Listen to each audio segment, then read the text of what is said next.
Good morning, everybody. Having a great day. I'm stoked. Andy's stoked. Andy's fired up. Welcome to Head to Head Fishing. Bassin on the border. This is Lacrosse Battle Day 2, Andy. Day 2. Pools 7, 8, and 9. Yes. Yesterday was a little bit of a slower day. Today, temperatures, everything looks about the same. It's actually a little cooler out depending on where you live right now, but we're excited. Brand new 8 anglers today, Andy. What are you thinking, my man? I think it's going to be exciting. Yesterday it was a little bit of a grind, but we still saw a 4-pound smallmouth caught, right? Yep. I mean, that thing was fantastic. We saw bigger fish caught. We saw techniques that I didn't even think of. Carolina rigging. We saw 3-4 guys throwing Carolina rigs with success. Right? Yeah.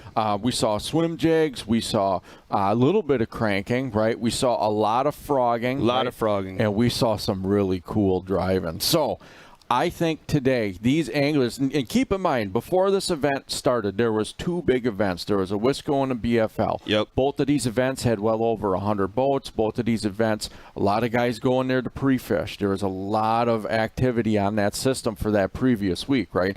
And so what you have is a lot of these guys that are fishing today competed in those events.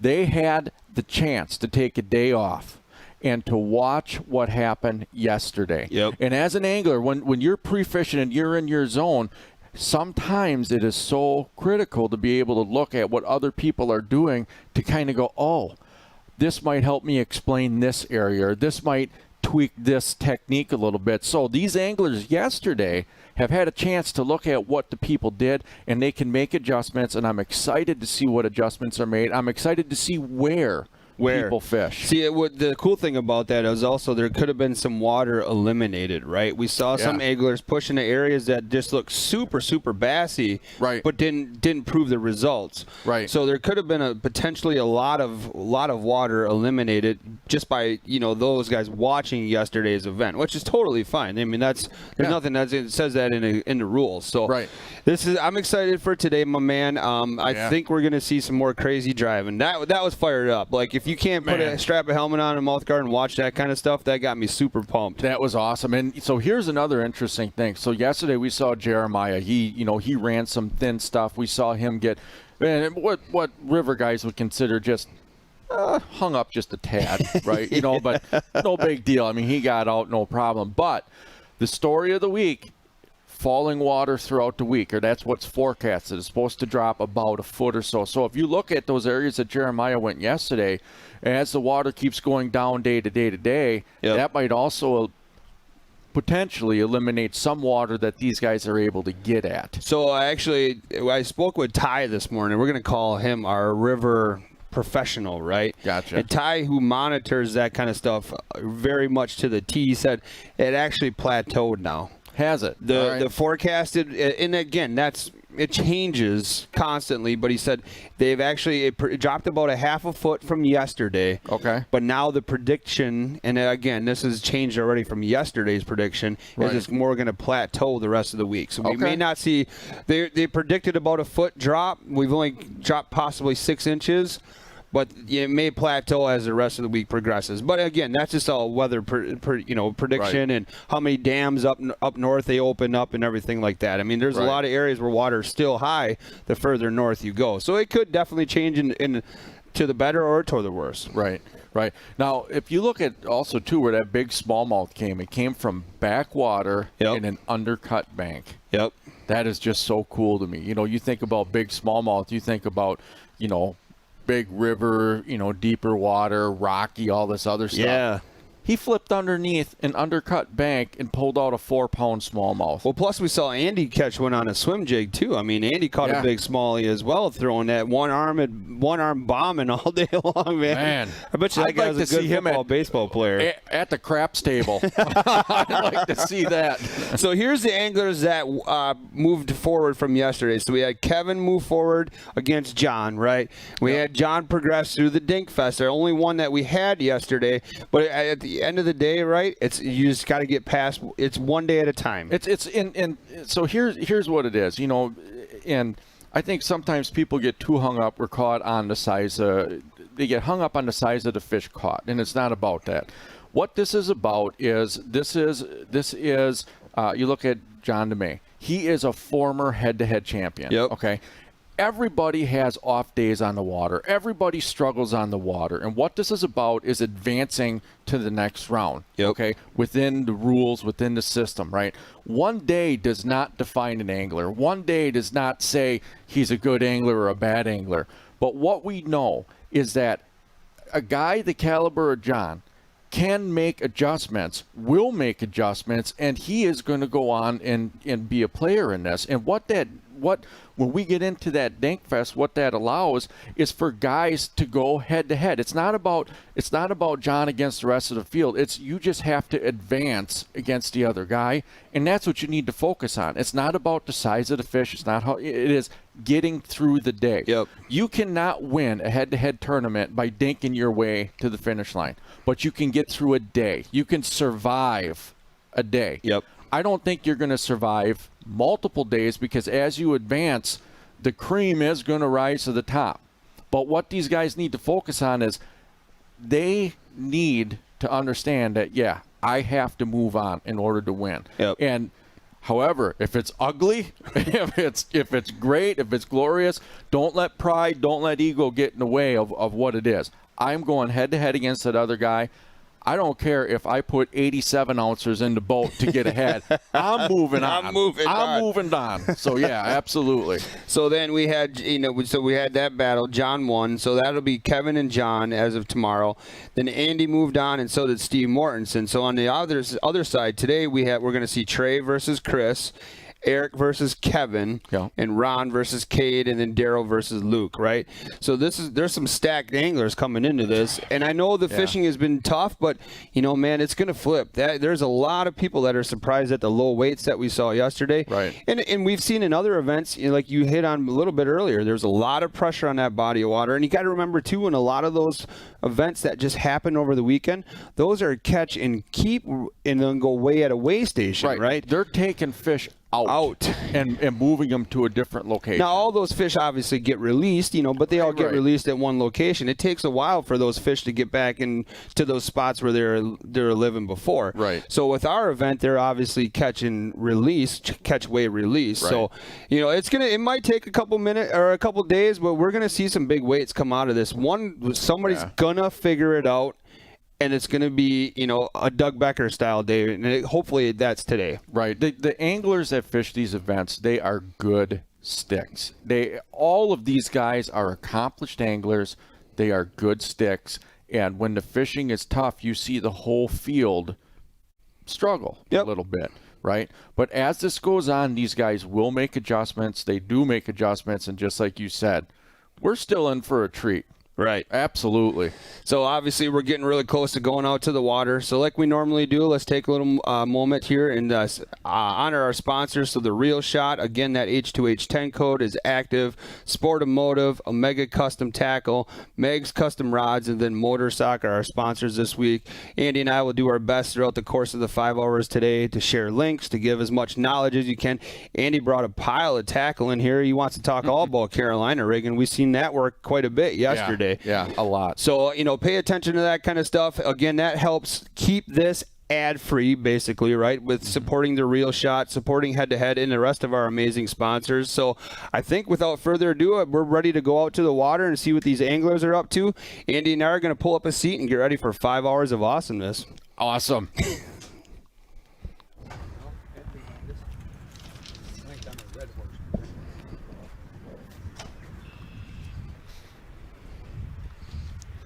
Big he was. I don't think sitting right on that tree though. It's just a good tree. It's blowing up out of itself though, isn't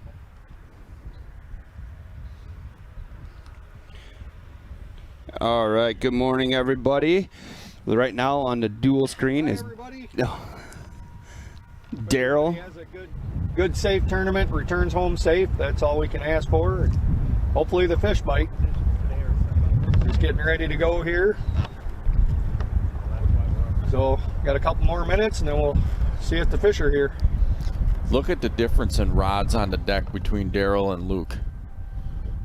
Come on, fish. Come on, clock, actually. Yeah, everybody's anxious to start the day. Yeah, it's so beautiful. Look at that. I mean, you're looking on Luke's screen there as he's panning. God, that's right. That's gorgeous.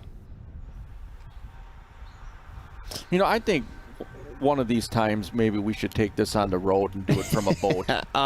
Totally agree with that. Yep. We got a tri-tune, yeah. So good morning, Gary, and good morning, Andrew. 10 minutes and fishing. Oh, yeah. Here's Ron and Cade. Whoa, look at that background on Cade's screen. Yeah, that is awesome. Oh, he definitely looks like Main River.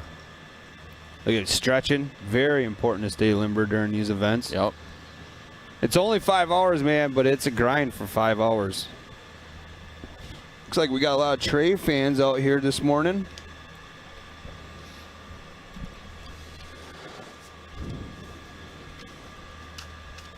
There you go. Let's get the day started with some shares and some tags. Let everybody know we're about to kick off the fun here. Just about 3 minutes or so till line's in.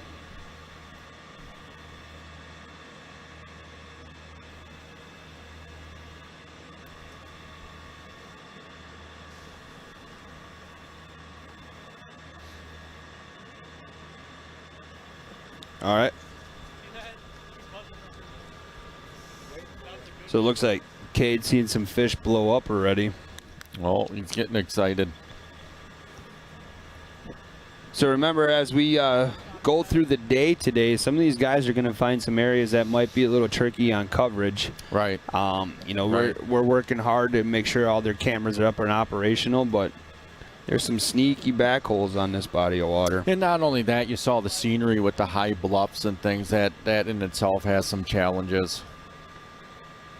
I wonder, we're kind of listening here, and as these anglers talk, Andy and I will kind of mums the word, but what's going through their mind right now as they're 3 minutes away? The fact that it takes so long for the next 3 minutes to go. They want to get these lines in, and you know, it's there's a lot of nerves and things in your belly right now. You just want to start getting through that. Here's a look at Trey. Wow. Look at him just watching the clock, playing with that.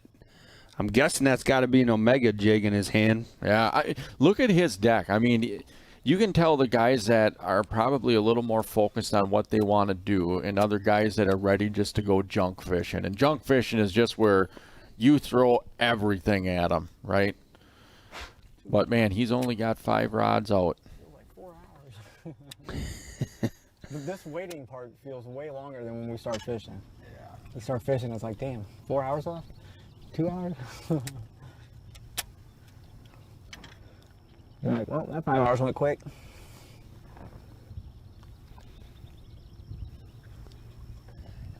Yeah, it looks like he's playing with a frog right there. Here's Eric now. 2 minutes. It's Van Eyten, just so you know. Van Eyten. Eric Van Eyten. Yep. When I asked for these bios, I really made sure they broke down their last names for us so we didn't mess anybody's last names up. Like Kevin's is, he even look at how he did it for me. Herlitsky. There's no way to mess that up. That's perfect. That's perfect. Yeah, they did a great job, but Yeah, we had there's no guarantees with the English language. Especially Hey man, the anglers struggle. We're allowed to struggle. yeah, as well. that's absolutely. I was gonna say there's no guarantees, especially from us who took English as an elective. There's our quad screen now. Getting a look at Ron Twardowski. Here it comes. Looks like we're at 8 o'clock. Wow. Even getting a Megs and a Omega. That's quite a powerful logo split there. All right, here we go. We should get it so we can count it down. Right. That'll be the next thing we'll have. Oh, it looks like it's 8 o'clock. Let's burn them and turn them here. There it is. Let's see if something's home. Line's in. Good luck, Ron. Or what it is. Boom. All right, the day has officially begun here at Bassin on the Border. This is day 2 of head-to-head fishing. Remember, everybody, this is the original. Oh, no way! Fast. Cade? Yep. Kate told me, he goes, there's no ER on the end of my last name. It's just Laufenberg. He goes, I don't know where people pull it out, but they always put an erger on there. Yeah. And he goes, a lot of times, too, they'll call me Chad. He's like, there's no H. I got a chance to talk to him on Friday. He's a pretty cool dude. He was out pre-fishing. So there's the battle between Ron and Cade, not Chad. He's missed another one there. Laughlin. There's no L in it. It's Laufenberg. An L. Laufenberg. A few more consonants, couple vowels. Maybe one Let of them. her rip tater chip. All right. Oh, man. We are fishing here. And now we're split between Daryl and Luke.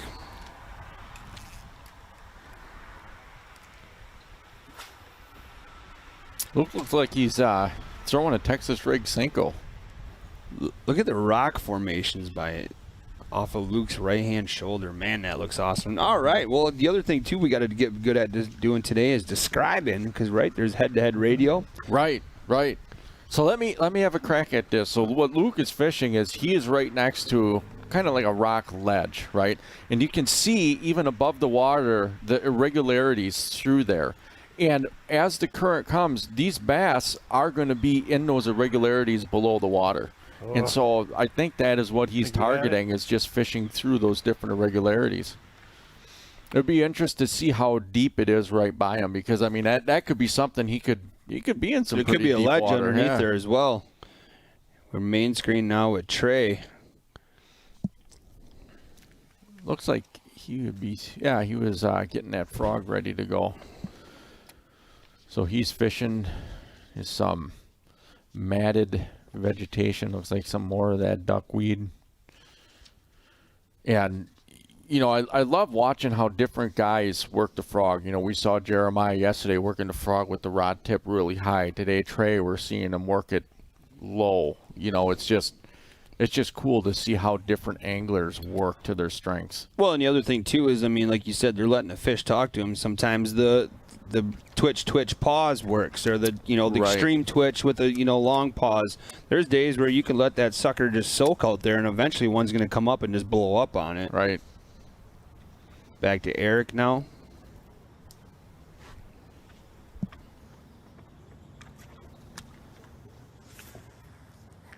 Yeah, I like even Daryl. I think Daryl, if it wasn't a weed, he had like a 10-inch worm on as well, and he was flipping, looked like weeds. So Yeah.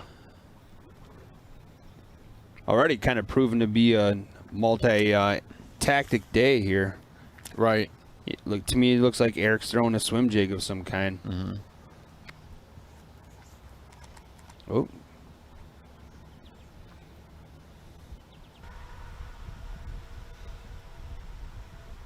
Oh, man, look at that camera work on Daryl's side. Yeah, we're watching a frog come across right now. Camera zoomed in real good, just waiting. They did a great shark. job yesterday, man. They got some blow-ups. A lot of northerns yesterday. It was that one northern that came out like a rocket. That was pretty cool. Oh, Luke's hooked up. Oh, he said it. Or is that a Ned rig? I don't think it's a Ned rig. I think it's wacky rigged, and it might have a weight pegged on the nose of that.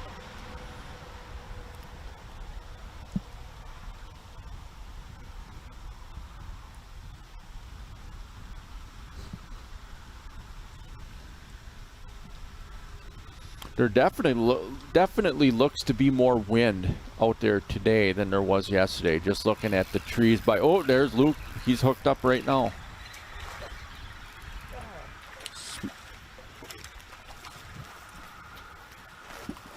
Oh boy. Looks like a smallmouth. Yeah.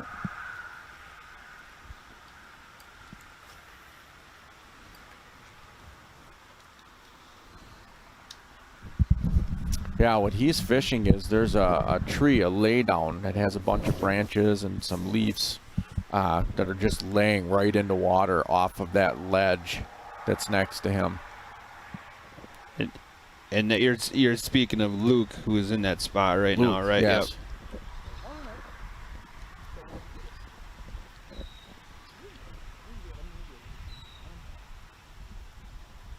Daryl's rocking that cowboy style sun hat today. A little more wind it looks like today than it was yesterday. Yeah. Now, talk about the wind could help position fish as well, right? With the way the forage is, not only the current but the wind. It could. You know, the one thing about the river is depending on the current. If there is stronger current, I think wind has more to do with breaking up your surface, right? Where you might not have to be as stealthy, right? But if you have a lot or light current, I think wind could definitely play more of a factor outside of, you know, like the main channel and possibly how it blows some of the mats around up on top. The other thing too is that it's more cloudy today as well, which could keep those fish away from that mat, right, or that cover a lot longer this morning.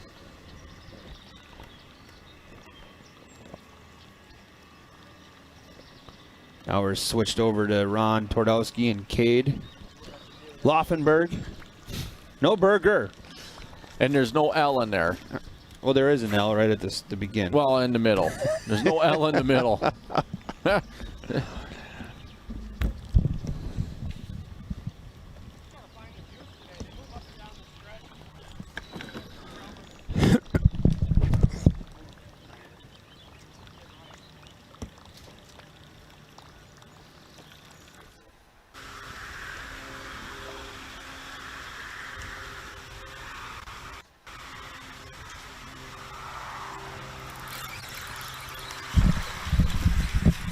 Oh, Luke's hooked up again. Yeah. Another smaller fish. Thank you.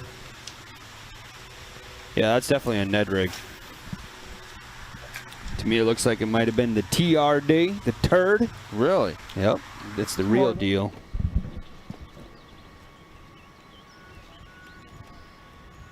You jacked up today, Andy? I am. You ready to roll? I am ready. Did you get some sleep last night? A little bit. You know, a little bit. I kept having flashes of being in Jeremiah's boat. Then I would get excited and jump out of bed, run around a little bit. Did you wake up yelling, "There's a natural tree! A natural tree!" Don't hit the petrified stump. So obviously you can watch and listen to head-to-head in a couple of different ways. You can watch it on YouTube, Facebook, or you can go right over to h2hfishing.com. If you're going to watch it on Facebook and YouTube, you better make sure that you have liked or subscribed to it. And tell your friends, too, that it's going to be a good start to the day.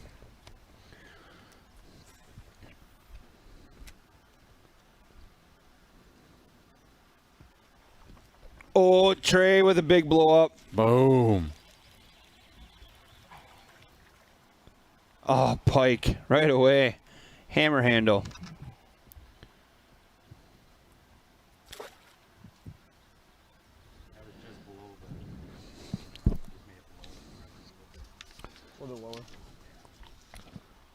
So the cool thing about Trey is he's from Missouri. He's very good friends with Brad Fuller from Omega. Ah.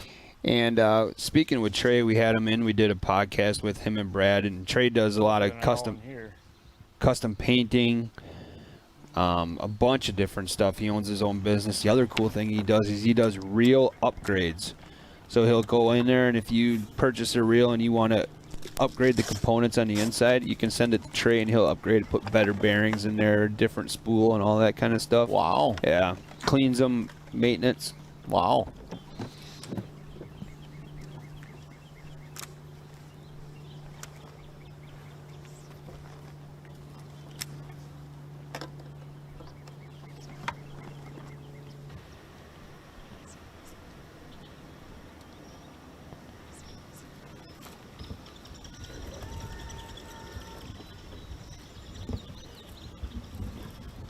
Plus, he's going to have that. Oh, here we go. Ron's hooked up. That little southern accent.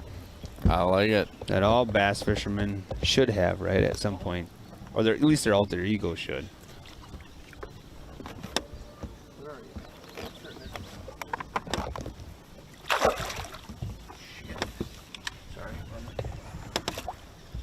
Swear jar. Swear jar early in the morning. That's a nice fish. Yeah, that is. Looking at Ron now. Board, I think. Just put one in the net. Maybe.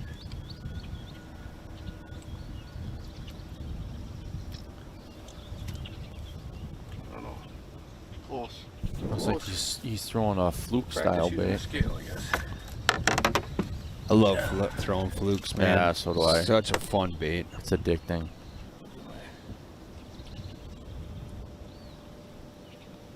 Yeah, I don't think he's gonna go. What is he?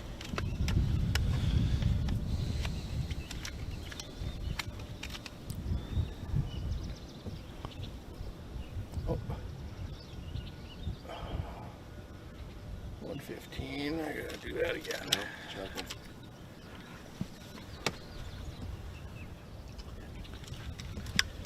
Maybe he's heavier on the other side.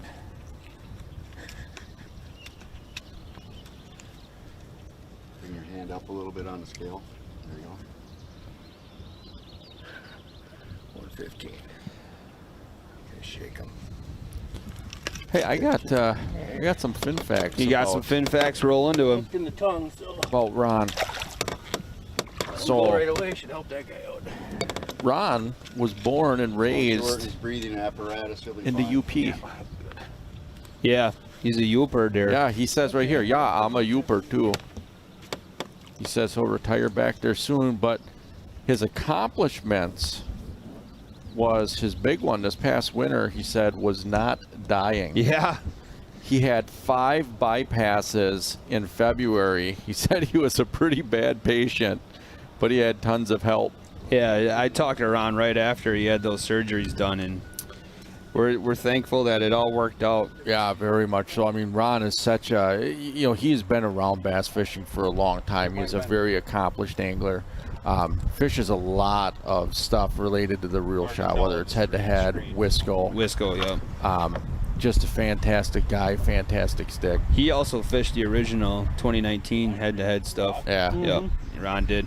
So let's just crush this right away. As always, you guys don't miss anything. You'll notice that Ron used a different scale. We are using those scales that you're seeing for our salmon events that are coming up, and what a perfect way to kind of test them. And we did, unfortunately, had a couple of our normal Rapala scales break yesterday. Oh man, I got no line left. I mean, they weighed hundreds and hundreds of fish, right? And they're good quality scales, so we had to emergency run down these more pro Rapala scales as we're waiting for the Connect scale situation to get resolved here, so we can unveil the Connect system. But so today and the rest of the week, you're going to see these upgraded tournament scales from Rapala. I think it's fantastic. I mean, you look at how prepared head-to-head is. I mean, we realize that there's going to be things that we're going to have to adjust to. We had a situation come up yesterday. I mean, those scales, my God, they were used. Used. They broke in the pole until after I looked at it. And a lot of them were new this season, but I can't even remember. Is this the 8th event for the year already? And they've been used for every single one. There's been two scales per angler. So obviously, it's not. We weren't another rod. keeping it a secret or anything. It's just those are the ones that are a little more stout. You can see the clip is a lot bigger on those. Yeah, so you're not going to weigh a 30-pound salmon on that smaller scale. Plus, it wasn't holding it in your hand. So right. So it's a great adjustment. Yeah, we got to thank Jeremiah Shaver for doing that. He said he broke a bunch of scales on us yesterday. Yeah. And his crazy boat rides. So there you go. So now we can put that question to bed. So you'll see that scale in every boat. Right, I got a question for you. Oh, here we go. What's scarier? The fact that we're watching guys like Jeremiah run through the river the way they did, past stumps, down trees, over sandbars, or the fact that they think it's normal?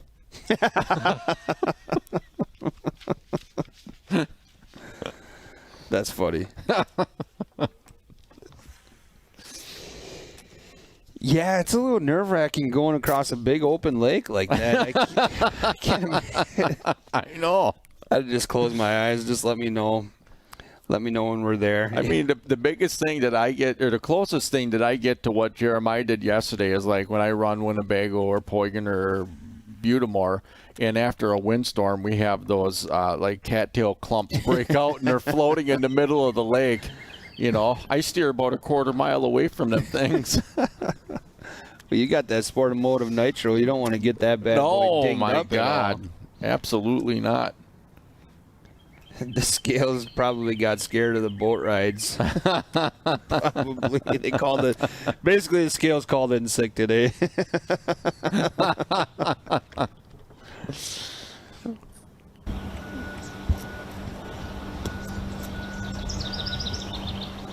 Here's Ron throwing that fluke again. Yeah. Oh, sweeping hook set. Now, did you notice the pause that he had? Yep. There's some fish in here for sure. How big he's gonna take.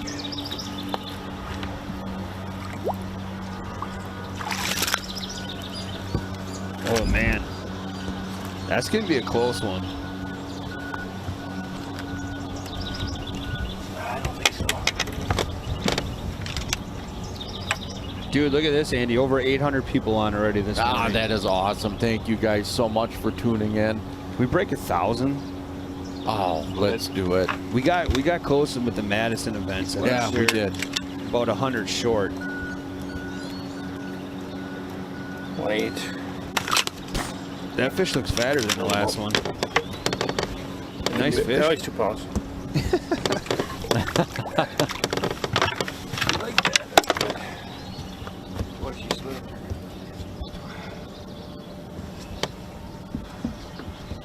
Look at this too. Look, I'm looking through the chat here. Good morning, everybody. Look at all the YouTube people that are on now. This is awesome. It's been working. I mean, people are definitely. We ask, and you are telling people about head to head. We appreciate that so much. Yeah, absolutely. There's a lot of fans from YouTube on here, and you know what was really awesome is last week there was a lot of gamers on that totally understood, you know, what we're trying to accomplish with this live streaming. Yeah. Those gamers get it, man. Yeah, absolutely. It's one thing. Oh, There, I got one. Probably a northern though. great camera work. Daryl's hooked up here. That's fish just blew up. Thought it was a pike. Yep. Got a little northern. Oh, Yeah, just Got careful. another frog in your face? Nope. There you go.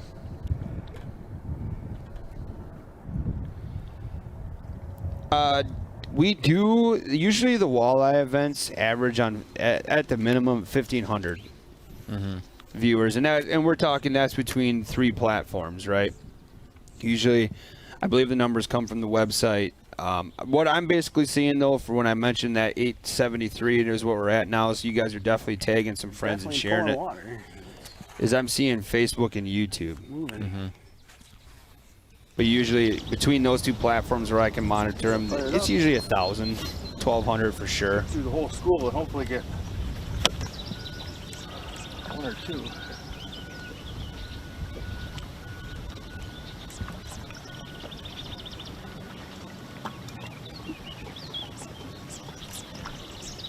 look at that. This is awesome to watch Ron work this, because you are seeing. Feels like a better one. You're seeing, like, when we talk about cadence or like rhythm, right? Sit there. He is just playing those fish.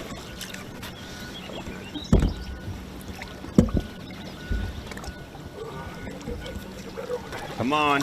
Ooh, that's a good fish. Good boat flip. Oh, man. Look at that. And you can see how he's trying to figure it out to see what they want. Penalty so far. They're doing well. And as he continues to do this, he will zero in on what kind of cadence those fish want. Well, and that's 3 fish off the same tree. 115. Oh, wow. Oh, it hits 2 and it goes 115 and we do it again. Yeah, tear. You know what's cool is Okay. Euros. those grippers actually have the head-to-head logo right on them. Do they really? Yeah, they're awesome.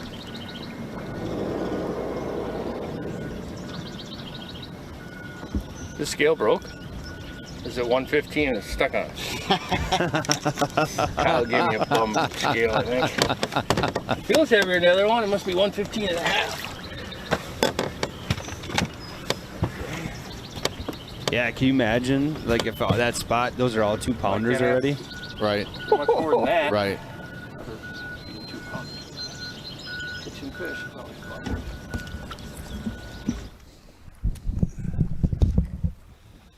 Back with Trey and Chris.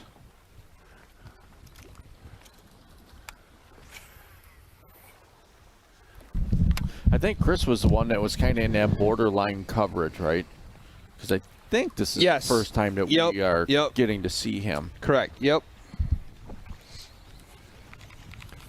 I'll have to pay attention. Somebody says, why does Ron have a hockey stick in the boat? I didn't see it. Did you? I didn't even notice. We'll have to pay attention. Right. Oh, it's a hockey stick net handle. I think Ron comes from a big hockey family. Let me see if I can find it in his Fin Facts. Well, I got it right up here. Fish. Oh, yeah.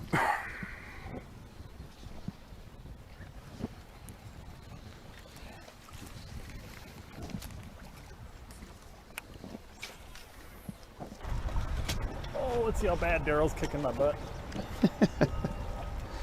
That's Luke asking.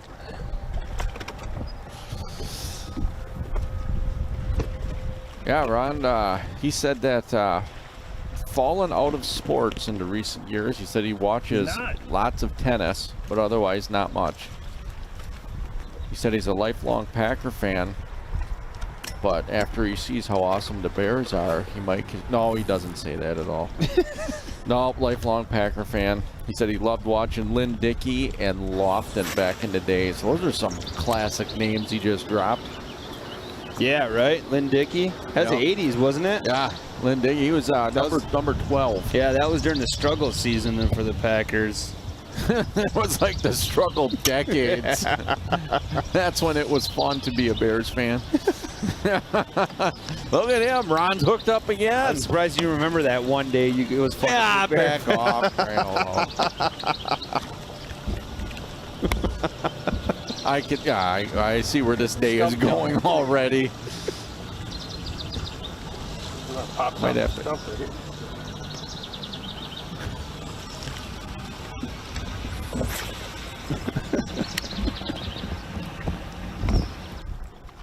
So, do we have to lay down between you and me like a little side bet, like if a Bear fan wins this deal this week?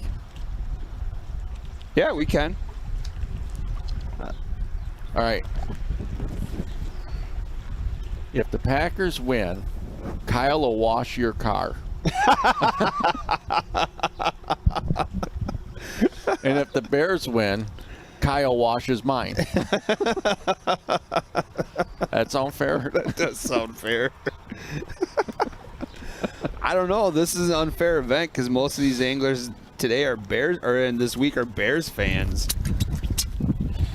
Back over to Trey. Trying to find here.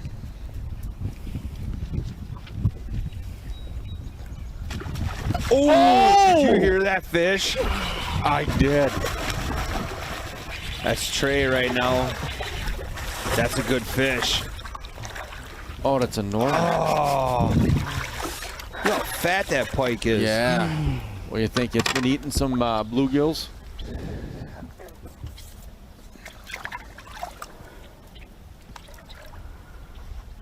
God, they get your heart going. They don't get you any points. Got our heart going.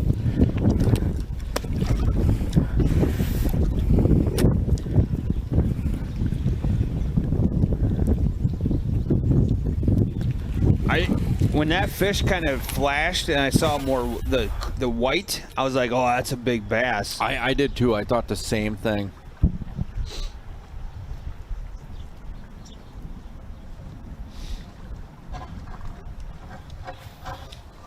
Man, the number of pike caught on frogs so far in the last day and day and just the beginning of this day is unbelievable. Yeah. These guys look so comfortable with handling those toothy critters, don't they? Yep. Yeah, that was quite the epic blow up. Look at that. Is that a house or is that like an apartment? That's pretty cool on Luke's screen. Yeah. That's pretty neat. How they have to have those pylons to get the house up off the flood zones. So think about that. So the water's right around 6.5 feet, right? I don't know if it's below or at the flood levels or whatever, but 11 feet, that's got to be up above those rocks, isn't it? Yeah, absolutely. Easily? Absolutely. You can kind of look at the Can you see the water line? the staining. Yep. So they say most of them is like 11 to 12 feet is kind of flood stages. Right. I think Ty was telling us yesterday 10 feet is like pre-flood stage, 11 feet is flood stage, and 12 feet. Most of the Wolf River up here right now is on that flood style stages. It's crazy high. It's supposed right to come down though, so anybody's excited about bass fishing the Wolf River, if the weather stays where it's at right now, it should bring it down a little bit by the weekend. Right.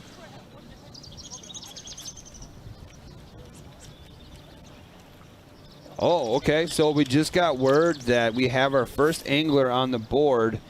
Kevin Herlitsky caught a 2-pound, 9-ounce fish. His camera is in a bad spot right now, so pay attention to the Weigh Live scoreboard on the bottom of your screen. You'll see his weight up there already. So that was just Kevin Herlitsky just caught a 2-pound, 9-ounce bass. Not sure if it was a largie or a smallie, but once his camera gets up and operational, we'll go over to that and at least have him talk about the experience.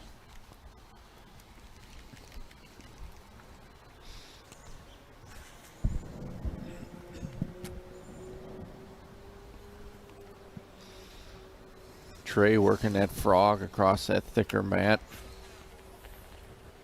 Probably another. It could be a carp too. Trey's just seeing some fish blowing up a little bit, and he's mentioning that they could be carp. They, could be a lot of different things.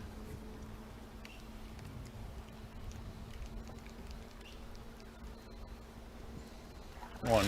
Thank goodness. That's Luke's hooked up. This sounds like a better one. Uh-oh, Daryl.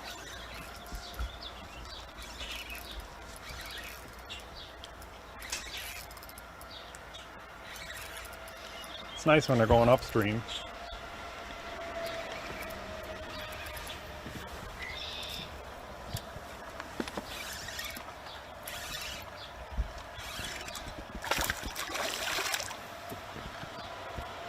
No, I don't even know if that's going to make 2 pounds.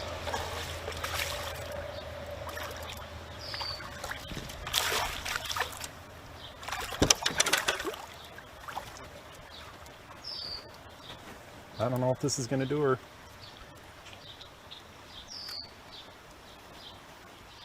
I don't know. What do you think? 1.5?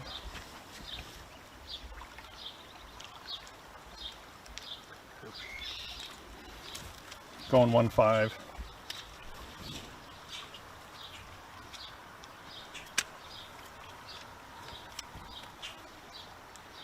$1.8.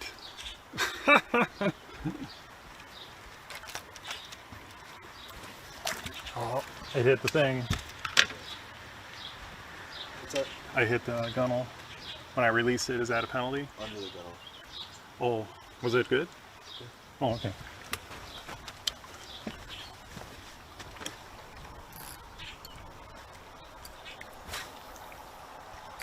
Yeah, it's gotta be under the gunnel. Yep. So you've caught 3 dinks. 3 dinks. Yep.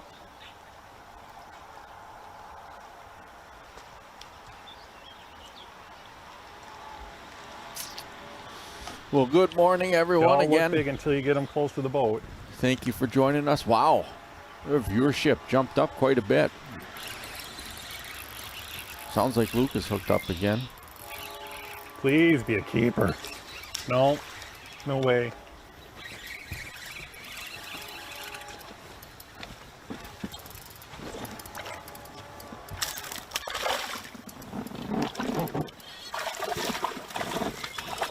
Oh, come here.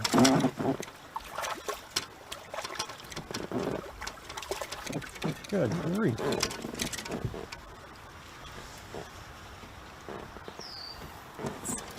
Boy, he inhaled that. So as we watch Luke take care of this fish, where's everyone watching us from this morning? Are you at work? Are you at home? Listening as you're traveling? Where's everyone tuning in from this morning?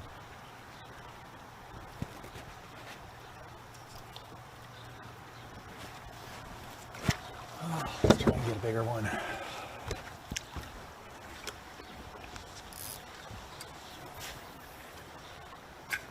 Yeah, Luke This area is is loaded. Just gotta weed through all these little critters. at home.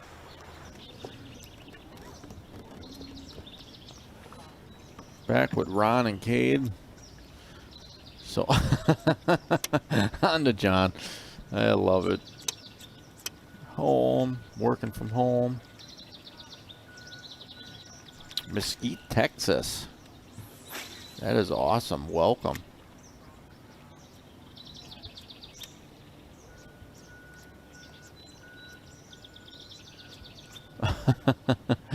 Getting ready for work and look at my wounds from yesterday. Good morning, Nicholas.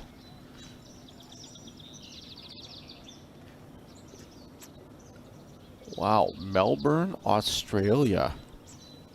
Welcome.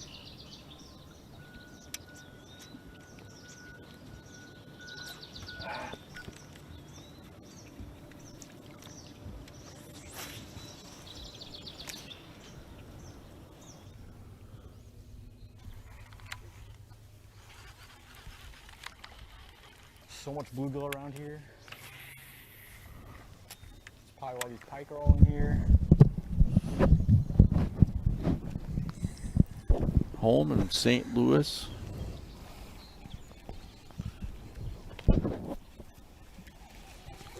New York. We had a guy from Melbourne, Australia. Was that what was his name? Something Gamer?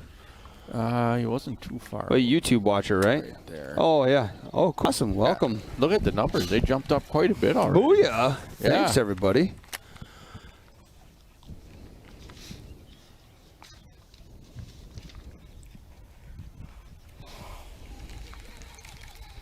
As you say, Trey is in a very bassy looking spot right now.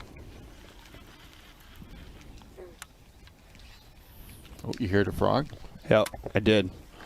That was Crocus muchus, otherwise known as the American leopard frog. Hey, I don't get it. Like, Zach can drop knowledge, and you're like, oh, yeah, that's true. Like, Zach could just be making stuff up. I can like, see your face. I can see your face when you're saying it, and I know you're full of it.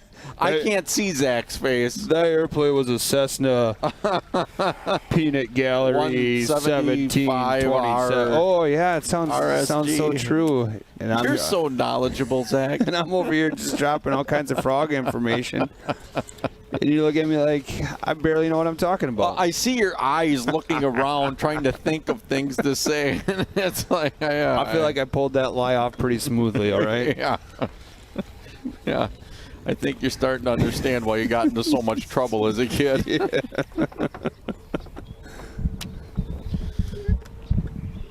A lot of people, when they talk to me, say they can't tell if I'm a bull-esser or the truth teller.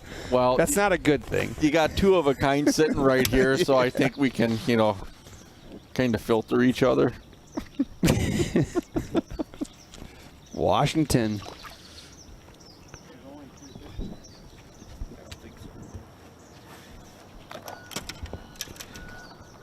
Man, it's going to be weird watching some walleyes getting caught next week. It is. It is.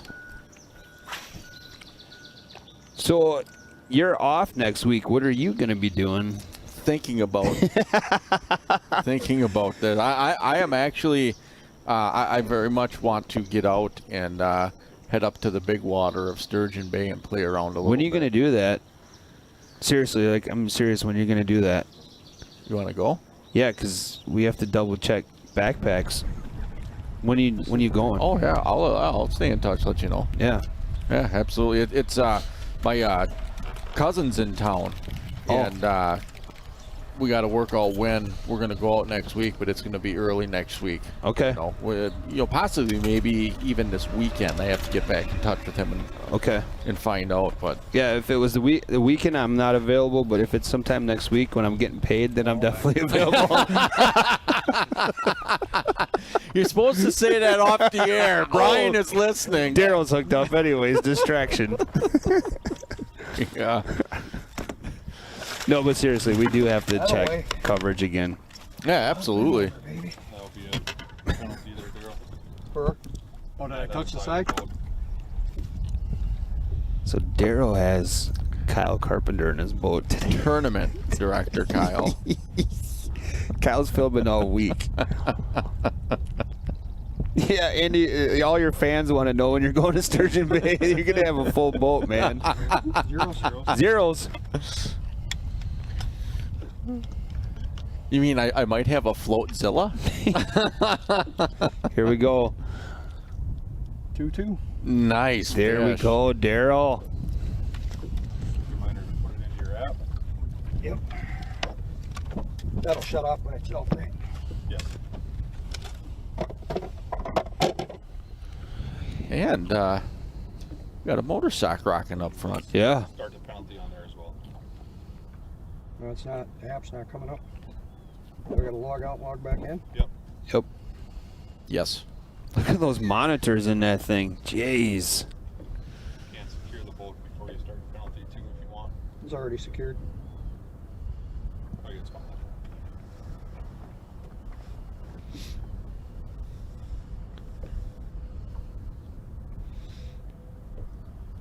I wonder which one he has gaming hooked up to. I was going to say, who's Lawrence?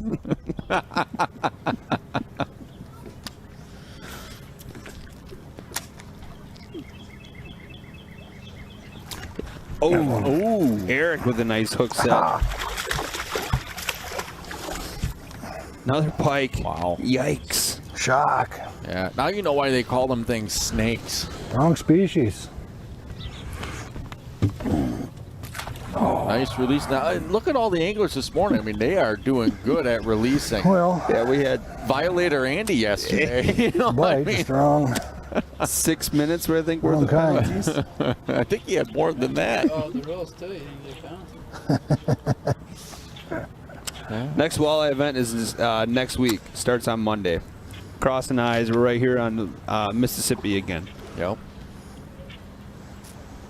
Old freshwater shark.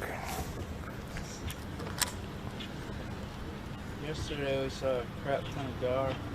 Oh, did you? Yeah. Last week when I was practicing, I saw quite a few of them. I actually had them nipping at my swim jigs. They're all coming up to the surface and like snapping their jaws. It's pretty cool.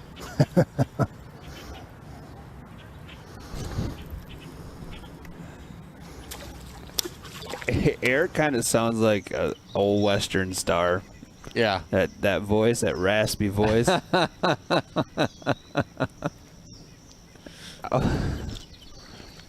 Let's have his camera official have him say, "I'll meet you at the OK Corral." Sons up.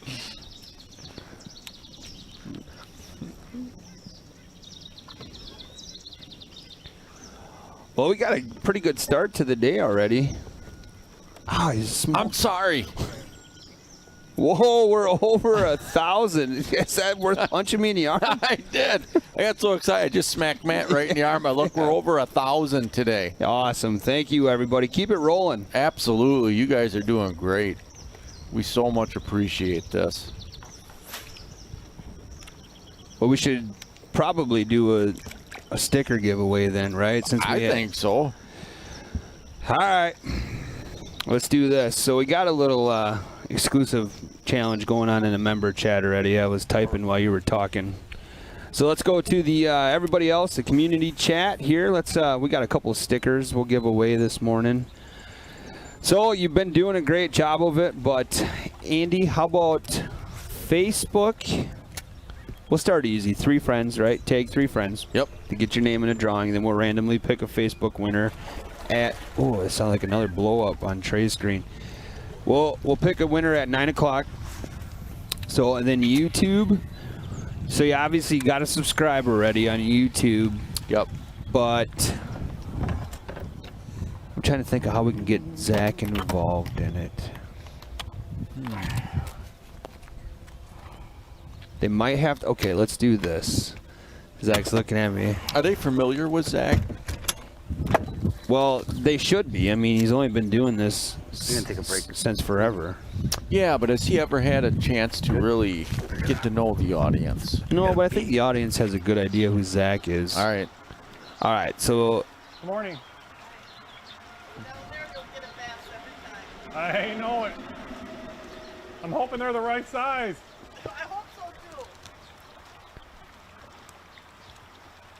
she's watering her plants. Very nice. All right, for the YouTube, we'll get this. Here we go. Tell me what kind of. No, let's do this. What color car does Zach drive?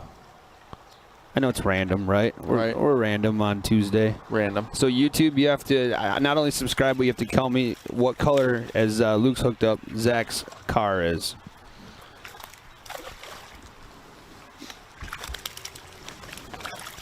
And then we'll 9 o'clock. We'll pick one random winner from Facebook and one random winner from YouTube. Oh, here comes the hot pink. Yeah, it's a head-to-head event on YouTube and headtohead.com. That's not a bad thing, trust me.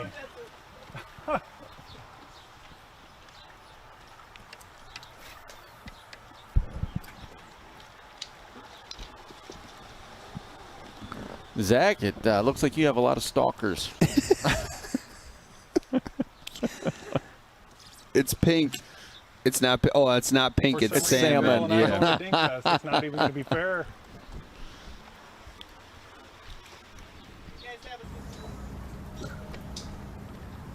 It's always fun watching the anglers interact with people along the shores and other boats. I'm kind of curious at like how many people that aren't familiar with head to head. It's so surprising. Oh, Eric again. Wow. If she'll go in and look it up. Yeah. Well, not her. Get in She. here. Wow. Nice job. She mentioned there is no computer at that house. He's not did going to she? go. It's the right kind, but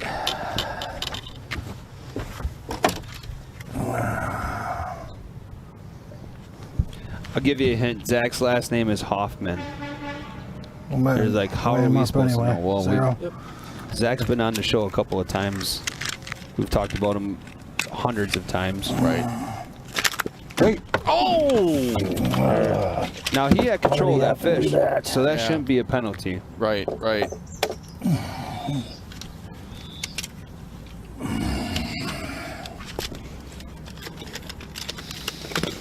Eric is rocking a nitro.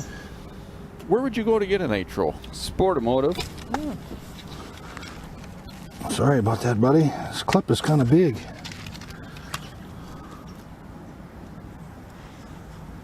What's going on here?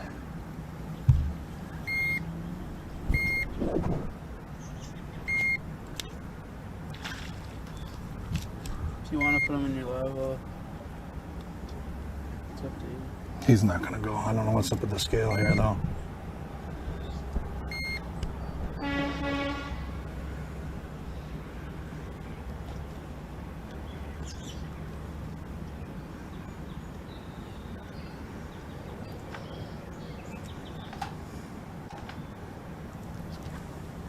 I don't know what's going, but I don't think he's too.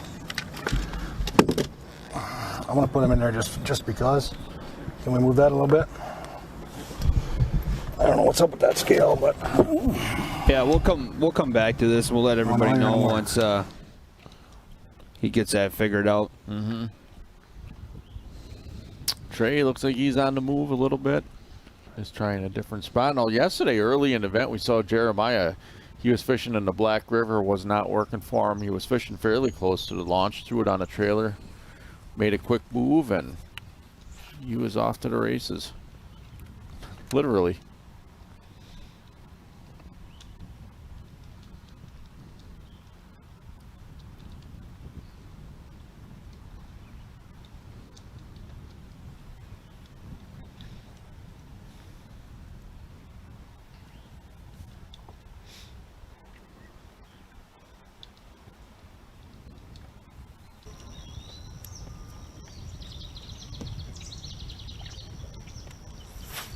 Back with Ron. It's enough to keep me here 5 minutes.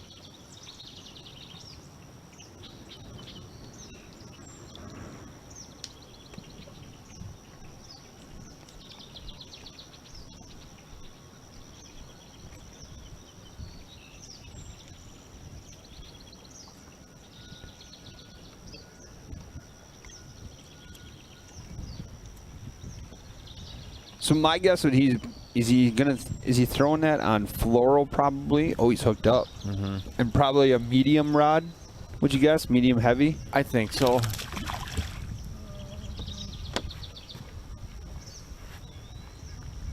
I think so. Kind of a general rule of thumb, and it's Another one in there? Probably a whole bunch more in there. Oh. Same size. you know, Can I kind count of. these for Dinkfest later if I need them? Yes. Okay. He's not gonna waste my time, but I'll try. Probably 1/8.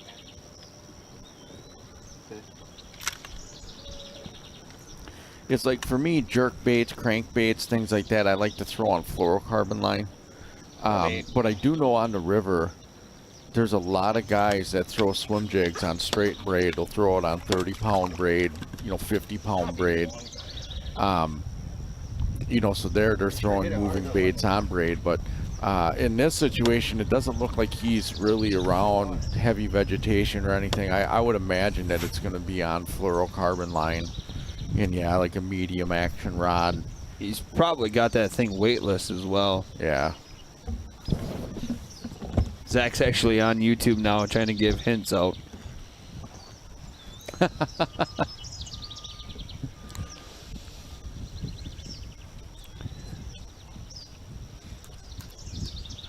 could have really stumped him, Zach, and made him guess exactly what kind of car you have. Look at that. That's that new trolling motor from Lacrosse. It's in Trey's boat. This is a brand new boat. This is like a 2021 Phoenix, I believe, for Trey. Right. I saw a comment on there. They said that Trey was babying the new boat. Let me find it. Oh, look at that turn! It's really testing that thing. Holy crap! This is awesome. It's a 2021 Phoenix 920 Elite. That's the Lowrance Ghost trolling motor. Wow.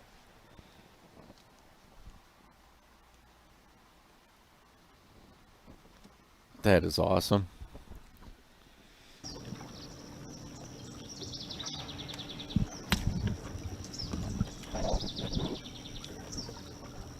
Back over to Cade and Ron.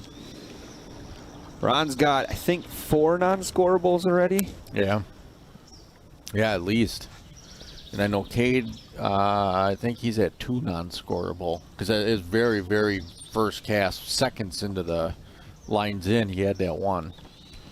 Yeah, if you're having any double audio issues, just X out and then X back in and it should correct itself. It's not our issue, it's Facebook or YouTube, whatever you're watching on. Those numbers are going crazy today. Yeah, man, look at that. This is awesome. That is, we totally appreciate that. You guys are just awesome. We were going on the I think we might have missed the frog window. I think we started too late in the day.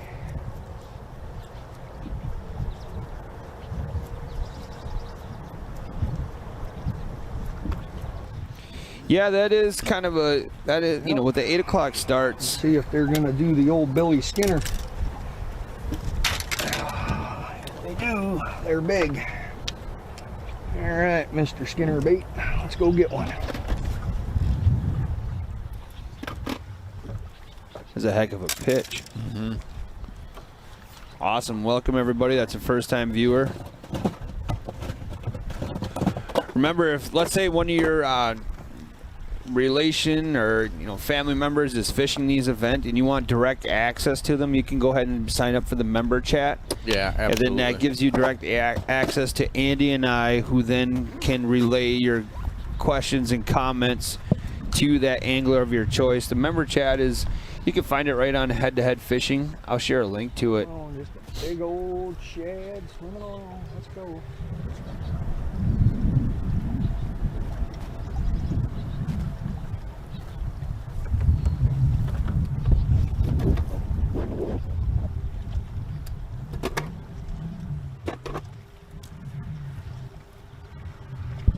The member chat's nice because there's some exclusive giveaways in there, and the anglers can actually talk to Andy and I, personally, and have questions for us, or like I said, we can ask the anglers questions for you. A lot of family members go to the member chat, whether it's for the event or for the rest of the season. Right. So I just shared the link there. You can check it all out. Yeah, I know I am extremely excited about the member chat to be able to really ask a lot of questions and get dialed in. And not only, it's say you don't really care if you talk to Andy and I. There's a lot of people in that chat that are professional anglers. There's like Trey, there's custom painters in there. There's quite a few guides that are in that member chat. Brad Fuller. Yeah, the owner of Omega's in there. Yeah, there's Marianne Husky, another professional walleye anglers in that. And so much knowledge. Yep. It's like the inner circle. It really is. It really is. That's what we should call it, the inner circle. The inner circle. I like that. Huh. Well, I'm done for today with ideas. Yep. So again, head-to-head's free. You don't obviously have to pay, but if you want a little more exclusivity to it, click that link I just shared in the comments. Trey's really hung up here. Now, I know it's probably not the same exact stretch, but that looks very familiar, like we saw Josh doing that yesterday. I think it was Kevin, I think, was kind of flipping this bank. Right, those undercut banks. Yep.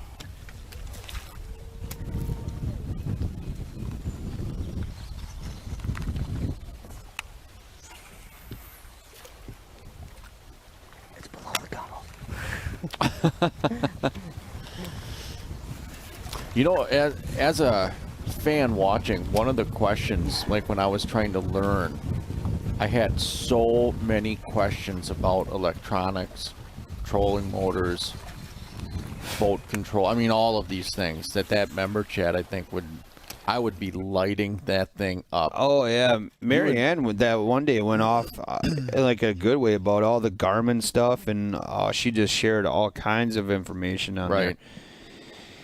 And people come and go just like they do in the community chat. Mm-hmm. But it's a cool little group.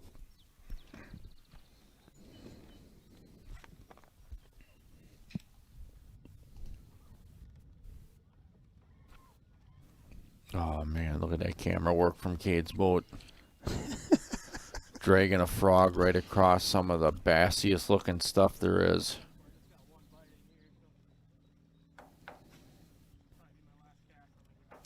Here we go. We got first timers from Texas, Oklahoma, it looks like. So since we got so many new people watching today, Andy and I can kind of break down what head-to-head is really all about. Find all this information at h2hfishing.com. That's where you're going to find the upcoming events, like we said, next week. Fire up, baby. Fire up. We're walleye fishing right here on the Mississippi. So we do bass, walleye, and salmon events that are coming later on this summer. We started way back in March with our kickoff to the year. We had the walleye opener on the Fox River in De Pere. Yep. And so the walleye portion has kind of changed the industry per se. That's leading us into the PWS, which you can find that Pro Walleye Series information on h2hfishing.com. But let's kind of go over what head-to-head really is for those who aren't familiar with it. Head-to-head is a catch, weigh, release fishing format. Yep. It's a tournament series, but it's also a challenge. There's there's a lot of different ways you can look at it, and we live stream the entire 5 hours. Each day is 5 hours. We start Monday and we finish on Friday for our championship day. So like these events all kick off at 8 o'clock Central Time, and the lines are out at 1 o'clock. So the cool thing about it is the anglers have a camera/official person in the boat who makes the judgment calls, also brings you this amazing footage that you're watching right now. Yep. So let's talk about the catching. It's all artificials only. Right. Every Artificial. event is artificials If you get only. tying it, there's no reason to even throw it out there because you're just going to break off. Listening to Luke here talk about a knot.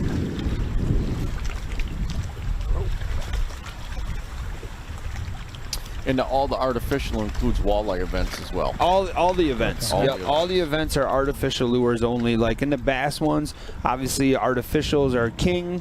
But the cool thing is our event, we allow the A-rig to be thrown around as long as it, goes with Wisconsin rules where we are because of COVID this year in Wisconsin. As long as it plays into your state, rules and regulations, the A-rig is totally fine. Yep. So it's catch, weigh, release. So we're looking for all bass, meaning large and smallmouth, here in the state of Wisconsin that are above 2 pounds. Yep.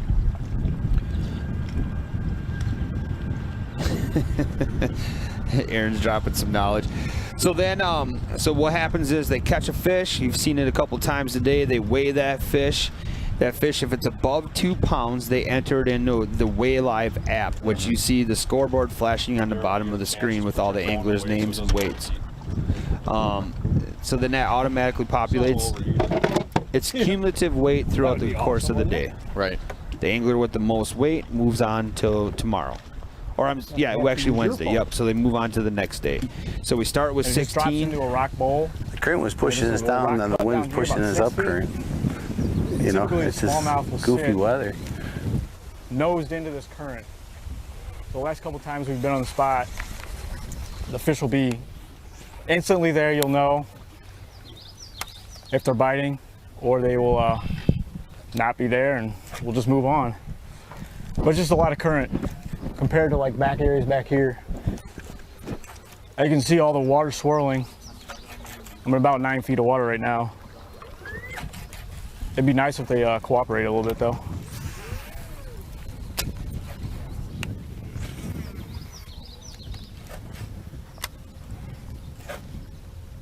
So that's Trey Harpo giving some information on his spot right there. Kind of playing that current game like Andy, like you were talking about. Yeah, you can here. It's really easy to see. I mean, you have 2 channels that are coming together, and you can see how the water's swirling, and most likely under there's going to be like a sand point that comes off of that channel. So now we're on Ron here. Getting a pan around or the area that Ron Twardowski's in. Yeah.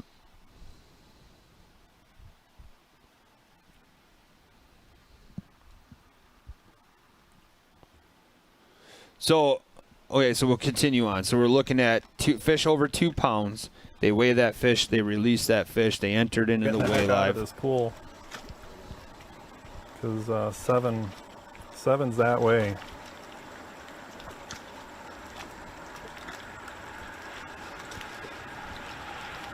Oh, that big barge. Yeah, look at that.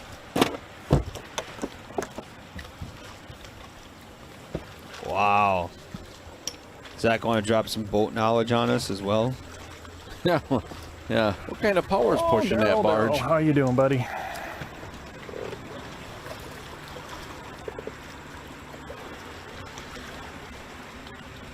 Oh, Daryl's got a 2-2.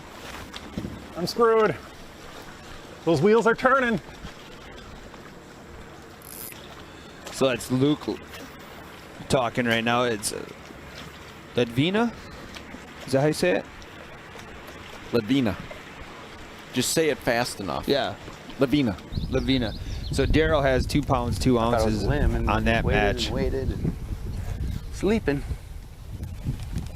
These guys are a lot more talkative than yesterday's. Yeah, group. they are. I'm trying to break down head to head for all our new viewers, and I keep getting interrupted. Jeez, don't they know it's all about me and not about the anglers? Right? Seriously? Right? I'm kidding, by the way. I couldn't tell. All right, so then at the 5-hour point, it's the angler with the biggest weight advances until the next round. So we start with 16. We narrow the field down tomorrow to 8, 4, and then also tomorrow starts the consolation bracket as well, where we pay out 2 5th place for these events, and it's 100% payout. Mm-hmm. Did I miss anything? Oh, penalties. I'm going to let you break down the penalties so you stay awake over there. Yeah, well, I'm mesmerized by the fishing. So there are penalties we have basically geared for fish conservation. Yep. So when you are catching a fish, you can net the fish, but when you're bringing it in, you can't let the side of the net touch the side of the boat. Another stick.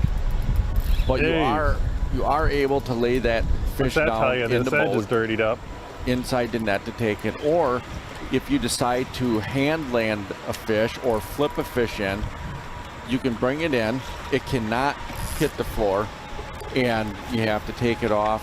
And if it would hit the floor or if it does hit the side of the boat while it's in the net, you get a 2-minute fish landing violation penalty.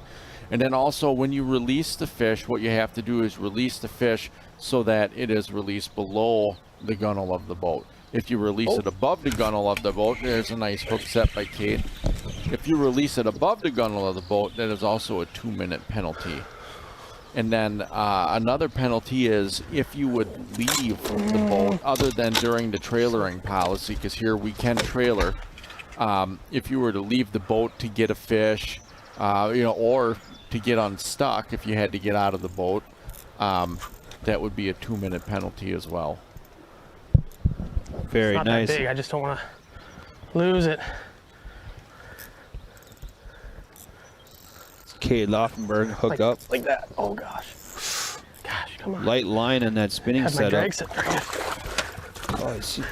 Oh, those are waves. Ah! Wow. Okay. Now don't mess it up when I bring it in the boat. That should go 2 pounds.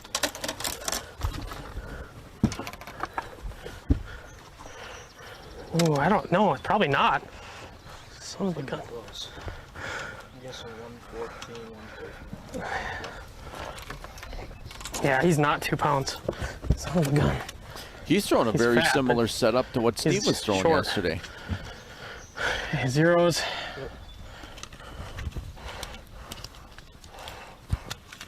He seemed bigger when I put him in the boat. Oh yeah, 111. That's great release. I love that All that release fanfare right there. for a 111, come on. It's kind of pathetic. And just, botch the net job. Holy cow. I thought you had a 4-pounder on for a second. I caught a 3-pounder here on Saturday.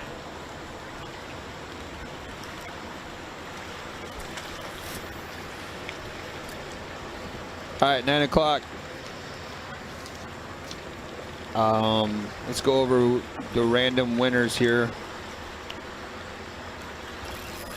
Oh, here we go. Luke's hooked up. And he's found a pile of small fish. Pile of small.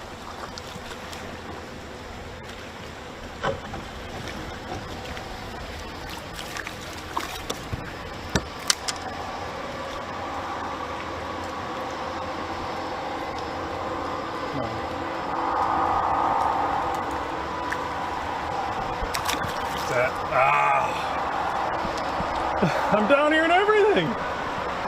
Oh, So there boy. you would see. So I have to let it just sit. Can I work on my tackle or no? Yeah, you gotta put in your penalty in the app. That's when your 2-minute starts. Oh. Well, at least I had my power poles down, right? So Luke's serving a penalty for his release. It was slightly above the gunnel. The official made the call. His call rules. Oh boy. And now when you're in penalty, Why can't you just jump off? You're allowed to secure your boat, but you're now not allowed to work on tackle or anything. Right. It's like it's a timeout, right? Like Right. nose to the corner. Think about what you did, how you can improve for the next time, and get back to fishing. Right. It's a great shot running down the river with Trey. All right, so while we have a brief moment here, let's announce the winners. God, why do I write so sloppy? Jeez. Is it really? Aaron says it's a sign of intelligence. I think that's just justifying you to let yourself write sloppy.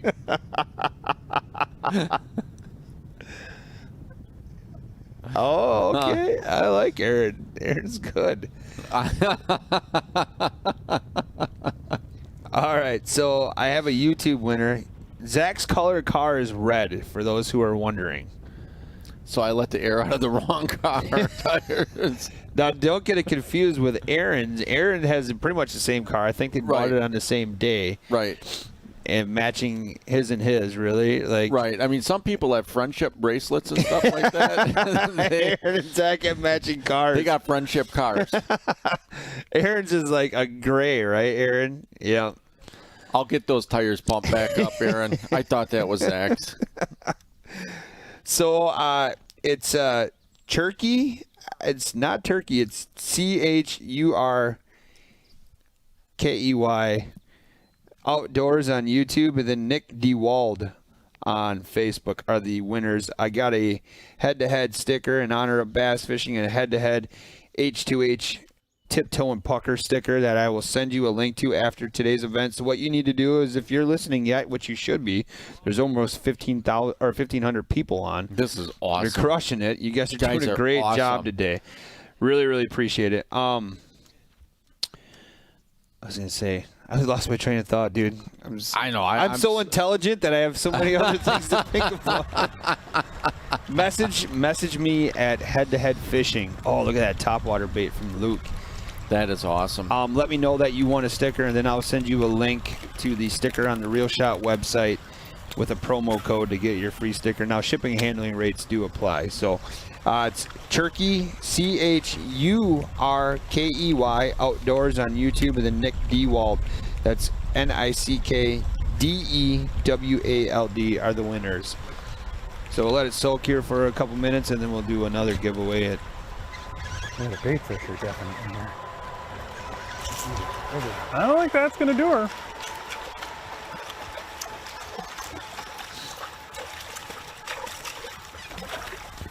I think that's another freaking...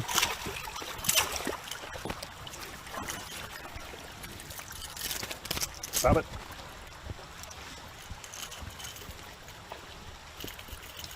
Oh boy.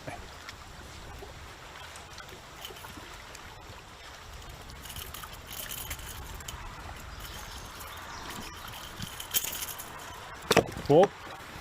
What do you think that is? That ain't no 2. I know that's not a 2. 1.5. We'll weigh him. Gosh, when you're weighing stuff like this is terrible. That is no 2-pounder. I don't even have to weigh that. There's no way.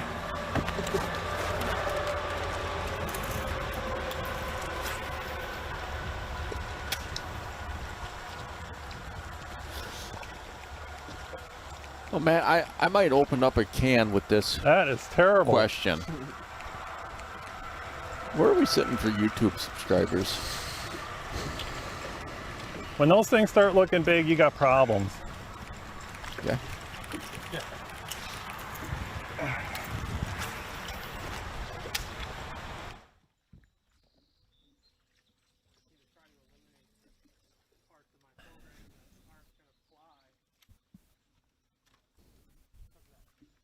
Oh.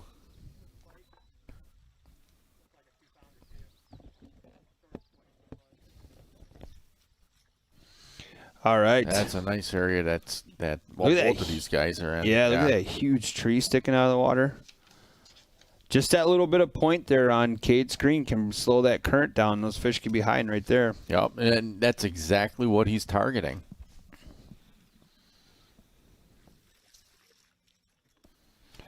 This is head-to-head's first time in Lacrosse. Somebody had asked that.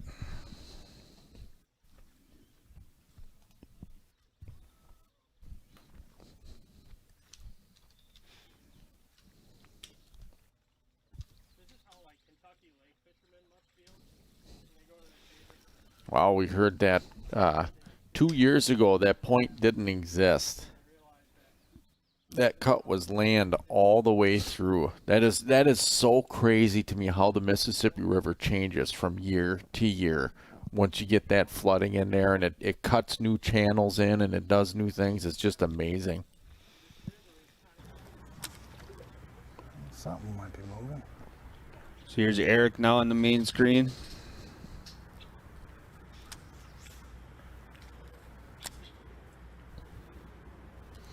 Yeah, I mean, the question was, is this our first time to Lacrosse? It is. It's probably first of many. But don't forget, we're right back here again next week on the walleye side of it all, fishing in Mississippi as well. Again, if you're kind of curious where we're fishing throughout the rest of the season, you can find that information on headtoheadfishing.com. Or I'll just share the link for you. It's just clicked on that, obviously in between today's event.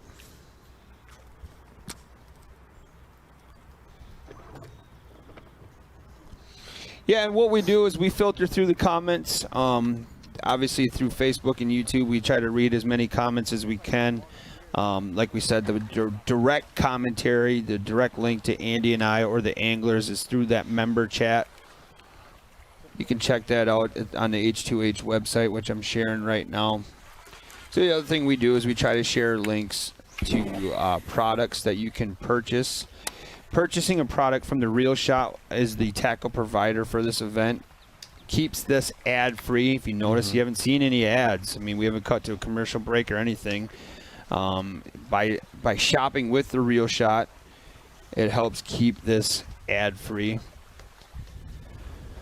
And supporting our other sponsors like Meg's Custom Rods, Omega Custom Tackle, both of those companies can be purchased from thereelshot.com, where we have that H2H10 code. Enter that code in at the time of checkout. It saves you 10% on your order. We like to remind everybody, though, if you don't use it, you'll lose it. We can't go back and find your order and enter in that discount, so you'll just have to use it at the next time of purchase. And that code is only active during the head-to-head events. Yeah, you shut that down pretty quick last Friday. Yeah, I did. Hammer down.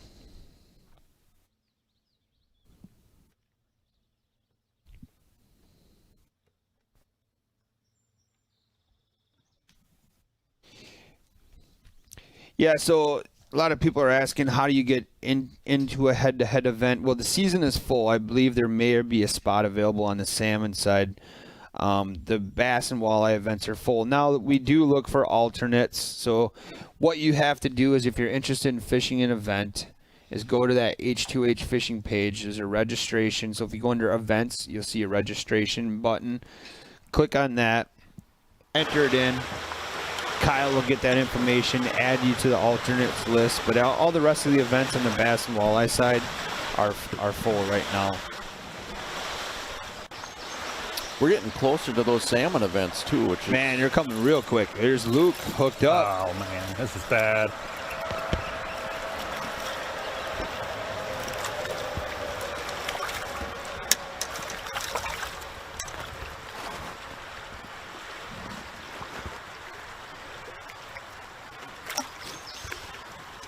Did it right that time.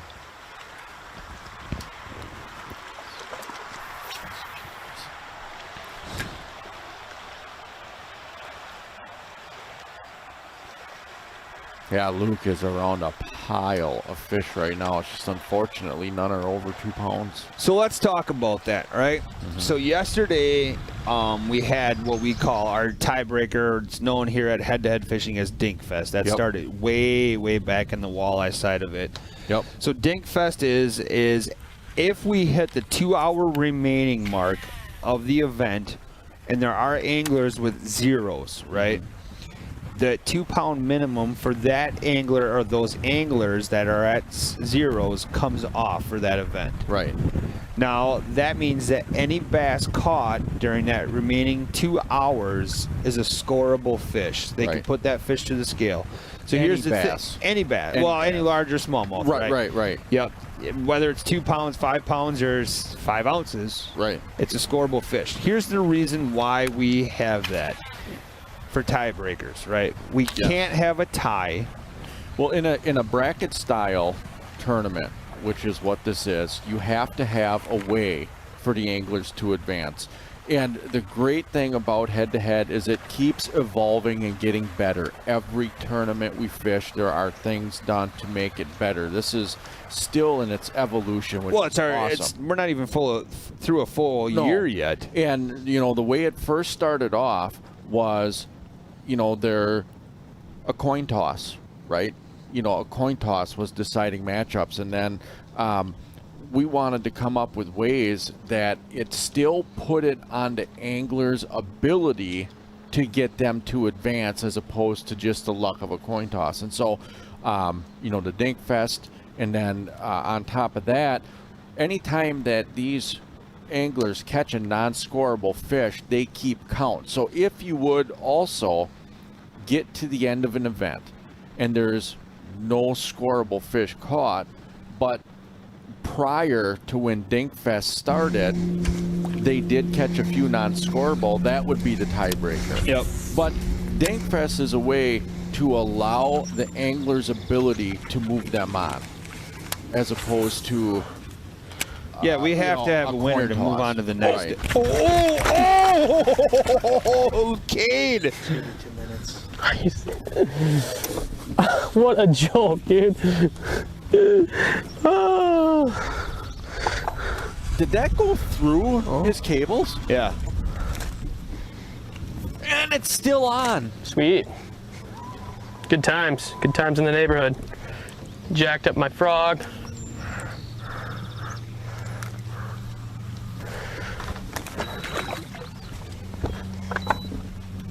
I can't do anything, like I can't fix my frog or anything. You can't fish any tackle. Son of a... Does it start now? Or I gotta start it on the thing. I'm sitting here wasting time. Wow. That was a hook set, man. We have to get a replay of that. And if we can get it in slow motion.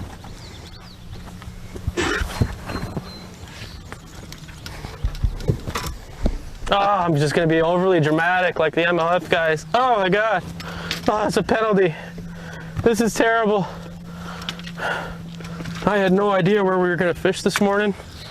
Man.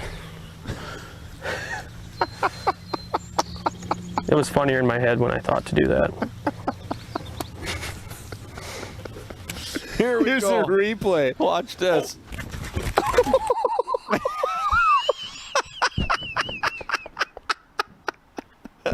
Did you see the look on his face as that fish went past him? Look at this. Watch it. It's gonna be 2 minutes. Are you serious? What a joke, dude. Oh.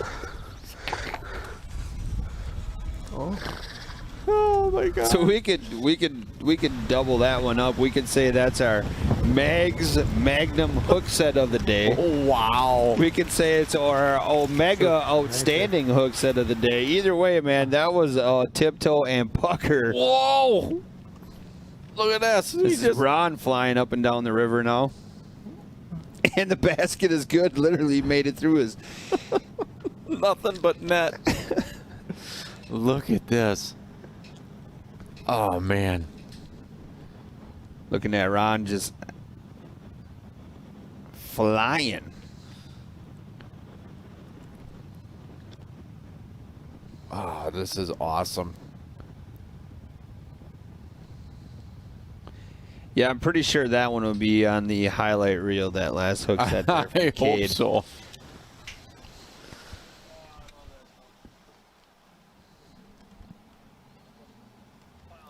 Oh, yeah, right there's the hockey stick net. Yep.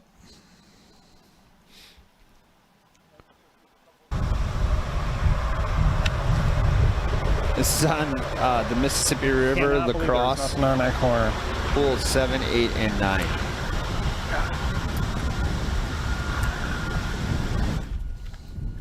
Here we go. Daryl's got a smaller fish. So, yesterday we saw 4 anglers throwing Carolina rigs. I haven't seen a single one today. Nope. We saw flukes, Cincos, wacky rig, swim jigs. Seen a lot of frogs today. Yep, frogs.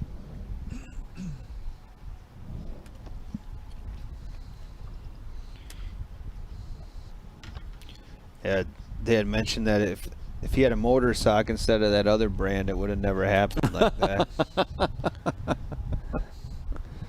The reason there was a penalty on that is that the fish, by no choice, hit the boat. Right? I mean, it wasn't really a landing violation. It was just, oh, here we go, kids, hooked up again. That hook set was a little more ginger than the last one. Oh, there's a little more weight on the other side of it. Yeah, I wonder if we could calculate the speed that fish reached going from one side of the boat to the other. About as fast as Ron was just driving, I think. I think so.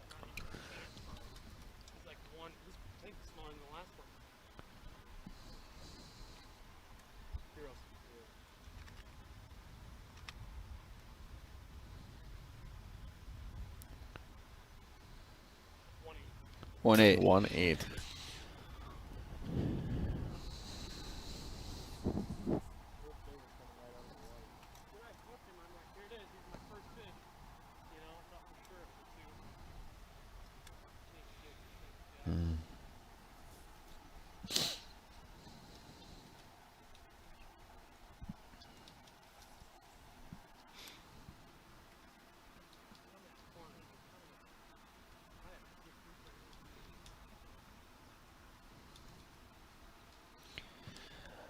Cade's audio seems like it's low right now, but he just put a fish in the boat. It was a 1 pound 8 ounce. Yep.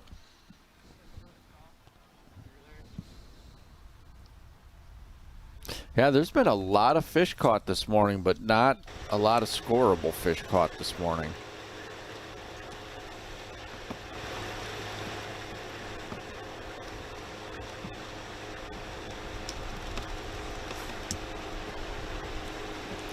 Now we have our split screen here with Ron Twardowski and Cade. Is it Laufenberger? No, it's Chad Laufenberg. No, it's Cade Laufenberg. I like his little temper tantrum there too. That was pretty funny.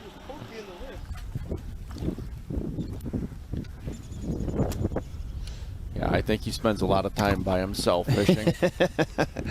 Chris Cox and Trey Hartwell now on the screen. 3 hours 36 minutes remain here on day 2. Bassin on dot border.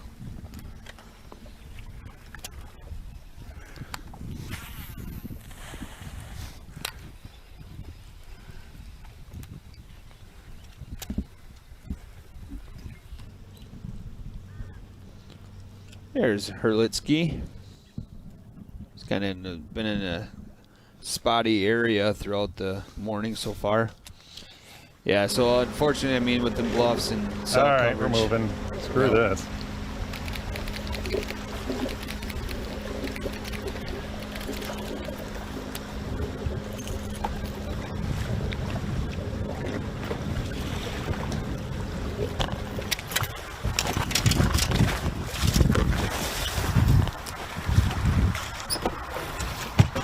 Definitely a lot more wind today. Yeah, Luke's making a move. It does look like it has the potential to break up a little bit there behind Daryl. Yep. But it's a little cloudy. Incredible though. It's a lot different than down in St. Louis. A lot more backwaters, a lot more grass, a lot more lily pads. And typically it's got a lot more fish.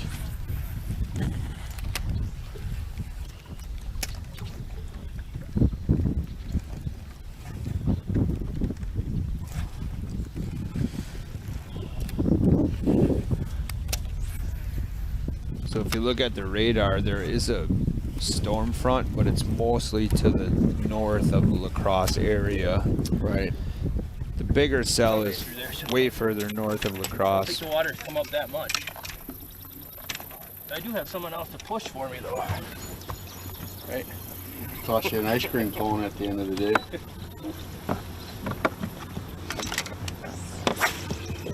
It's Ron talking with his camera official.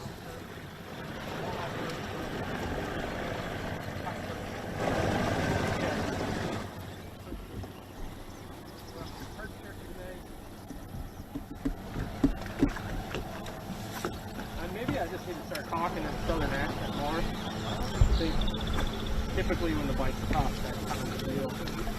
You gotta look at real, yeah. Southern drawl.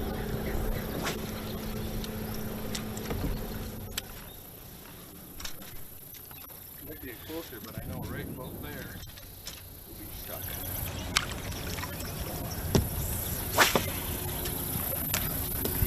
So it does look like there is a pretty big cell kind of coming from the southwest through Iowa that it could hit the Lacrosse area, but it's going to probably be after lines out. Oh, wow. Yeah, I kind of see here just about 237, then it's the blunt of the storm is there, but yeah, we have been very fortunate this year with head-to-head. Cade got a smaller fish. I gotta be careful. I catch myself midway through these bites. Like, oh yeah, that's right. I can't let it hit the boat or like do anything crazy. No, he looks like he's throwing, unless that's just not pegged. Anybody that saw that has to admit there was nothing I could do. I set the hook and that fish was skyrockets in flight. Did you get that one over the gunnel into the boat? He went through? No, that last one.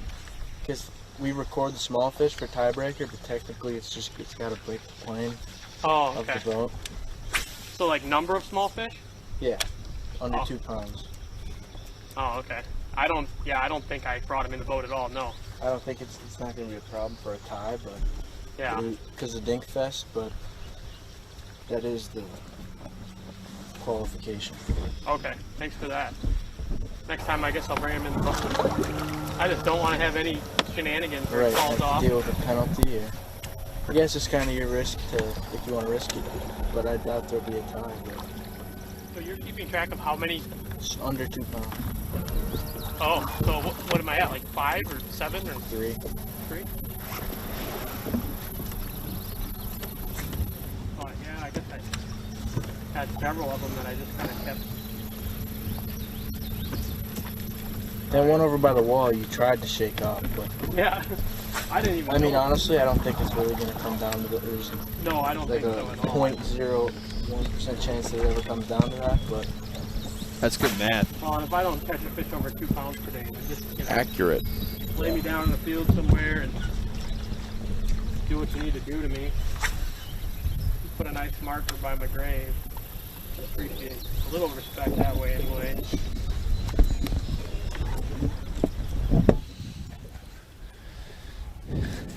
Back over to Trey. Sucker. Taking out Chris weird. Cox. You usually don't see those little ones jump.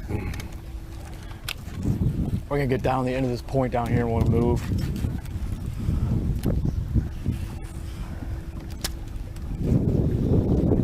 Look at how fast that Trey fishes. Yeah. He is covering a lot of water. And it's precision with every one of those flips. Yeah, it's kind of like referred to as power finesse fishing, right? You're covering a lot of water, but you're finesse fishing to high percentage spots.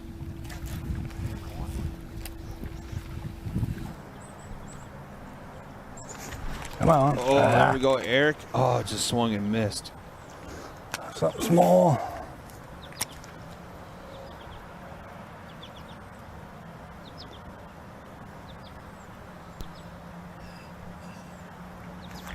There we go. Eric came back. Ah, another shark.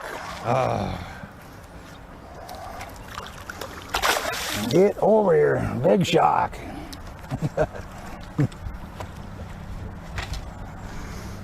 Come on. Oh, come on. Easy. Not what I want.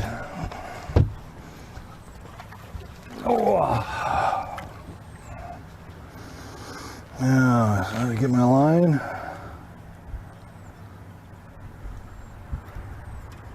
Yep. Why? Because it like fell out of hand, flopped on the deck. Oh, is it? Yeah.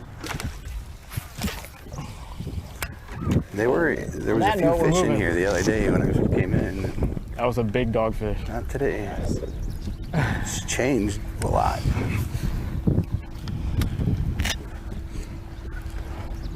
I think Trey just broke it off on a dogfish. Look That was a massive dogfish. Look at how meticulous he is too. Right away, a reel cover even goes on those things. Do you notice that? That thing had to be 7 pounds. It was big. Yeah. Most people will side a rod cover over the top, but he goes as far as puts a reel cover on there as well. Yeah, that's pretty cool. So if he's selling used reels, feel free. You know they're taken care of. Well care of. Yep. Yeah, I mean, you think about it. They get thrown on the deck, and I mean, they get one heck of a ride. You know, a lot of bouncing, banging. So I've been chatting with Gary in our member chat. He let me know that he drew a tag for Montana this year for whitetails. wow. And so right away, I'm like, you got good coverage out there? They're like, no, man, in the valleys it's tough. I said, well, I've seen on some videos, they'll have a camera posted way up on top of a bluff. Yep. And they'll film down on those big green fields. Yeah, speaking of that, the Reel Shot has a pretty cool event coming up to help everyone get ready. And, you know, this is the time of year you need to come in, talk to Matt, get your bow all set up, tuned up, or if you need to get a new bow. Sorry. Swung and a miss there by Kid. Yeah, so on August 8th, that's a Saturday coming up. Coming soon in the future. Head-to-head fishing, 3D IMAX. The whole crowd would have just vomited right there. That coming at you. See if I can see that on the stream.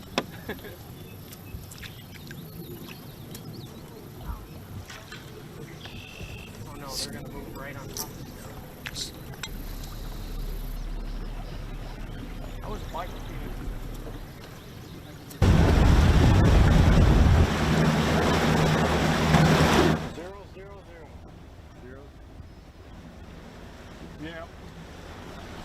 Yeah, so the event is August 8th. We're calling it Flinging Into Fall event. It's an archery hunting event. We'll have some factory reps here from Cuddy Back, Radix Blinds, Prime G5, 10 Point, Rambo Bikes. Hear them at that one we got that one spot. As soon as like 8:30, you could hear them starting to pop. As soon as that sun came up.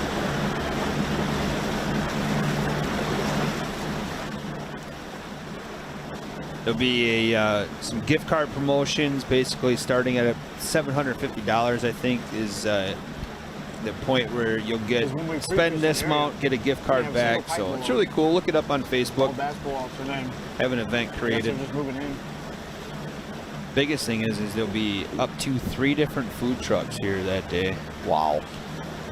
Can you give any hints as far as what food? Yeah, so there'll be barbecue. I'm in. There'll be burgers and like taco type stuff, and then I've actually spoke with another company who does like ice cream and yogurt style treats, frozen. It's the way I say it in my prayers every night. Yeah. You have to be like all the way down there. So if you're in the middle. That is going to be an awesome event.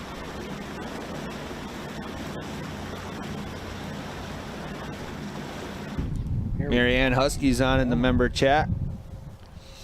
What's going on, Marianne? Do you supply helmets for the camera guys? Oh, there's Daryl with the big hook set.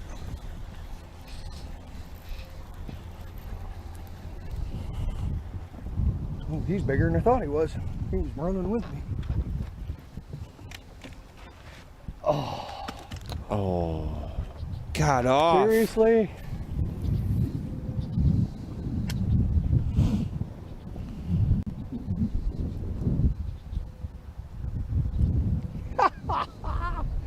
Oh, if I had the time, I'd sit down and cry.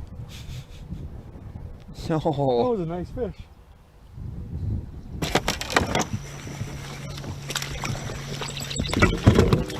Okay, it appears to be hooked up again. Yep.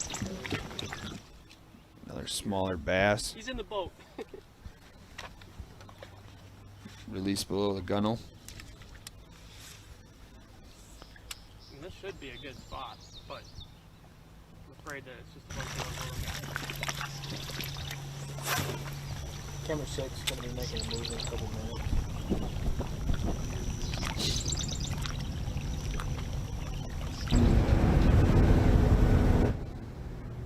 almost sounded like Ron was throwing like a whopper plopper style bait. I don't know if that was a carp or what that was.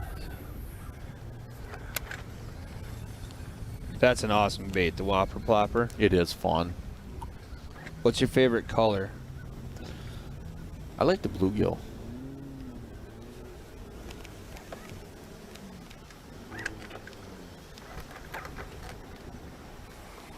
The old branch. My God. Trey looks like he is hugging that shoreline when he is running.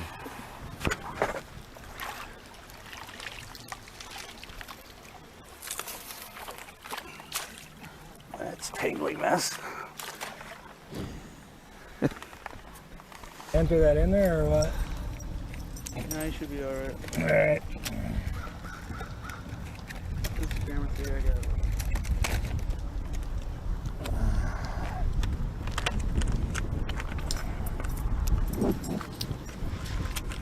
Looks like Kevin got himself in a little better spot here. Yep. Knock on wood so his camera stays with us. I'll just put my pocket.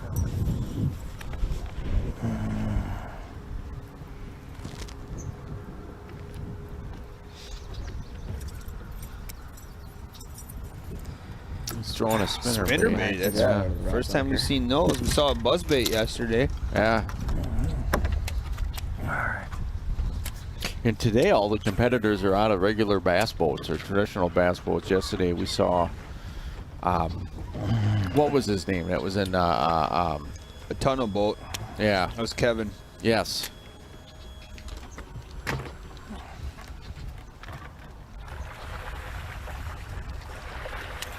Saw Jeremiah treat his boat like a John boat. No, he's watching. That was very entertaining, Jeremiah.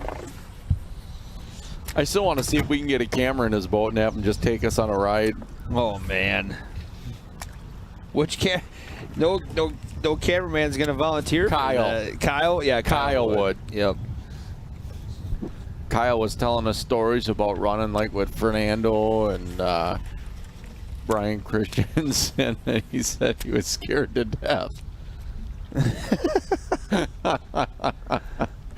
He said when the guy's driving the boat and says, "You'll have to duck and don't worry, you'll know when." He said, Really? That's crazy.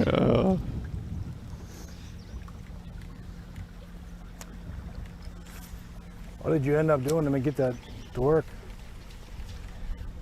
Just It was a tunnel boat is just more of a John style boat. Mm-hmm. Flat bottom.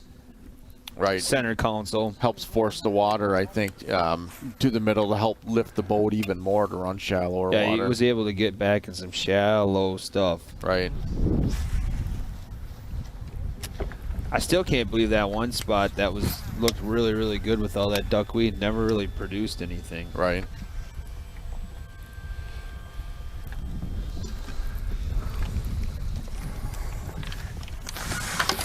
Now we're on Trey and Chris Cox. So it's Trey Harpo and Chris Cox. Look at there's that white swim jig. Yeah. We saw that a lot yesterday. A lot of white swim jigs. He elected to pick up Shoots the our flipping banner jig. like a John boat or a or a tunnel haul or something.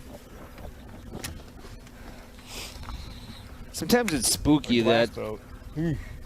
these guys talk about the same stuff we do, and they're not listening. And No. it's just it's kind of Psychic power is alive. It's kind of crazy. That happened a couple of the times. Oh, I don't know if that was a bass or. Did you see it? That was a All right, northern. I'm back to frogging. Maybe we'll get some blow-ups or something. It looked long, didn't it? Little, It's Chris Cox talking.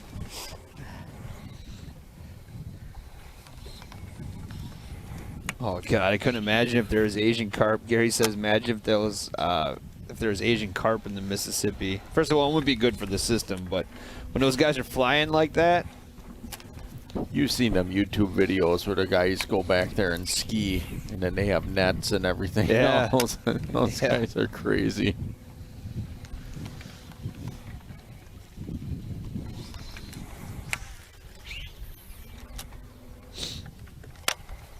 just listen to the anglers.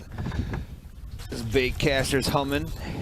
Back over to Kevin, main screen with him. It's Herlitsky.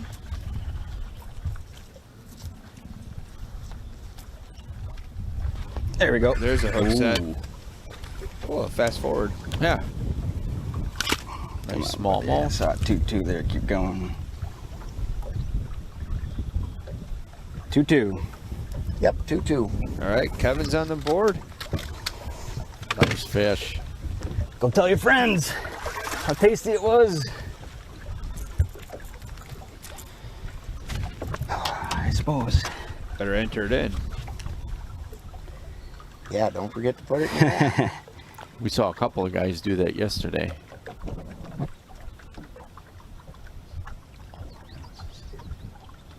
There you go.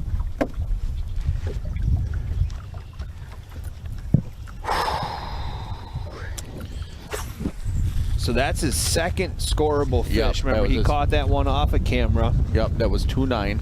So that puts Kevin at 4 pounds 11 ounces. This is a replay of that fish. There we go. There we go. Sure, nice smooth hook set there. Yep. Ooh.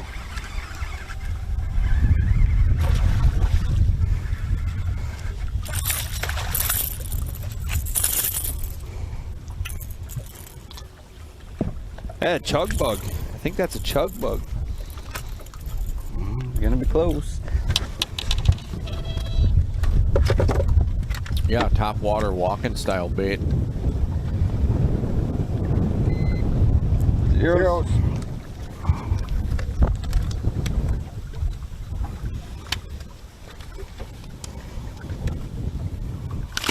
Come on, buddy. I saw it 2-2 there. Keep going.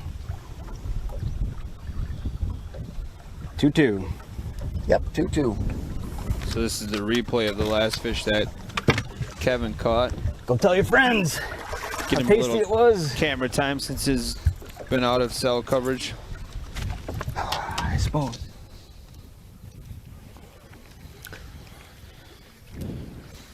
All right, now we flip back over to Trey. Said he's throwing that frog. Chris Cox is on the other side of the split screen here. I think he potentially is throwing a frog as well.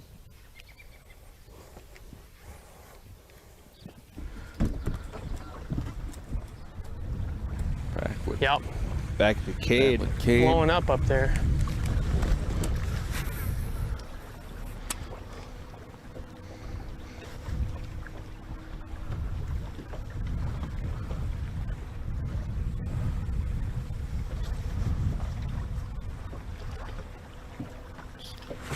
Oh, there's nice hooks. That's a great looking spot right there. Yeah, I'm pretty sure that's like in the Might be a good one. I don't know yet. in the Black River. This is weird with the net deal. They don't have to use the net. He can hand line this fish, but he's just a... Here it comes in the net. Ooh, that looks like a nice fish. That does.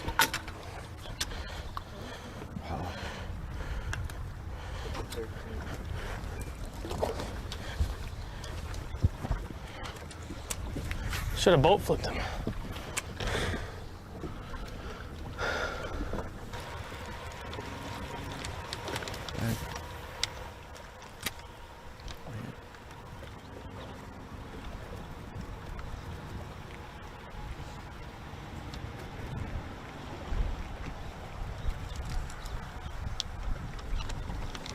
Here's some top water baits.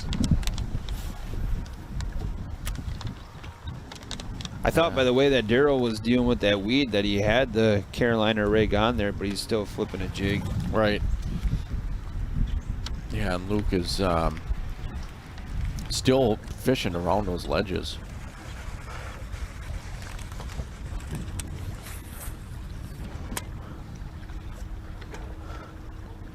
Cade again on the main screen, and he's hooked up again.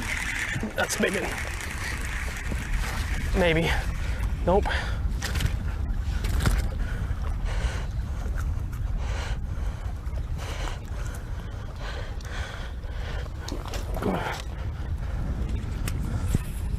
Come on, babies. So there's some threes here. Has to be. He located. Come on. These fish probably fish. just got on this stuff. That's 2 fish in less than 5 minutes. Right, and I think this is where he's fishing right here, which is not too far from the Clinton Street boat landing. God, I don't have everything. It'll be 5 miles. Which is right there. If you bang your boat, they'll all jump at the same time. It's horrible. There's everywhere. Can you tell if it's affecting the game fishing net? It's hard. I don't know if it's affecting it by pushing them out. Since they're filter feeders, all they do is eat plankton and stuff, so they kind of affect the bottom layer. So they're eating the plankton, shad eat plankton, and bass eat plankton, you know. Like Kentucky Lake, I think they just move. Because those fish love current. And in the summertime, those bass love being in the current on the main river. But man, there's a lot of them.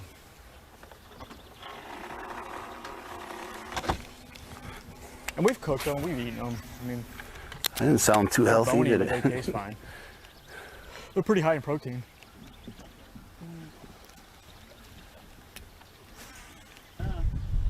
Yeah. Wow. So they were just talking a little bit about the Asian carp. Come on, let's eat it. Back with Trey and Chris.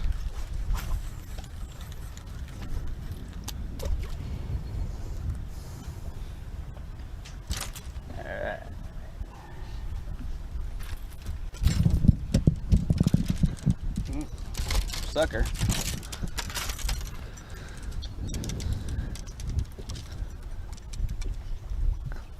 So this is not Trey Harpo and Chris Oh, Cox look on at the that. screen. I think it's the overlay. It's a spooky day here, man. That's just weird. I was just talking to Zach about that. I asked him, I share that Trey's guy's not listening? Because every time we talk about something, Trey's talking about the same thing. Right. We talked about the tunnel boat. He talked about the tunnel boat. We talked about the Asian carp. He's talking about the Asian carp. Well, let's test it out. Let's think about something to talk about.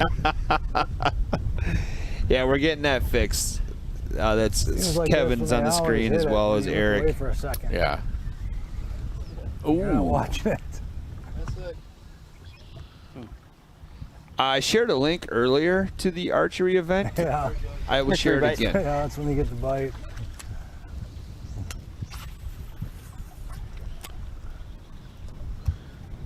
So let me know if you see this. It's the Facebook link that I just shared. It's called Flinging into Fall. All right, one more in there.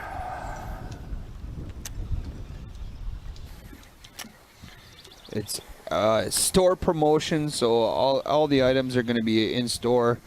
The sales, the Even the frogs. factory reps. Means nothing's eating them. Obviously the food trucks.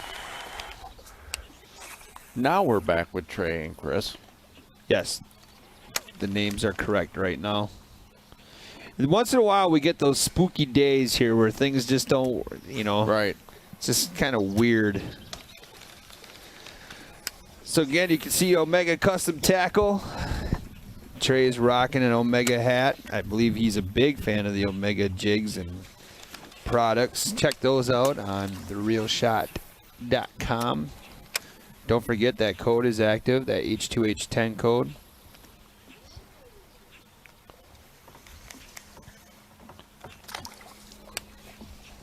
Not really.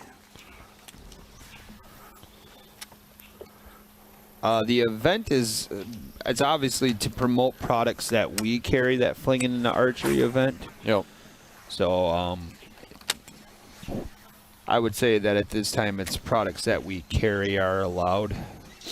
We've talked about, we have the space-ish, about running like swap meets and stuff in the store. Oh, yeah. Gun style shows. So watch for some of that stuff 2021-ish. Obviously COVID put a hampering on a lot of events this year, and we're practicing all the social distancing with this upcoming Flinging in the Fall event. I mean, we're not recommending or not. Masks are optional if you want to. There's hand sanitizer right by the door. Try to keep your distance from people, but it's a great time to come in and shoot some bows, buy some crossbows. Like I said, there's incentive to buy that day. Talk to some of the reps. The Radix blinds are phenomenal. Rambo bikes, bow lines that the Real Shot carries, Matthews, Bowtech, Hoyt. We also have the Prime line of bows. Tell you, those bikes are becoming more and more popular. I mean, when you first see it, you think, you know, it's kind of a novelty, but it's not. It's actually a very practical way to get out there silently. Yes, and scent free. And, yeah, so those bikes they're really becoming popular. Yeah, so what we're referring to are the big tire bikes. The Rambo line is an electric bike. Those things go fast too. They're over 20 miles an hour. Yeah, yeah.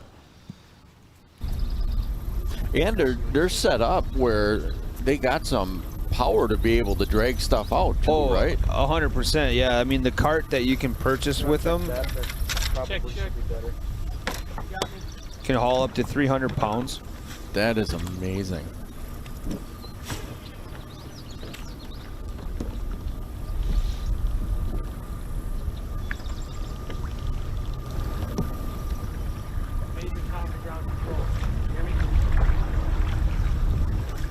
I agree. Brad Fuller may need one of those Rambo bikes for this fall.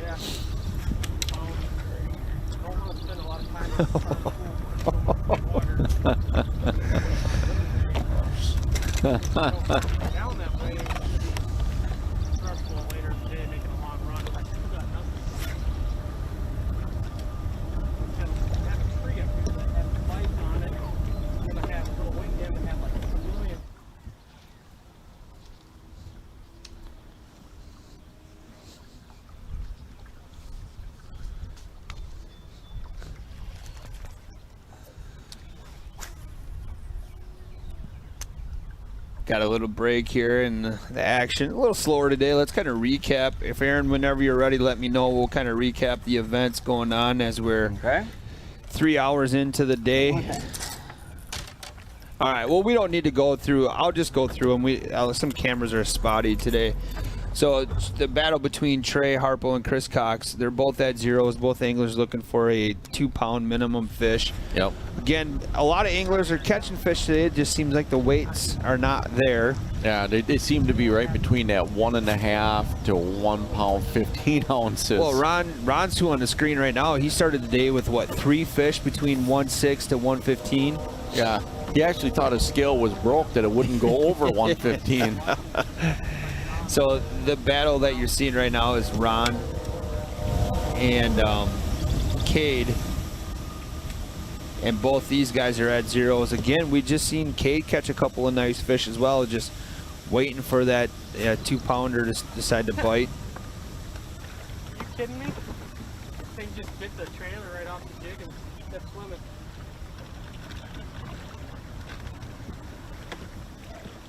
I thought that trailer got bit off. Where'd that wind come from? I don't know. The trailer off.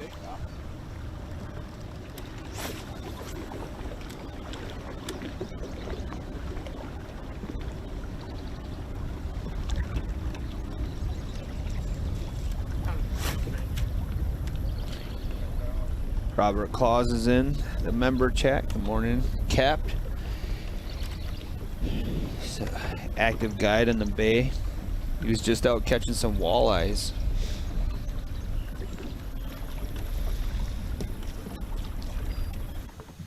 I'm just gonna idle to this point right here, so we should be good.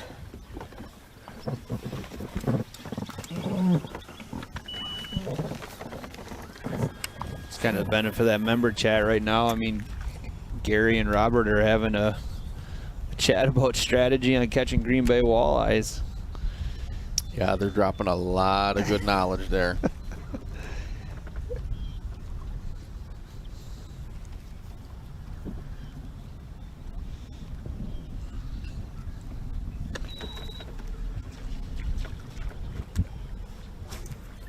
So I'm in the process. Here's the Omega link to the Omega custom tackle. Well, that was pleasant.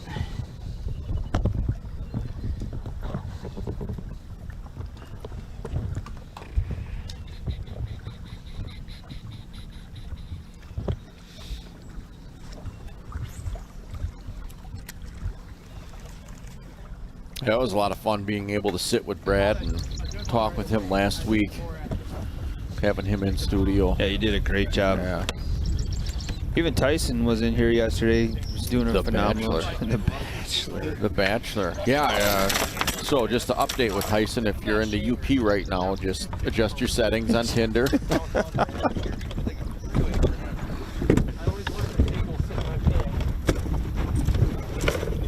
Oh, mass chaos going on in both boats here between Ron and Cade. Both anglers going to make a move.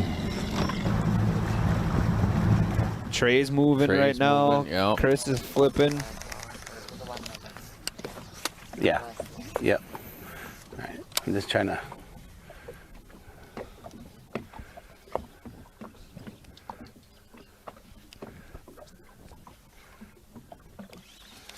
All right, we're going to run again. Here we go. We got a bunch of anglers. So Trey just got to his spot.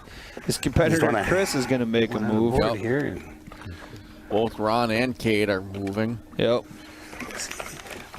I refreshed it, so it looks like he has 0 also. So Just heard Chris talking about looking at the wave live. He sees that Trey didn't have any fish either. not exciting TV.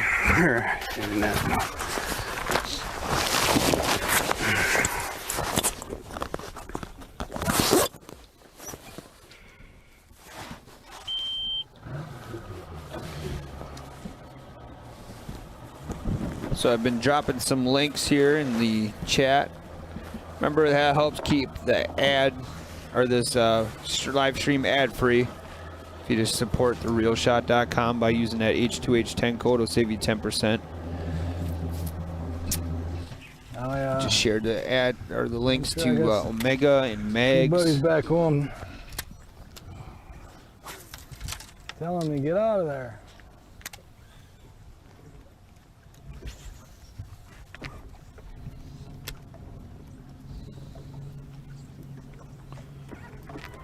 Check out Motor Sock right here.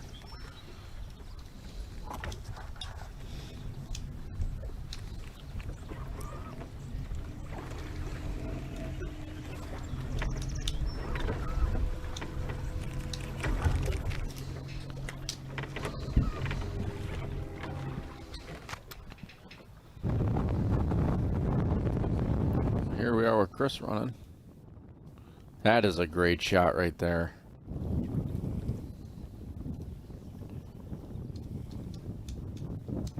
Hopefully they turn on the end of my line.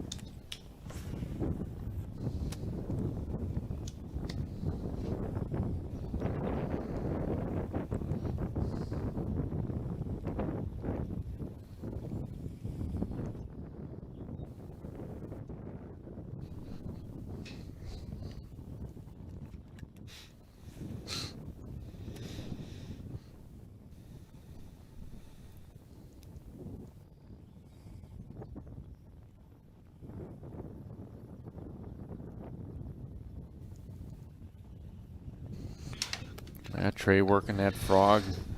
I'm gonna tell you something right now. Okay, I'm gonna blow your mind a little bit, Andy. You gotta get jacked up today. Okay, I'm gonna blow your mind right now. Okay, hang on a second. I have to prep myself because everybody out there listening to, they need to. Yeah, Opie, I just shared the link to Motor Sock as well. So here's the deal. I'm ready. Are you fired up? I'm ready. 1,436 people are on right now. That is amazing. That is amazing. So I'm going to go out on a limb, and it's not the same limb that you're on. I mean, that you're. We're bringing back that limb? Yeah. I thought I got off that limb. It was the end of the event. I'm going to say right now that this is the single best day of bass yet. Yes. Unofficially, right? I don't know if that's official numbers, but this is the single best day For bass viewerships, yes. Now we are right now at walleye levels. I'll say on a normal walleye day, right? Yep. I think the best we ever had was a walleye day. I think there was up close to 4,000 on all of our platforms. But this is phenomenal. Wow. This is absolutely phenomenal. Absolutely. From my guy? For all of them.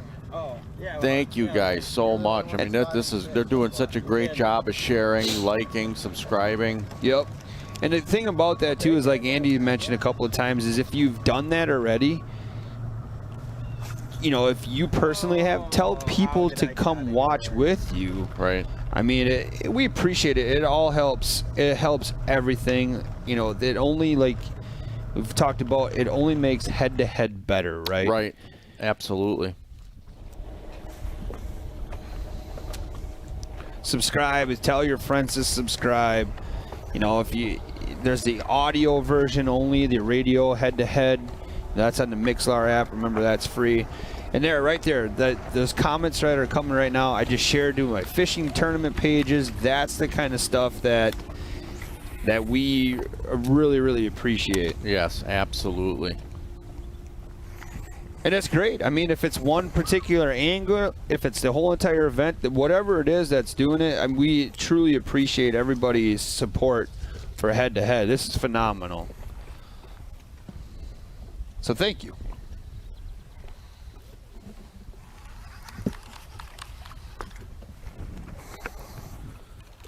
So you can see Motor Stock and Sportamotive are just on there now. Omega's on the screen. Just past the 3-hour mark of the tournament, or 3 hours to go. So we have 57 minutes exactly right now There's not a bass right there. to potentially a dink fest. Yep. You got duckweed around it, a big old tree. Look at that spot for Chris Cox. Man, that looks nice.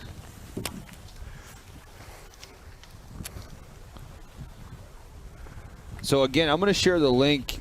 I've been sharing links to products, you know, and supporting our sponsors, that kind of stuff.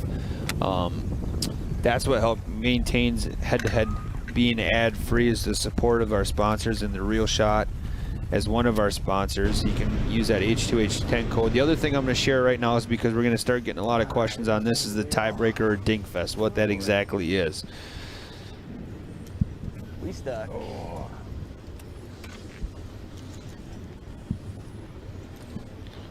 So here, tiebreaker information.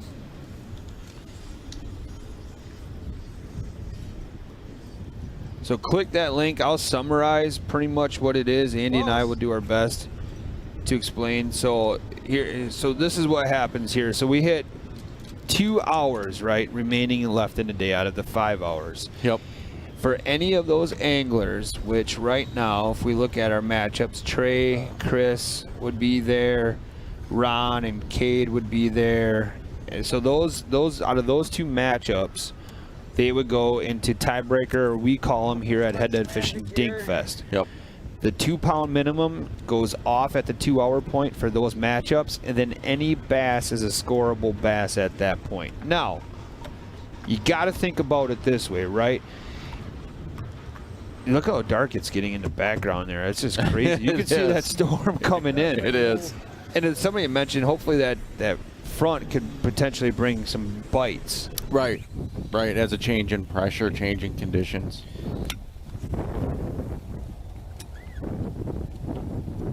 So what that means is there's going to be some small fish caught, right? Now, oh, here we go. Daryl got one in the boat as his camera just came back in. Yeah, he is skinny, but zeros. Zero.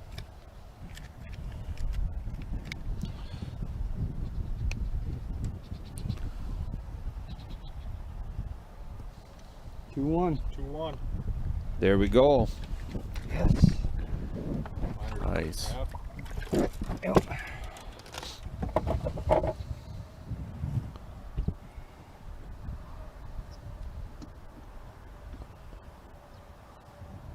That logo with that skull. That is awesome looking. All right. I think we finally got the bait. that they want. He crushed that thing. Kind of see the spotting. So anyways, the weights go off. Any fish is a scoreable fish at that point, if it's a bass, obviously. The thing about it is, in a bracket style of head-to-head, you have to have a winner. Yeah. Okay, and before we went to with Dinkfest is always a thing, but before we went to that, sometimes we had tiebreaker of a coin flip. I'm kind of zigzagging, kind of holding still with the current. And nobody wants it to come down to a coin flip. No, you want someone to move on because of their ability. Yep. So the other thing too is we've been talking about it, and you can hear the officials talk about it. Is they're also recording going upstream. Fish caught, scoreable, non-scoreable. They're not positioning themselves where they should be, and it's making it tough, obviously.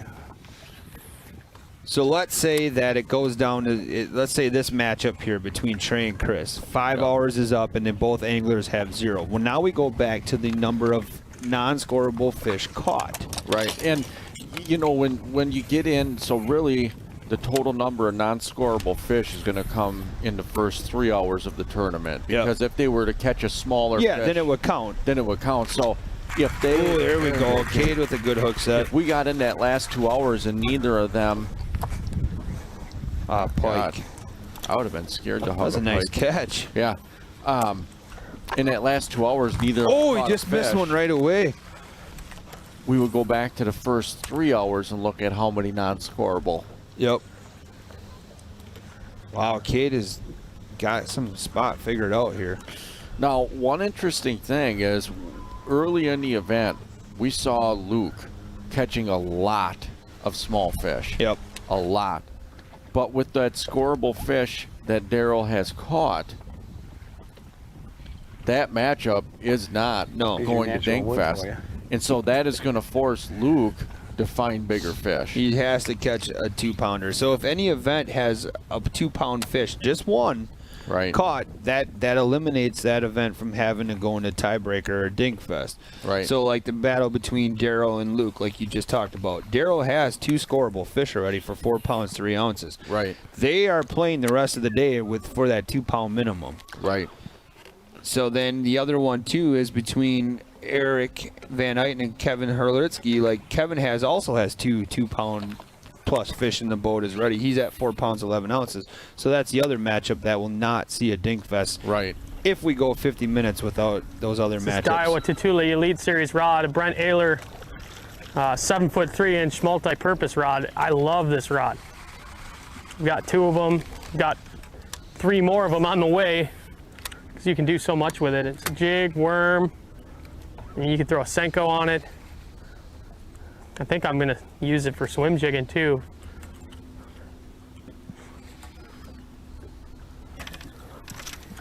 I caught a nice smallmouth out of this tree. Probably almost a 3-pounder on Friday. And then there was a megawad on this upcoming wing dam, but they were all little. So he might want to leave those. But maybe with the flow dropping, if there's some better ones on this wood, it might have slid up to that dam now. So there's hope. So if Cade knows there's a spot where little fish, he might want to leave those fish alone for the next 49 minutes. Yeah. And just target anything that's 2 pounds or bigger. It looks good right now. I mean, there's... The problem is they nice flow not on sure it. they know where any of those 2-pounders are.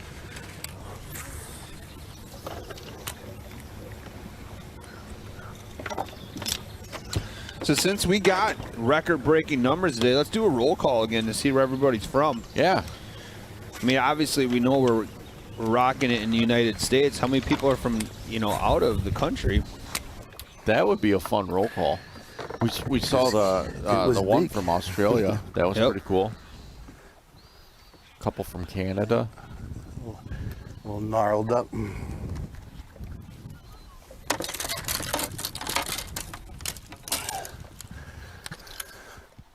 So the other thing, I just dropped a link to a lot of the Tatula stuff. I love my Daiwa stuff. I love it. All right, here they're starting to flood in. Oklahoma, New Mexico, Ohio, Oshkosh, Alabama, North Carolina. Was that a little? It was a different little yes, Travis. Canada, a lot of fans from Canada for head-to-head. I think they want us to come to Canada bad. Wow, can you imagine going to Canada? Oh, that's a bird. Wow. Easy. Oh. I think he was talking to you on that one. Yeah. Iowa, Oklahoma, the UK, here it is. Yep. Cambridge, Colorado, Kentucky, Louisiana, Russia. Whoa. South Dakota, Arkansas. Wow, Spencer has not missed a head-to-head event from Canada. That is awesome. Florida. Can you imagine having an event on the St. Clair River? Oh, here we go, Eric. Get up in there. I think it's a shark, though. Be a bass. Gary. What we got? Yeah, looks like a shark. Another pike. Oh man.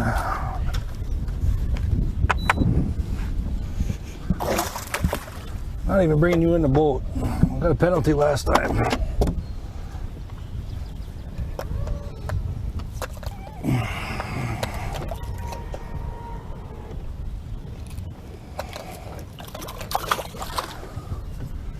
No penalty?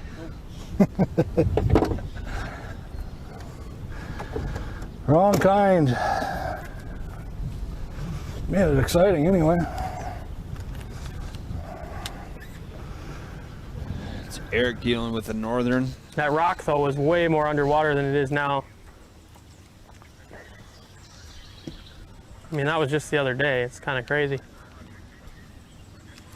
Back over to Cade. Oh, Cade's hooked up. There we go. Boat flip, big smallie. I'll take a penalty for that. Yeah. I thought I could just bear hug him and I almost threw him out of the boat. Okay. That's a big smallie. He'll take a penalty, but it's worth it on this fish. Good one there.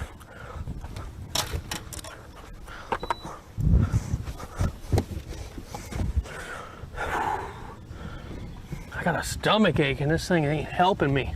Good. It's a 3-pounder. He's fat. This was a dink hole, my friend. 3-9. Yes, sir. 3-pound, 9-ounce fish for Cade. And just like that, head-to-head fishing, baby. Let's serve this penalty. I got work to do. So 45 minutes until a dink fest. This match between Cade and Rod is no longer a potential candidate. Cade just wrecked that dream. Oh, settle down, boy. Here's our last match that could potentially go into a dink fest between Chris Cox and Trey Harple.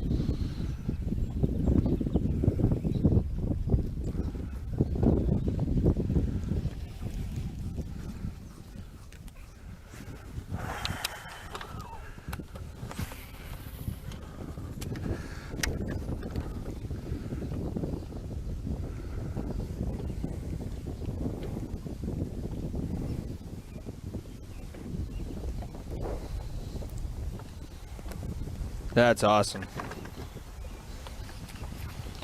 Trey just caught a 3-9. I mean, not Trey, a Cade. Cade.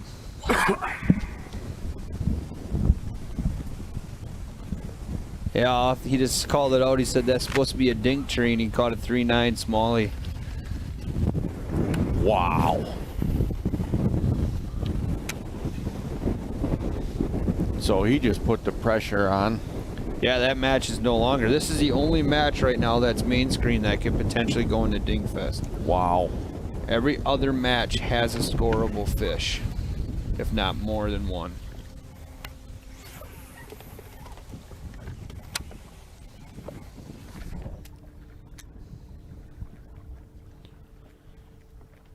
Here's Kevin and Eric.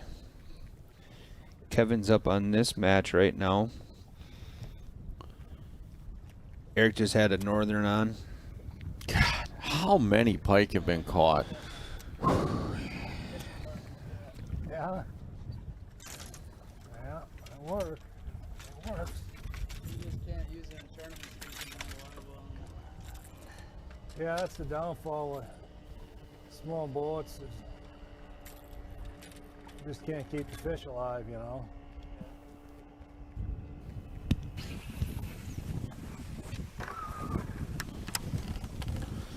42 minutes, 45 seconds until a potential dink fest here between Trey and Chris. Remember, everybody, this is Bassin on the Border. It's head-to-head fishing, the original head-to-head. Got some all-time numbers today for a bass event as we look at Ron making a push. Wait till Ron finds out that Cade just put that fish in the boat. Right.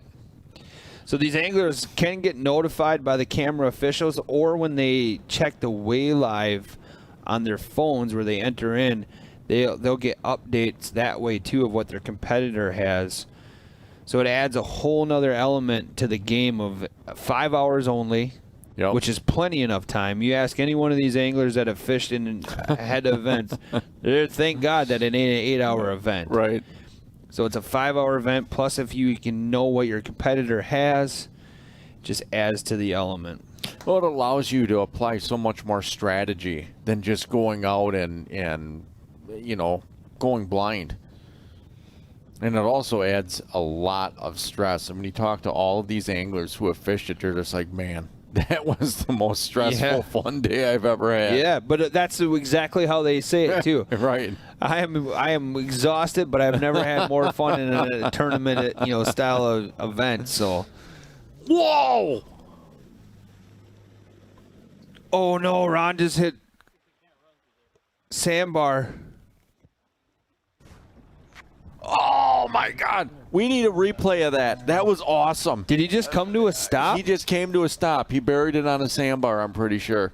I mean, it's not awesome from the standpoint that now we have an angler. Oh no! On a sandbar, but. There's Larry.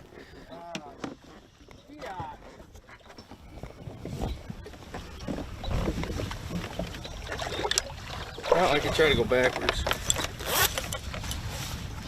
I don't think I'm going to go backwards.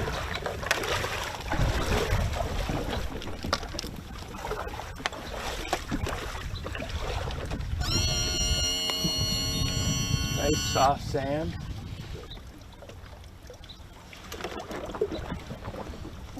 Oh no. Oh, maybe. If I was a cameraman, I'd be laughing right now, but you're a nice guy. It's not funny because you'll make me get in. Well, I don't know how else to not. All right, you need my hand to help.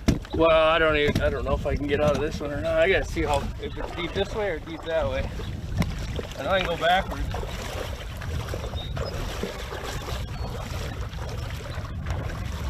Oh, it's shallower that way.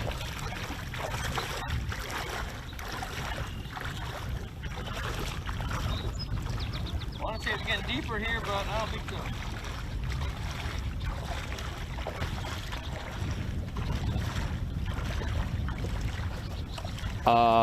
That's a live view of what it looks like to get beached on a sandbar in the Mississippi River. Right. And it is deeper over there.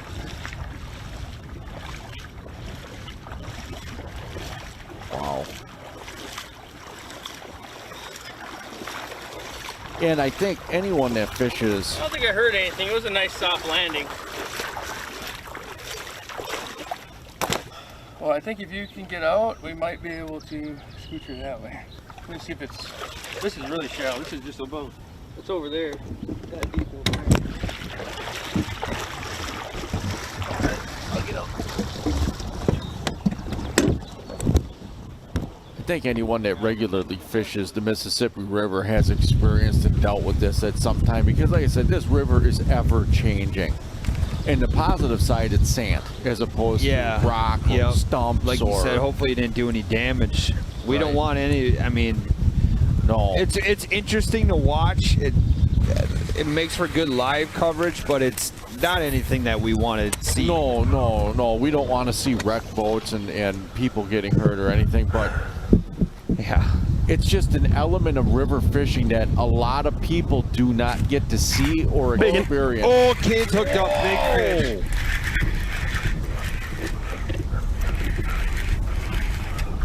No, not a big one. It looked like a big Might fish. go two. Might go two.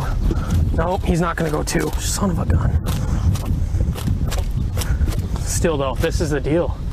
This is the freaking deal. Freaking deal. Zeros. It's a one. It's not a two. Shoot. I shouldn't be wasting my time, but it's close enough to like not risk it. 111.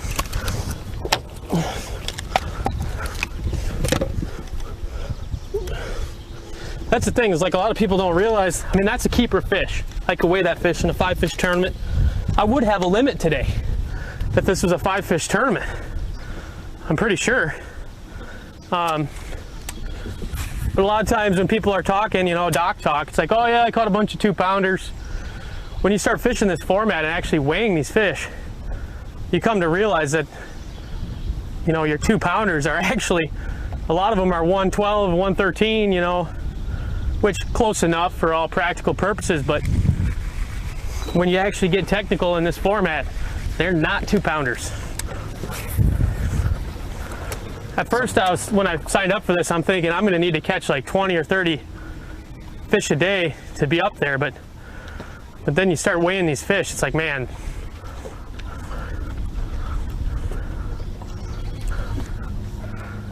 Great insight by Kate. It's the truth, though. Great insight. Oh, that felt like another big one, though. It felt like another 3-pounder. Here's our replay of Rod running.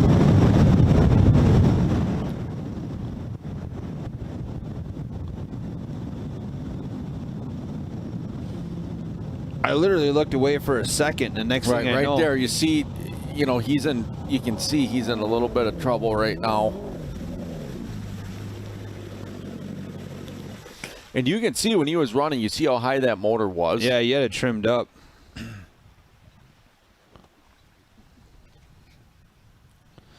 Now, yeah, see, that's what, there's some people in the chat saying they watch a lot of boats get stuck there all week. The graphs show 7 to 8 feet. Yeah. But it's not in that spot. And actually, Steve Mortensen, who fished yesterday, said he's 200 yards away from that. He's staying in that campground you saw on the shoreline there. Right. He watched him do that. He goes, I think I just saw Ron Beach's boat.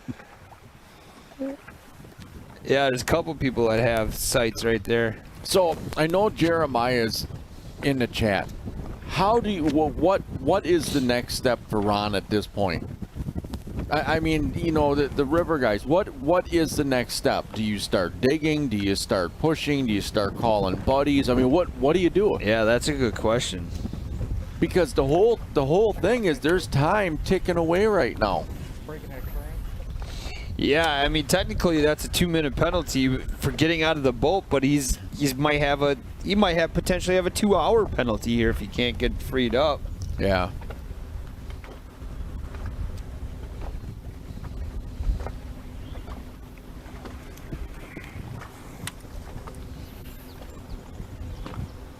Trying to get airboat poles off.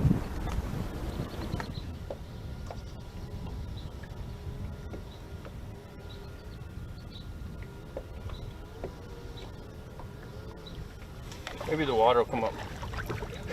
It is coming. Do you have a number that we can call for the airboat? No, I was just texting him. He's on there, that's good. Let's see if there's someone over there with the...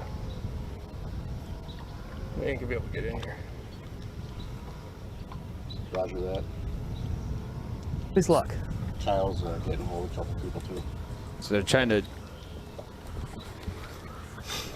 Oh, that map is crap. I should have known that. He's calling Shaver for the number. Yeah, I think that would have been okay if I would have hugged that side. I hear some braid whining. Is that mine? I don't think Is that my fish catch that you're watching? Front is floating. Uh-oh. Come on, right by Somebody else is catching one. Park. Right by the beach. You want to talk to the camera about what happened? Well, I was running, I think this is running slough, and I've never run through here before, at least not in a long time. So I was just following my graph, which is a lesson not to do that unless you've been through here before. If you scan over there, you can see what I hit. All soft sand. It was a nice landing. I should be a pilot. But yeah, I was just trying to get over to where I knew the channel was, the other channel that runs along Goose Island. And bad judgment. I'll give you guys something to talk about. And the people on the blog, something to comment on. Harold's fishing a river. They're all on his side. I mean, it goes to you show that that river changes. I'd much rather that run much. into sand than any of the rocks out here, which I've done before as well. Yeah, we finish out this. I'm not going to get married to this wing dam. A lot of times this time of year, it's kind of like this, where you catch like one good one off of a wing dam, and you got to keep going. 10:30. Let's see. What is that? 2.5 hours left? Jeez. There's not a lot of time. You're gonna have to really start doing some stuff. Right now, Cade's fishing don't get pretty another much good just one. against himself. Yeah. Right.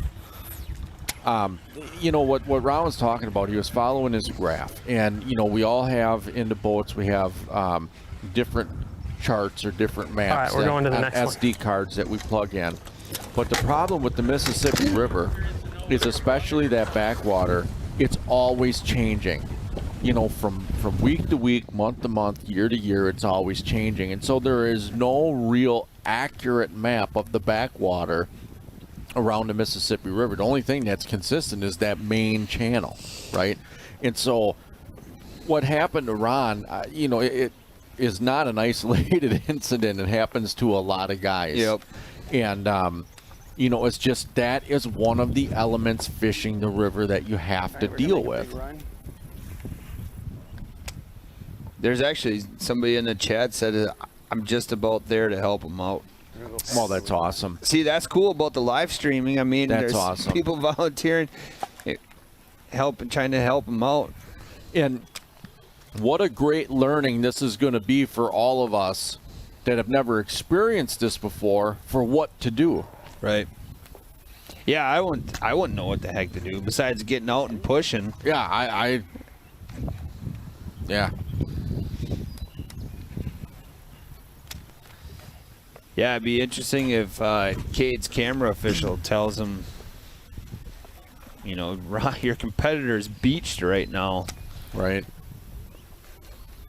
Doesn't matter. I mean, you still fish to win, right? Ron could get off this sandbar with 30 minutes to go and go put 6 pounds in the boat if he's got a good spot lined up. I carry a 7-foot 2x4 in my boat just for this situation. All right, just get underneath it and rock it forward. Keep rocking it off that sand. It makes sense. Yeah. You know, we heard Tyson say yesterday, now a push pole probably wouldn't do a whole lot in this circumstance. No, that's a heavy boat. Yeah, he's beach for sure, but that 2x4, that's a great idea. Just get it, you know, just keep pushing his. Now, I mean, with like a lot of people are saying too, especially Ron having bypass surgery, we don't need him to try to do anything. No. How else are you gonna get it off? That's what I think I need, you know. Wait for that rain to move in. So there's Daryl. We just saw the match between Trey and Chris. That's the match that's 30 minutes, less than 30 minutes away of going into Dinkfest. Here's Daryl, big hook set. Big hook set. Oh my God, be a bass. You're huge. That was a big fish he swung on. Can we turn his audio up, Aaron, please? No, big old freaking northern. Whew. Big fish though.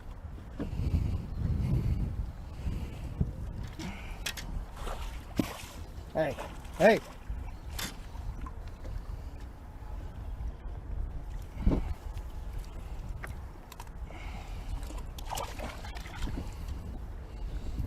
Whew, that was a nice hit. That was a nice hit. He swung that rod and it did not move. God, I can't believe he didn't chew the hell out of my line. No, it stuck. It did. He kept saying, man, if you're a bass, you're a giant. It's a great looking spot. I can't believe I botched that. Look at that. Gosh, poor Ranger. Hook sharp, I mean, everything's good. Yeah, it's very fortunate that Feeling things though. he's in sand right now. Where I want to be feeling.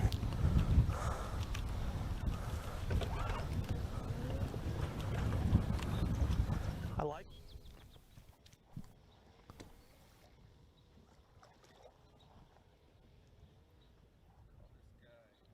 Okay, I'll let him know. Hey, Ron? Yeah. Check your text. You got a phone number to call? Yeah, I got a number. Supposed to give him a call. 628-769.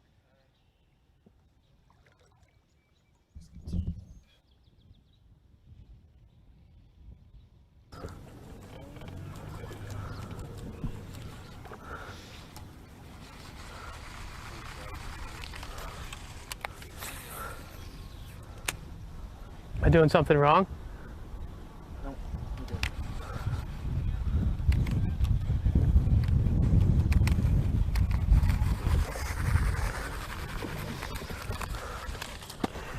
Let's see what you did there.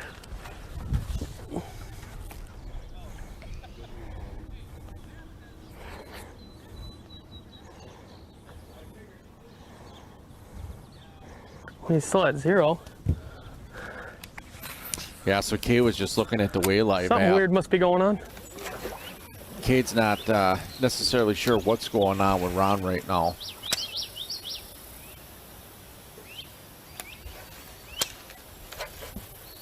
But we just got notification that tournament director Kyle is working. But nice hookup by Trey.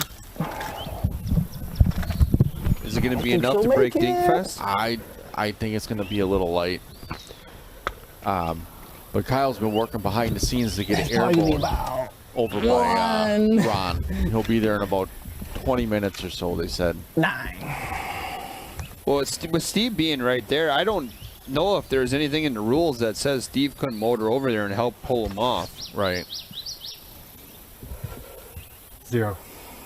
The big question is, you know, if these guys have enough rope in their boats to be able to reach wherever. So awkward. You know, a regular boat, an airboat would be able to get right up by Ron. Yeah. As opposed to another bass boat. You know, I don't know if he's going to have a few hundred feet of rope enough to pull him out. Oh, 111.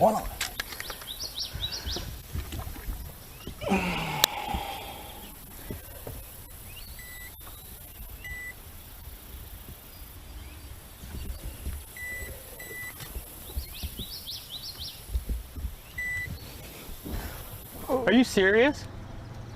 Oh my gosh.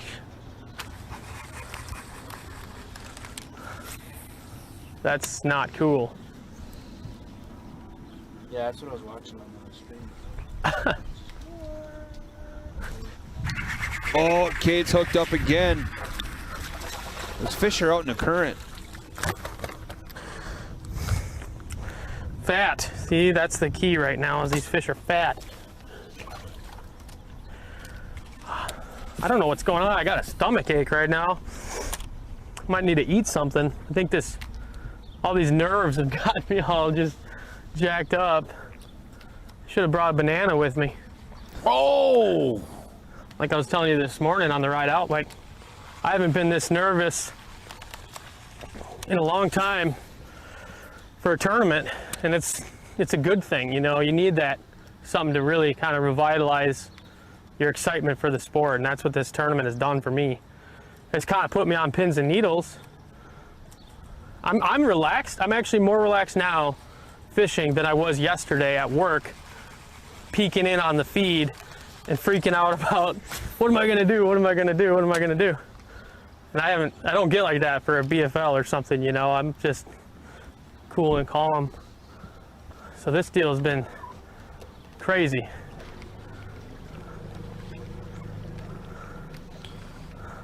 That's Cade. See, it is. It's all about the format. We've tried to figure it out, right? We've talked to a lot of, and maybe Marianne, who's in the member chat, can help identify it, Marianne. But what is it? Oh, here we go. Somebody's out there to help.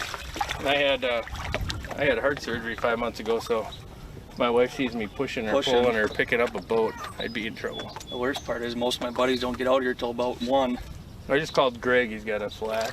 Yeah. And I don't know who Greg is, but Kyle gave me his number. He said he'd be out here in 20 minutes. So. Yeah, I figured I'd stop by, see if I could help, but I don't know. I appreciate it. If it's gonna happen. So just that way and back, or that way and that way? I mean, depends on where you want to go, I guess. But well, as long as I'm floating, I can run back that way. And probably I'd go back out, push this way. But then I know where to run that way. Okay. Otherwise, if anything, he might just take you back there, because I got up to where that is right there, almost by Motors, so. Oh, he's probably been here before. Oh yeah, I'm sure. The FLW guys are stuck down here, then South Goose too all the time. Yeah. So. They're here next week. Yeah. I don't think it's coming up, is it? No, the walleye tournament for head-to-heads next week. Oh, isn't FLW here next week too? I'm not sure. I think they are. I'm not sure. Not sure okay. at all. Well, I appreciate it. Yeah, no problem. You any good fishing today? It's spotty. Hopefully it's enough for next Monday. Oh. We'll see you guys. Yeah, thanks.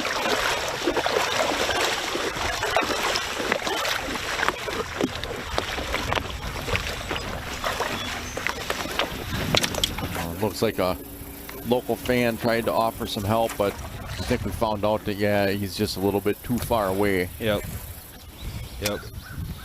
So I know Marianne's listening now. Oh, there's Trey with another big hook set. I want to try to get to the Cade's reaction there. Oh, 2 minutes. No! 2 minute penalty. I don't think he's 2 pounds either.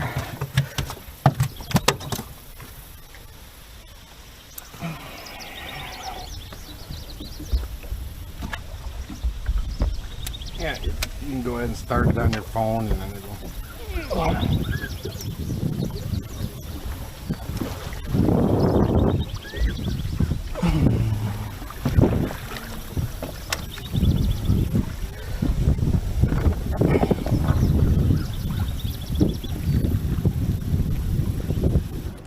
He secured his boat and started his penalty. So what we're trying to find out, Marianne, is maybe you can help us out, is like what Cade was talking about there. You know, he's talked about how he's fished other events. Yep. And he said, I've never been more nervous than a head-to-head event. And Brian and I have talked about it, Kyle and I, Andy, we've all talked about what is it? I mean, is it the camera in the boat that adds those extra nerves? Is it only the 5 hours? It's got to be accumulation of all that, right? Because the announcers, get a nickname. It's kind of hard to explain. But what is it about this event that is so appealing? Banana joke to everybody. Oh, come on.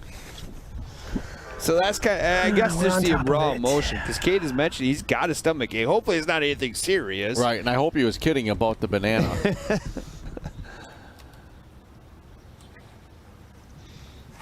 Oh, he's got him figured out now, man. Yeah.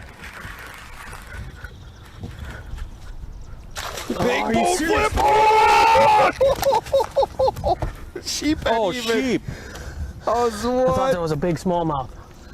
And I was going to risk. I looked through the viewfinder and I thought it was too. I was like, holy crap. I would not want to have to do his laundry. Any species, I'll run mine quick. I wasn't sure. I was waiting for you to tell me. I wasn't going to ask you. I started going. Oh, you started? Thanks. Ah!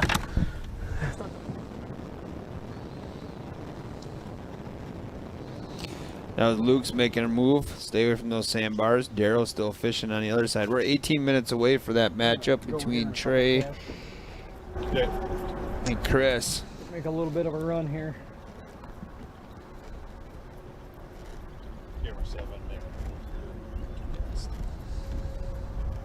Yeah, Trey did get a penalty as well. He's got to be out of... He should be back fishing. Now Cade's about to serve a penalty.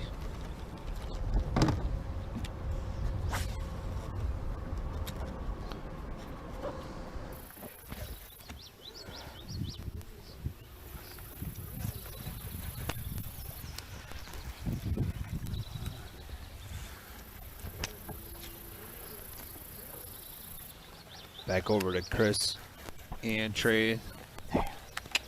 17 minutes away.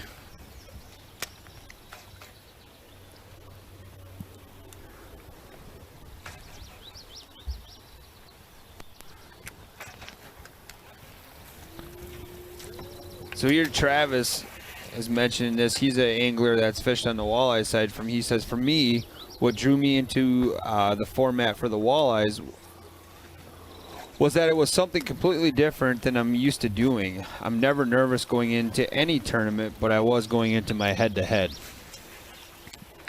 To me, it's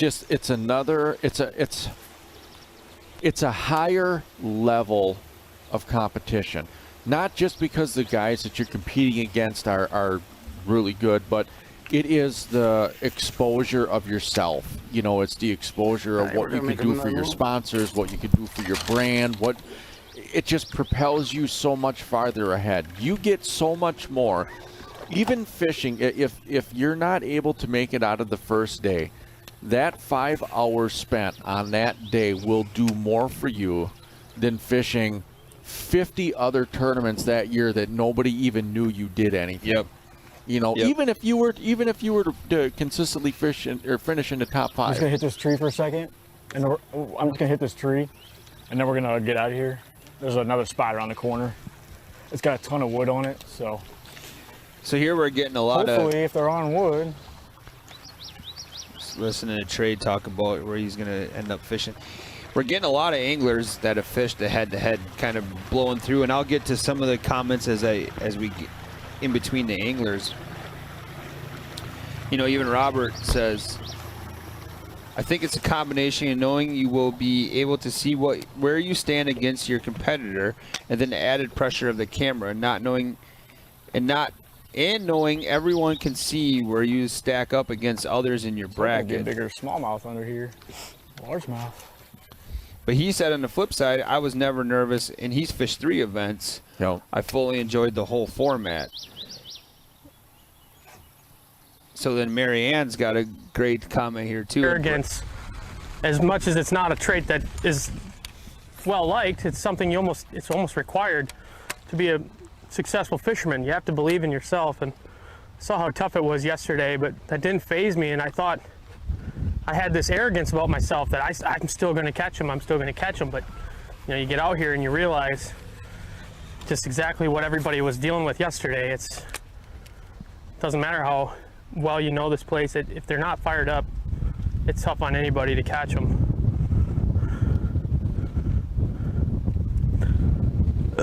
Excuse me. He's really not feeling nobody was good. listening to that with earbuds in. I was. Right in your ear. Good morning. He's just How are you today? releasing. Would you like a Jimmy Dean breakfast sandwich? You can probably just smell it through the microphone, can't you?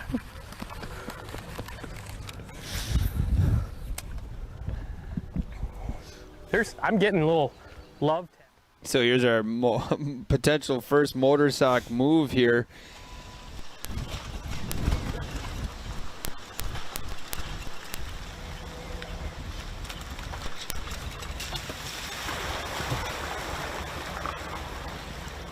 All right, so I asked Marianne, and this is her response.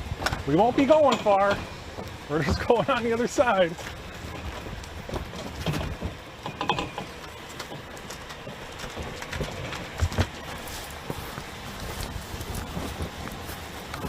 Looking at Luke making the motorcycle move. Remember, in this event, they can trailer.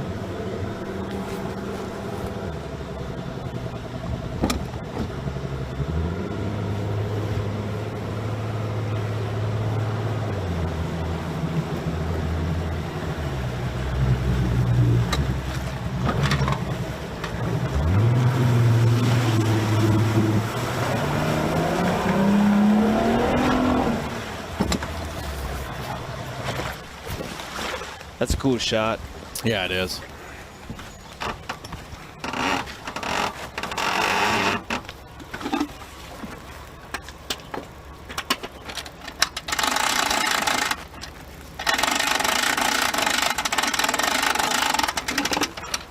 All right, let's do this.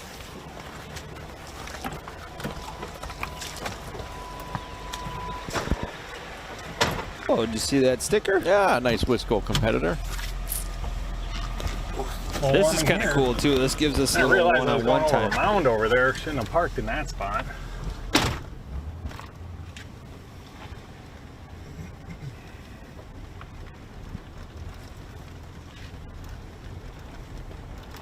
This is just so awesome to watch river fishing.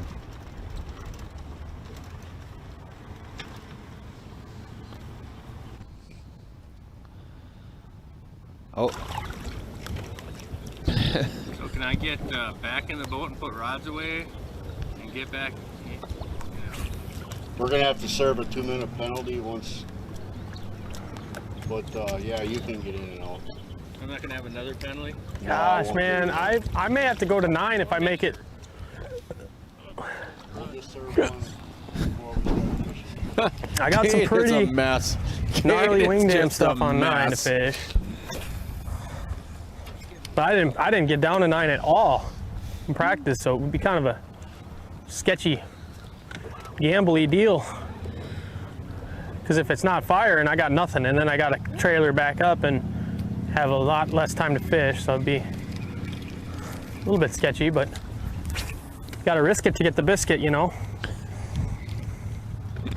There's $5 grand to catch today, or this week. We're going to have a new segment. It's called Cade Mic'd Up. Yeah. I guarantee you whoever wins $5 grand isn't going to do it because of something they fished on day one. Wow, he's already back in the water. Yeah, you said it was just going on the other side. That was the motor sock quick move. Quick move of the day.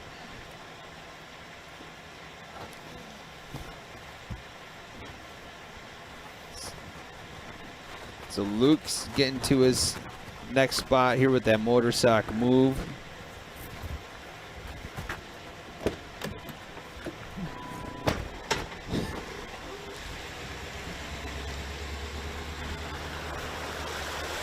Hey guys. What a cool shot. Great camera work. These cameramen are getting creative right now. If I was the angler, though, I'd be like, what are you filming? Get your butt in the boat, man. Not a bad. Your butt better be in that boat by the time I get back. There we go. He's listening. Get in the boat, man. Great camera shot. We appreciate it, but Luke's going to throw you in the water. Can you imagine being Andy's cameraman? I'd be afraid of getting a cuff to the head from him. Yeah, right.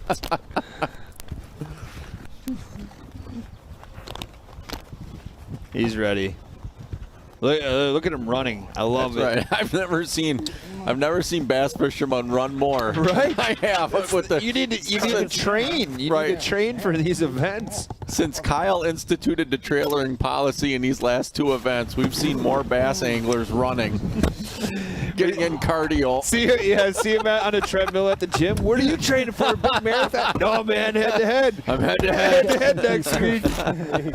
Come on. Do you remember doing killers, right?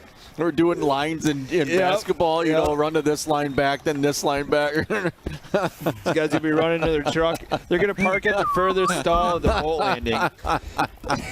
Just training at the landing. The gnarly looking wood. Who's going to pull the first hamstring? Oh, God. Why do you...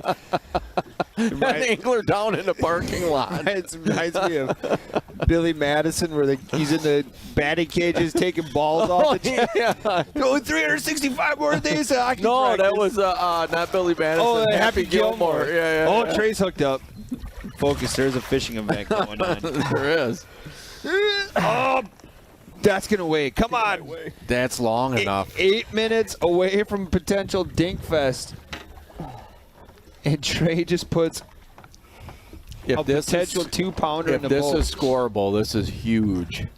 The shuttle run. Yeah. Yes. Only 365 more days to my next head-to-head event. Yeah.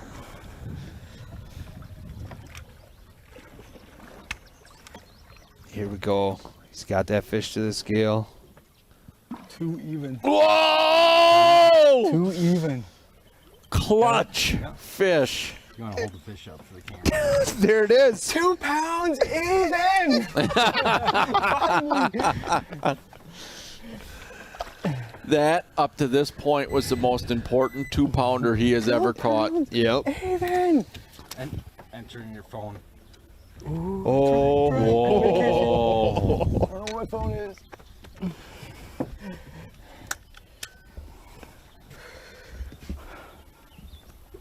How do I record new catch? Yeah.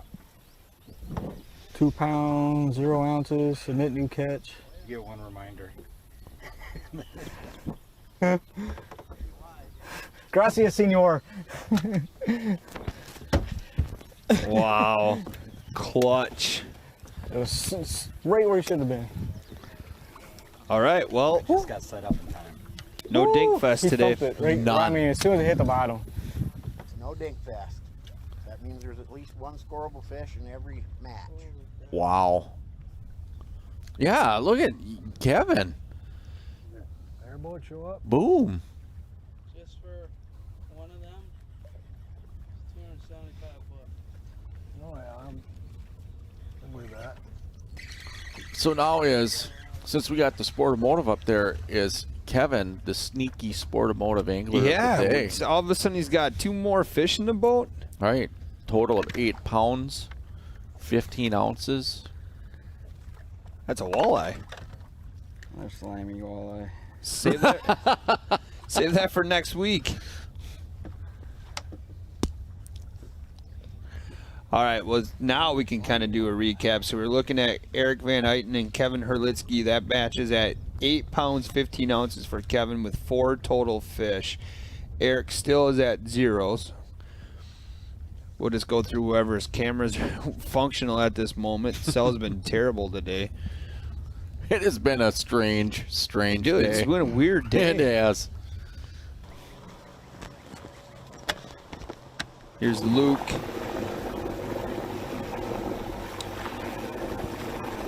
He's getting in tight. Oh, look at that spot, though. Wow.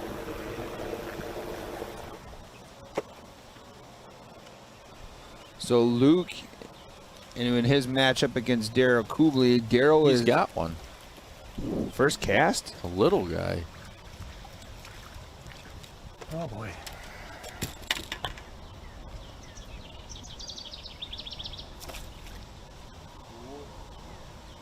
That was close.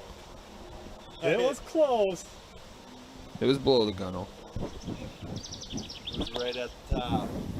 Is that a penalty? That is a penalty, sir. Oh my. Ah. Ah. Okay. Crap.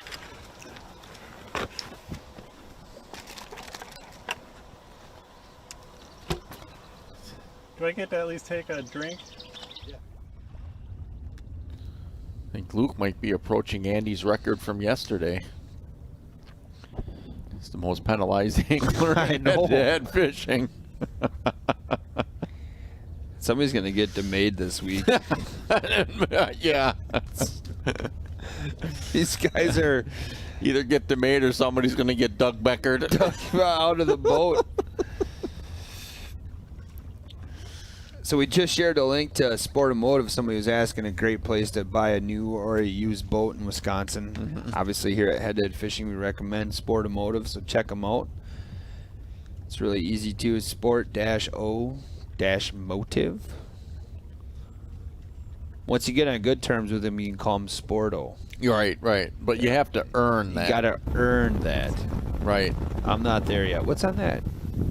That's a snake. Oh, it is a snake. That's a snake.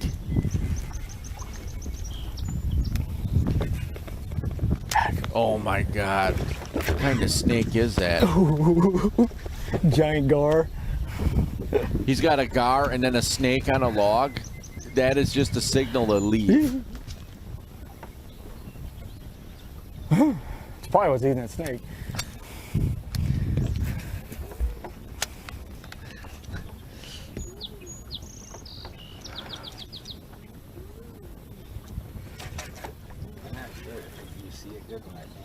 Jeremiah said that's a water snake.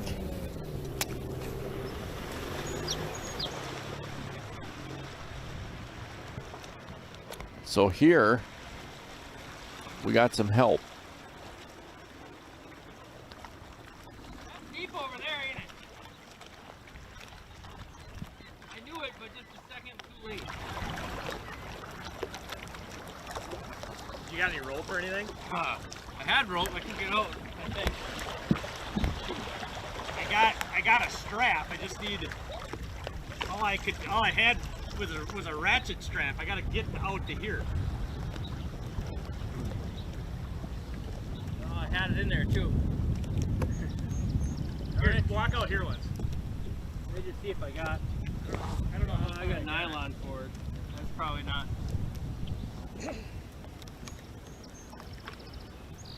Probably not gonna do the trick. Here, just walk out here. Okay.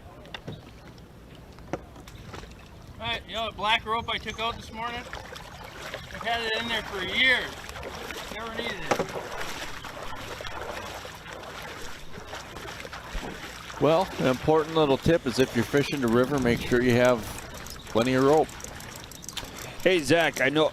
Can you or should I would like to talk to Trey and find out what he's flipping. If we get a chance, I can do it as well.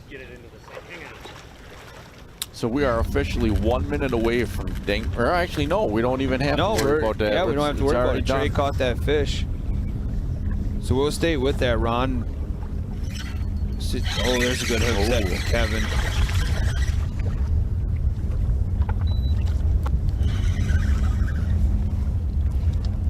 Another walleye.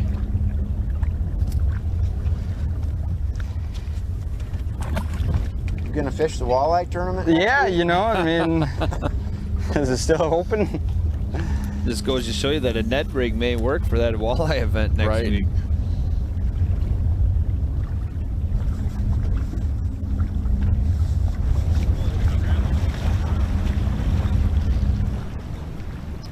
Whatever it is, it got hung up right there in the current break. We might find out. I'll be working my way that way.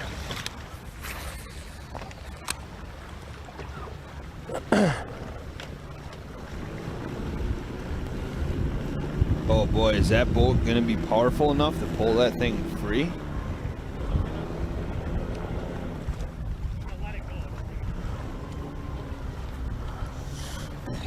Wow. Look at how much deeper it is now, right?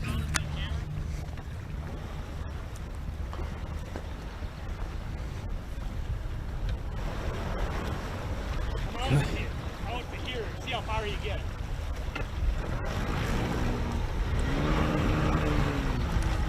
Oh, no.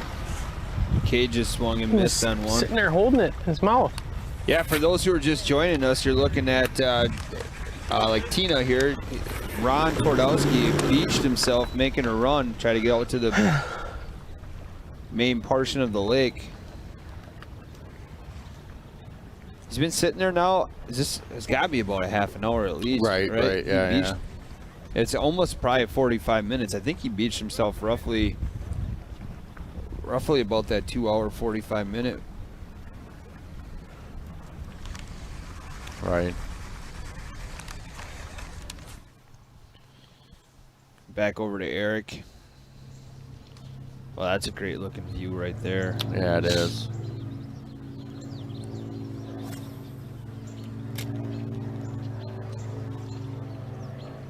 Zach, what kind of plane do we hear?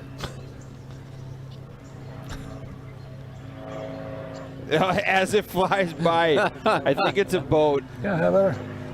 Could be one of those planes that can land on the water. Yeah, A float there's plane? A couple different things in there, whatever you want.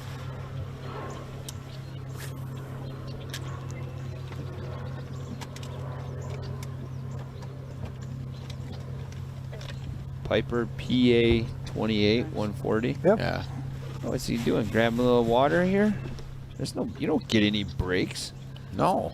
What's this guy thinking? No, now we have it on camera. Can we send this to Kyle? Yeah, mark down that he's taking a lunch break. 50 on the back. Yeah. I always like the sound of Optimaxes. Yeah, the old two strokes, they bark a little bit, shake. Dad used to have a 225, and then he ordered his new boat. He had got a 175 Verado on there. That thing was quiet. Yeah. Yeah.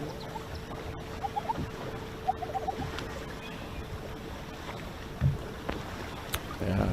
Now, is that kind of that same area that Kate started? It looks to be that way for Chris. Yeah. So we're split screen right now between Trey and Chris is making a push. Man, it's deep right there.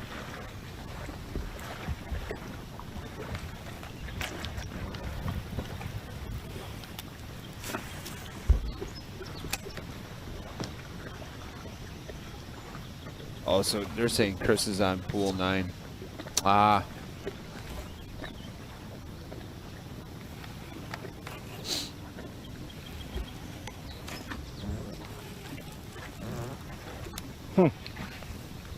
Interesting.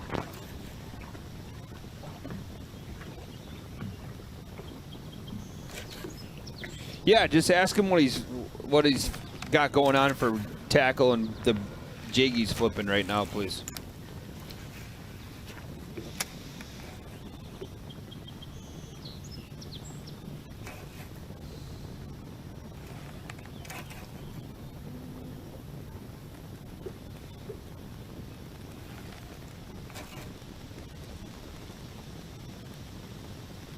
We're about to get a question from Brad in the member chat over to Trey.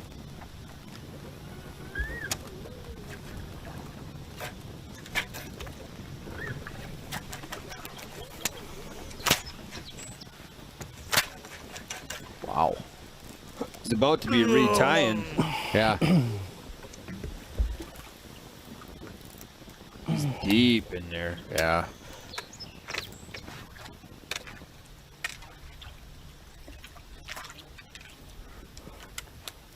Oh, he got it. Nice save.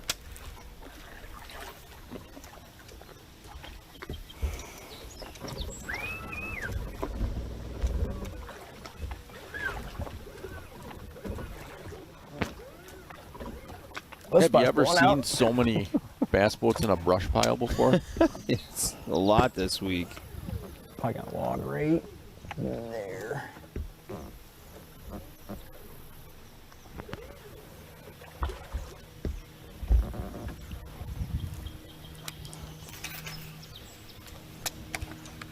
So he's obviously fishing braid, because there's no way you put your line through that and not even check your, you know, Right.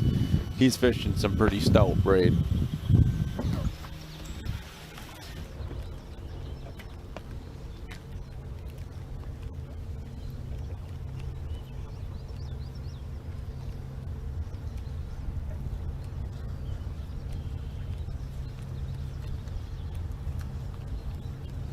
Back over to Eric and Kevin now.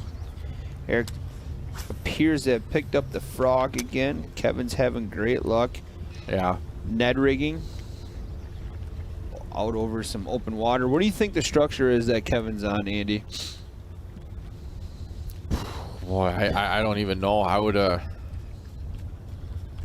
don't know if he's on like isolated rock or if there's like just like a sand point with the channel down there, or if he's just fishing contour breaks. So it would be really curious to figure out what he is fishing, because it looks like he's spot locked on a specific area or a specific spot that he's targeting.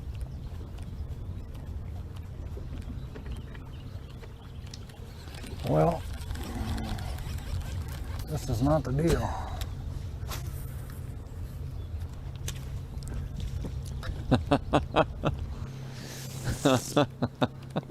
Apparently it might be a secret spot. Secrets are no fun. Not trying so hard.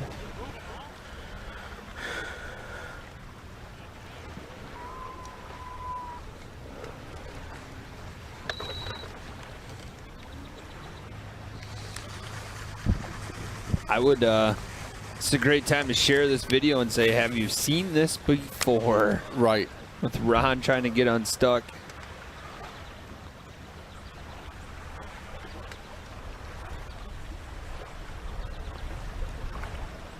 They're trying to rock it free.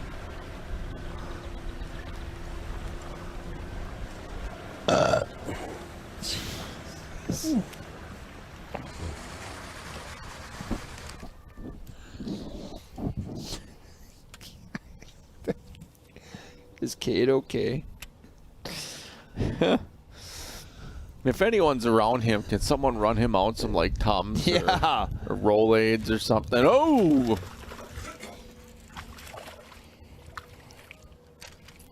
Little guy. That's how. Jeez. Kate is doing some serious releasing of Grandma inner over here. demons today. He's got to notify his cameraman when he does that.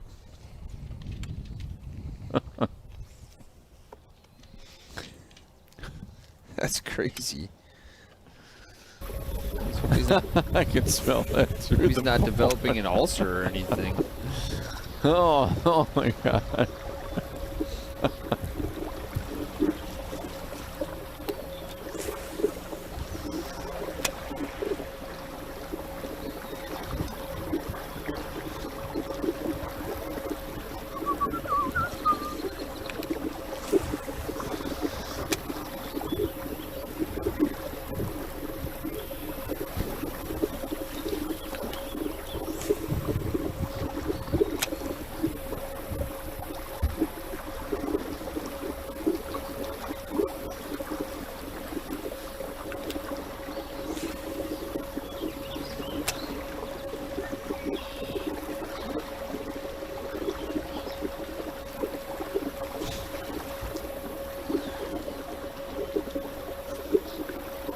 Trey's got that trolling motor on high.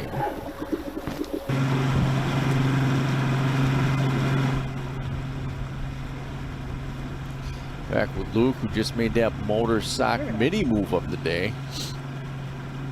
Look at you go. Yeah.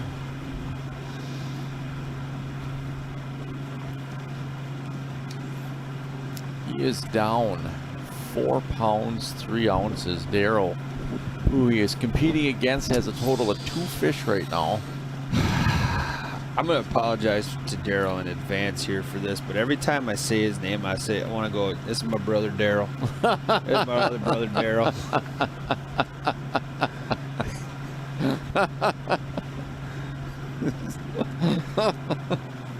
My name's Daryl. My other brother Daryl. It's just, Daryl's a great guy. I met him personally in the Green Lake Wisco event last year. I was filming it. Brian and I went through the little bridge, and on the other side was Daryl fishing the current coming out. Caught a couple nice fish doing it. Sat there and filmed them for a while. And actually, too, Daryl was now that I remember this, during that event, Daryl was one of the only guys throwing a buzz bait, right? He was up closer to shore throwing a buzz bait, and he yells at us. He goes, "Did you guys see that?" And I think we might have been filming. Oh, there's Cade's hooked up. Oh.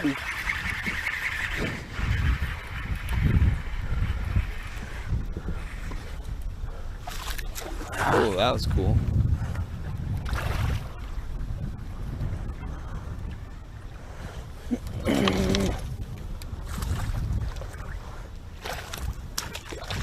Thing almost jumped in the boat and gave me a penalty anyway. It must be undersized, yeah. It's over the gunnel, so it counts. I guess it doesn't matter, does it? Because now I have a fish. So. Yep. Or you said it's still tiebreaker, right? It is a tiebreaker. Okay. The odds you get the same pounds. Yeah, you're right. Well, So anyways, I play the odds. You never know. You really just don't know. Just like you saw that It's fish. another keeper, though. I'd have like 10 keepers now if it was just 14-inch size limit, but gotta get some 2s. That's the problem, is like this deal is like, if I keep running this. All right, back to the Ron. So anyways, long story short, Ron had Daryl had a fish jump in his boat. Who else has got one? He's really hung up. Yeah.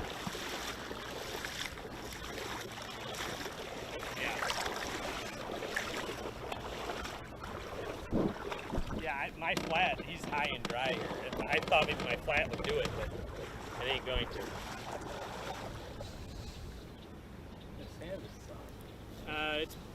It's pretty bad. I mean, I watched it happen on TV, and I knew what was going to happen. Are they showing that on TV? Yeah. Were they? I suppose if people aren't catching fish, you might not see people run. There? I don't miss a thing. Huh? I don't miss a thing. Oh, I get to watch it on replay later. Can we lift up on the back? Can you help or not? Yeah, I can help. Let me set this down. Maybe the three of us.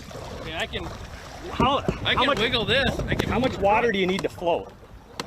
We're about to have the answer to that question. Yeah.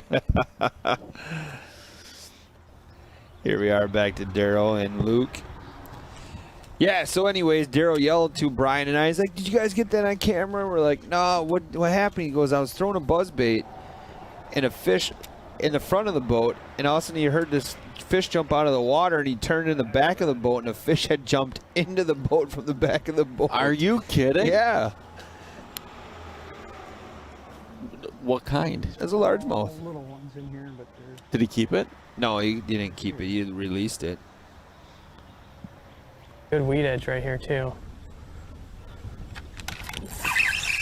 Oh, Cade's hooked up again. Tiny, I think.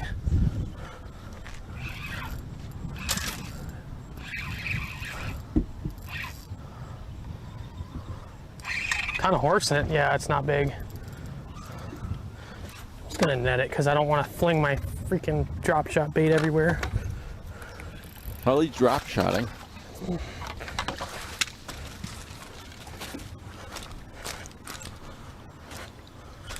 So here comes some drop shot plastics. We saw a lot of the Dragon drop last week from Mitch Van Aert. Some of the hooks, some of the other plastics for drop shotting. There's endless supply of plastics for that. Right. Remember, that's what helps keep this ad free, is supporting the Real Shot. My word. Gotta love drop shots with a wacky rig. It straight up gets bites, but man, it's a pain in the butt when you gotta untangle it after a fish catch. I smile every time when it's a 4-pounder, but most of the time it's not, so there you go.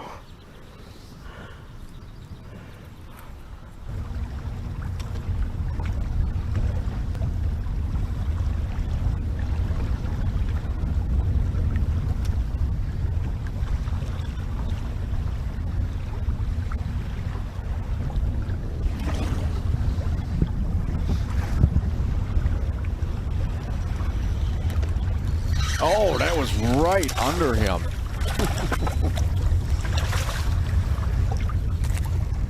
No surprise there. Wow.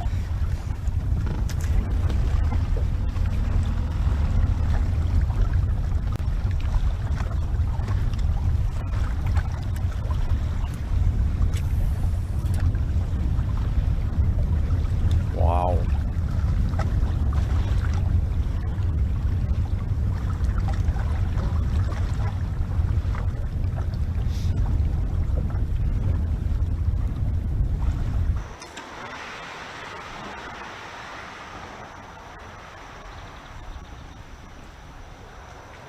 Now we're back with Luke.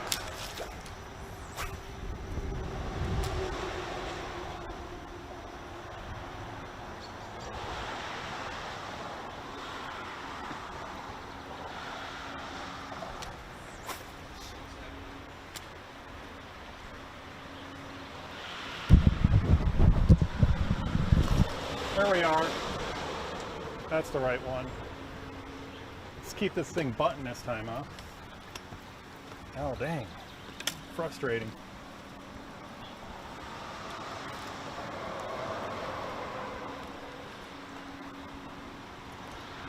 Let's see what Luke has. You bugger. Rear hook.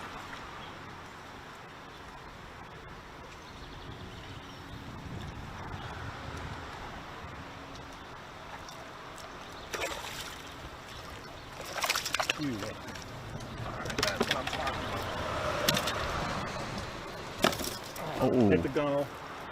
Is that going to be a 2-minute penalty? Hopefully this fish weighs for Luke. Right.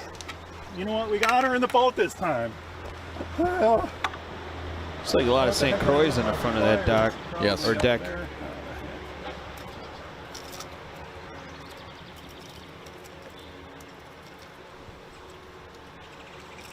come on.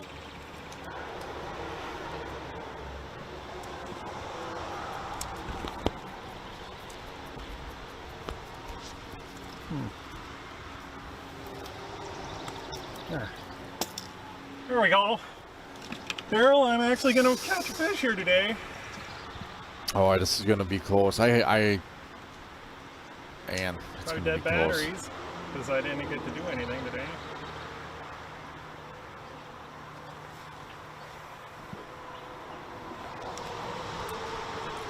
This don't weigh 2 pounds. I'm gonna cry. Oh my, oh snap! Nice. 2 pounds right on the head. Maybe I could catch him again. Okay, where the heck is boom?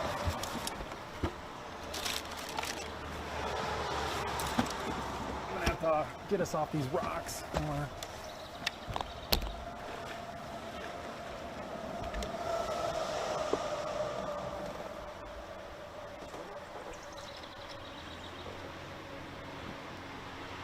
Yeah, so back to the Ron situation. Great job, Luke, for putting his first scoreable fish in the boat. Steve Mortensen has been messaging the page saying that I am literally at the campground. Can I go help? Like, I don't like just sitting watching this from the campground. Right. And so we checked with Kyle, and Kyle said, yes, that would be huge of him. You know, rules aside, technically he can't be on the body of water the day of an event. Good hook set from Daryl. But in this situation, he's allowed to go help. So we'll see if Steve can motor over there with his bigger motor and lend a hand. Right. Yeah, Ron is just a little too hung up for that smaller flat bottom to help him out. And that's what Steve said. He's like, my bigger motor, I might be able to pull him off. That's awesome.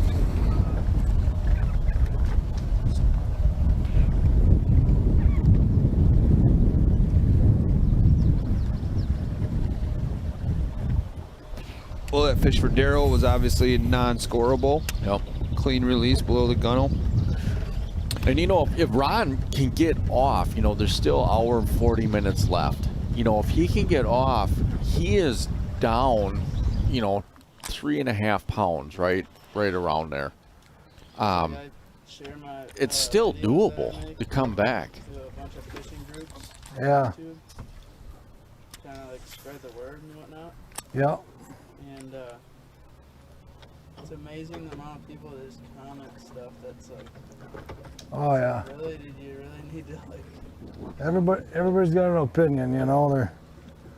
They're master of the website or the web, you know. And it's like Jesus. It's like you can't. Back over to Trey.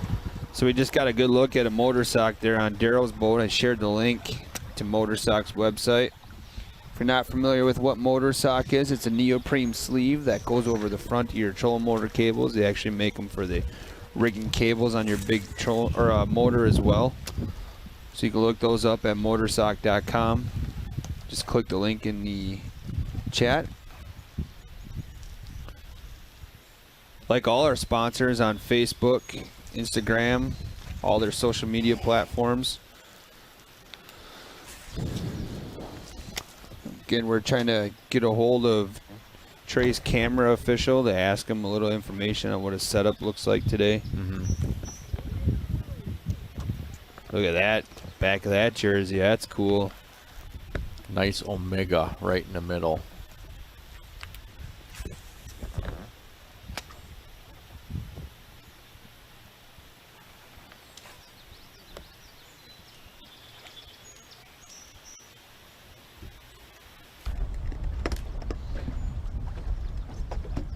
Oh, we gotta throw the jig in here. That's all there is to it.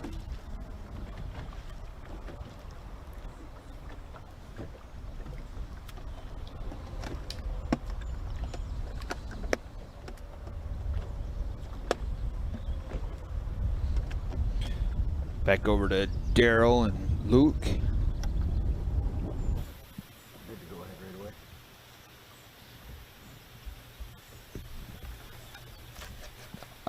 Does it appear that Luke forgot to enter that fish?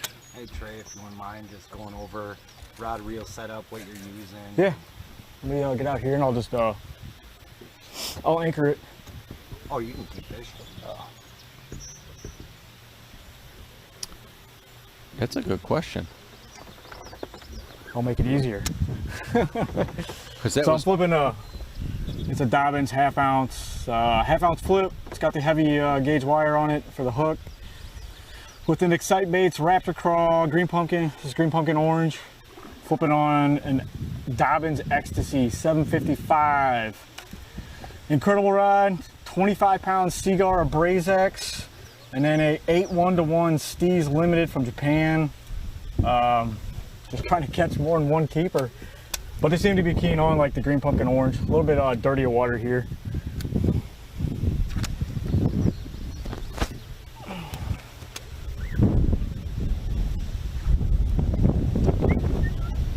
Breeze feels fantastic.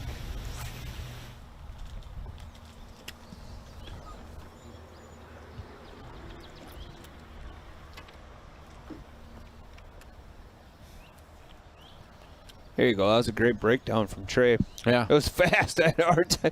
Just bam, bam, bam, bam, bam. Right, right.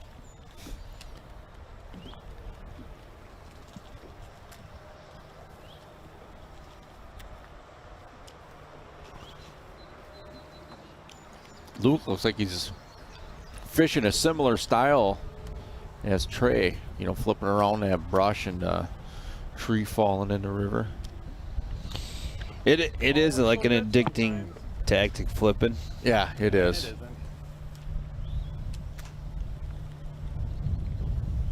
Just you never know. No.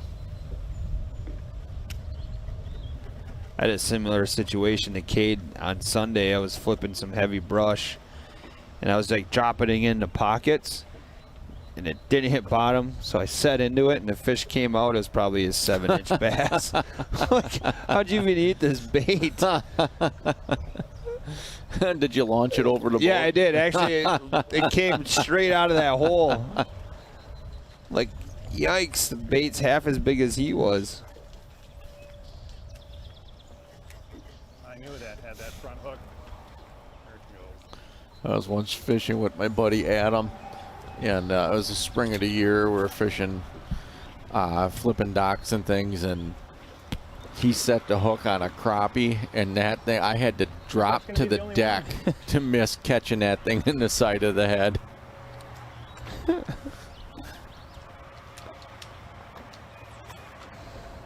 I always just set the hook hard. That's what I fish for.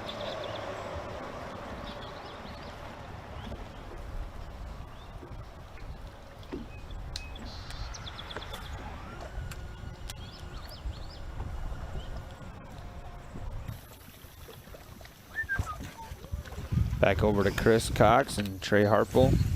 Trey still has that. Once we get down to this point, we're gonna shoot out of here, make a little bit of a run. I just want to go check some stuff down south. There's a couple creek areas.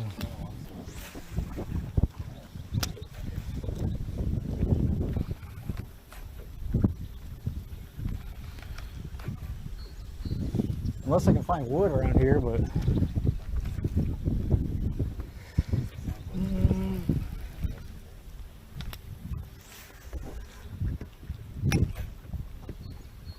it's, to me, I'm watching Trey fish, and he reels left-handed, but he also casts left-handed. That's a smooth roll cast with that left hand. I'm trying to get good at making left-handed casts with the bait caster. It's a tough thing, man. If you're right-handed, he makes it look easy.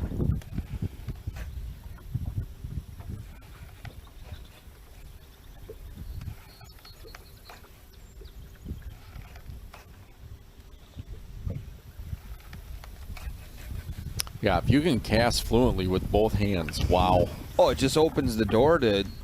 Yeah, because then it just allows so much versatility when you're, you know, for me, if I'm Trey rolling down the bank, I have to do a right hand roll cast.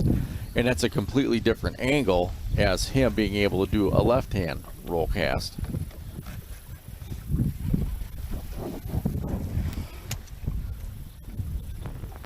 woo-wee. Yeah, we're gonna move.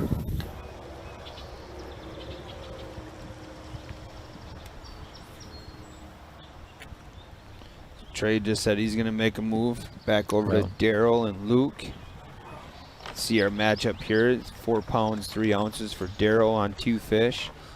Luke did enter his fish, that 2-pounder. Here, I'll leave these guys do what they want to do.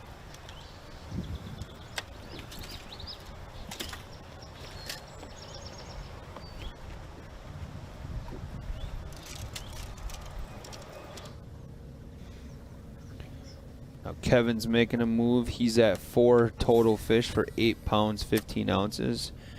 Eric is at 0, but it sounds like he's throwing a DC, a Shimano DC, either Corrado or the SLX. You can hear that telltale hum sound. For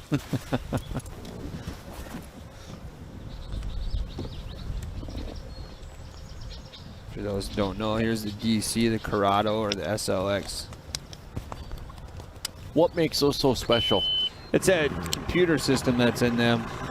It's basically helps eliminate backlash. I mean, it's still, you still got to dial it in, but once you got them dialed in, man, there's people that can cast, and normally you got to thumb it, right? Right. On a bait caster, but there's people that have showed you videos, even in the wind, throwing into the wind, and that thing, as soon as the bait hits the water, it slows down, the reel just stops. That would have came in handy for me last Sunday out on Winnebago. Yeah. I mean, what a perfect way to take advantage of a Corrado DC or SLX DC with a H2H10 code to save yourself 10%. Right. I'm sharing a link. I'm just going to call it Shimano DC Reels. Click on that. That'll take you to the page to show you what's available. Snapped out. Seeing if I can get lucky enough to pop it back in.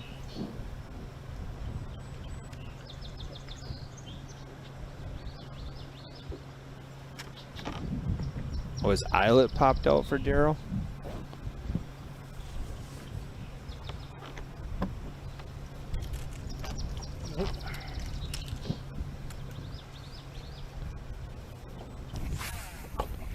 Look at Trey flying in that Phoenix. Yeah, that looks awesome.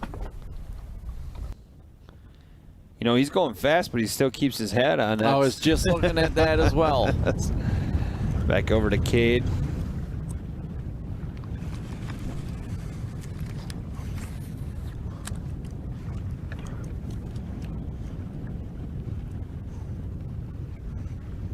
Is that wind whipping?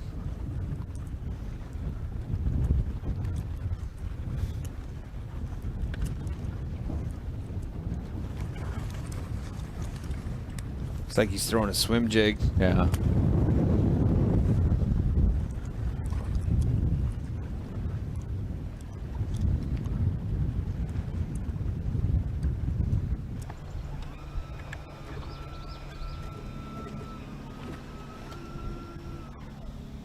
Luke is making a lot of little moves right now.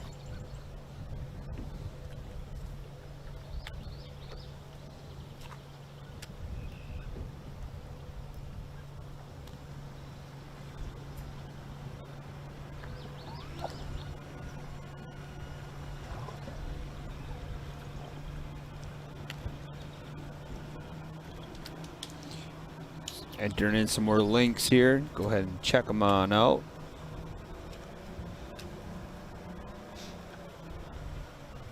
Daryl looks like he's just fishing just some of that shoreline. Not sure if that's a little bit of an undercut bank in there or just where the grass is meeting the water.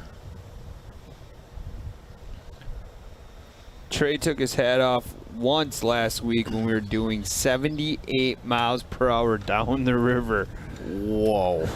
Uh-oh, is Luke getting hung up? Nope, he's off now. No. He might have just been clearing some weeds. He raised his motor real high out of the water, gunned it a little bit, and sometimes you just have to do that to clean weeds off the prop.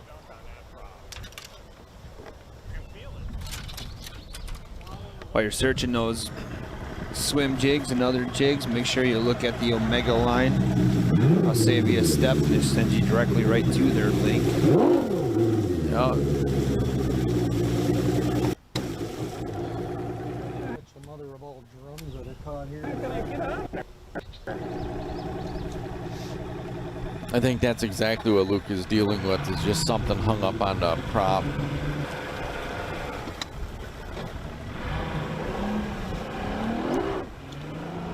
There we go. Yep. So he put it in reverse and then put it in forward, and he's just trying to shake whatever is hung up on that prop. Oh yeah, she's wobbling the crap out of that motor.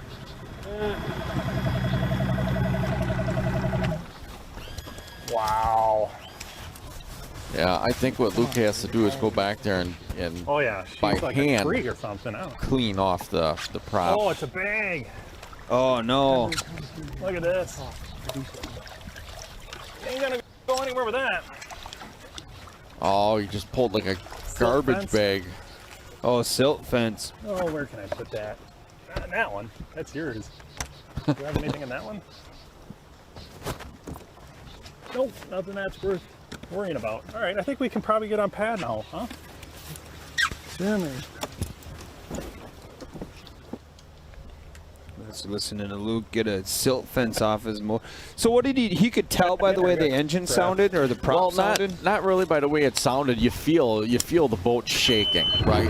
And then when you try and give it throttle, you're just not going. The boat becomes unresponsive. And so he was trying to put it in reverse and, clear it out, and it just wasn't going, but that silt fence was just wrapped too much around that motor.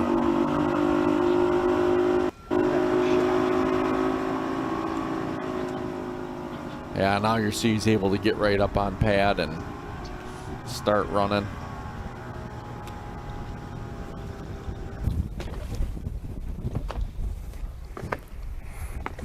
Back with Trey Harpole and Chris Cox.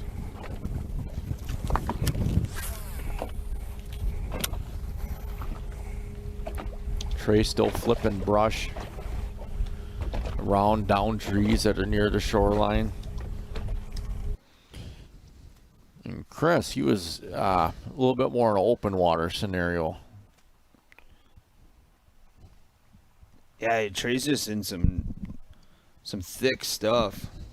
Yeah, and we kind of talked about this a little bit last week. So fluorocarbon around wood and braided line around vegetation. Where fluorocarbon will come through wood a little bit easier. Braided line kind of digs into wood, but is really good at cutting vegetation. And he said that he's throwing that a BrazeX. Man, it's deep over here. It's real deep.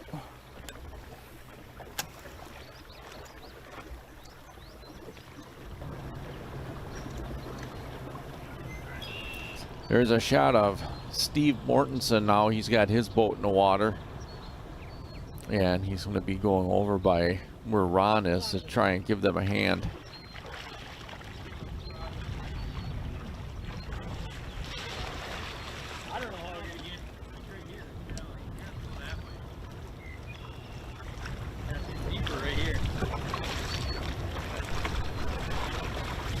Wow.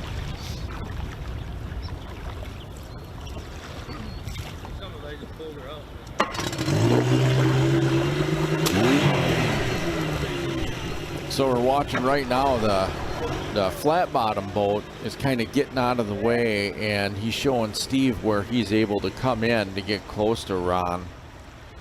And Got a little more punch with his, maybe. He's got longer rope and pull from out there. So again, Ron Twardowski beached himself probably just about an hour ago. A little commentary if you're Right. listening. We got another boat to help pull.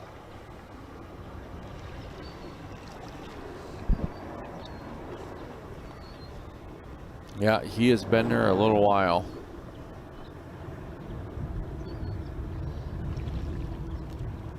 And so the small boat's going out by Steve Mortensen, who was at the campsite, who actually watched this unfold live. I mean, he watched it with his own eyes. Yep. Ron come in and saw him get hung up. And so he Maybe it's not deep there.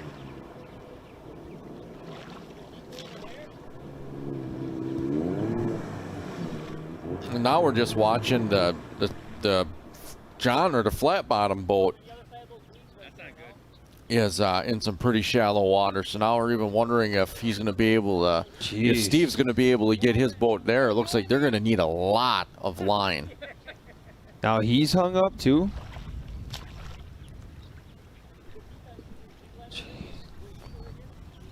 I think you can get it over here.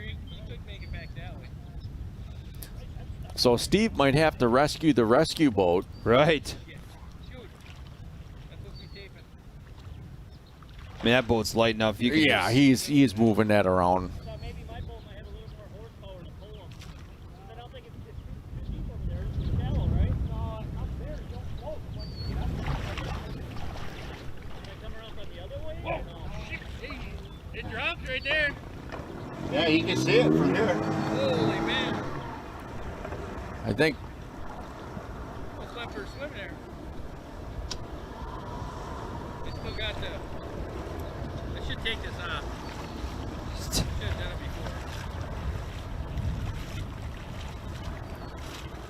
before. Yeah, they're just trying to figure out how in the heck to get this boat's not going to get off by, I don't think, pushing unless you get quite a few guys people in there. on, right?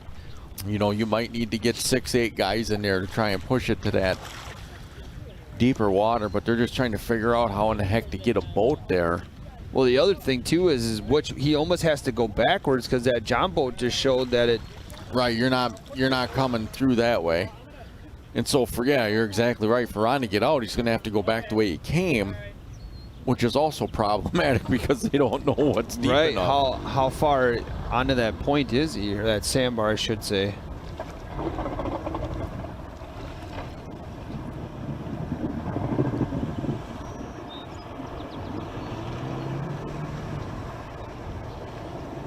Yeah, obviously we're not showing this to poke fun at Ron or anything, and no, it's just unfortunately it's such a bummer for Ron. It is a bummer, but at the same time, if you've never been in this situation, this is how you learn what to do to get out of it. Yeah, this is live tournament fishing right here. This is part of the drama. This is part of the story.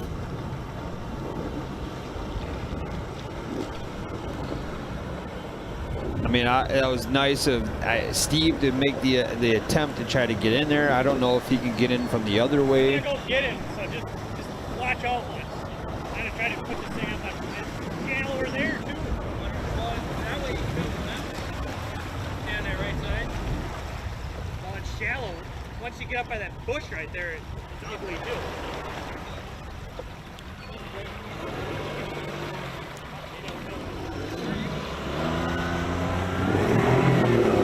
Okay, so he's going to try to pile out of there. He got to get on plane.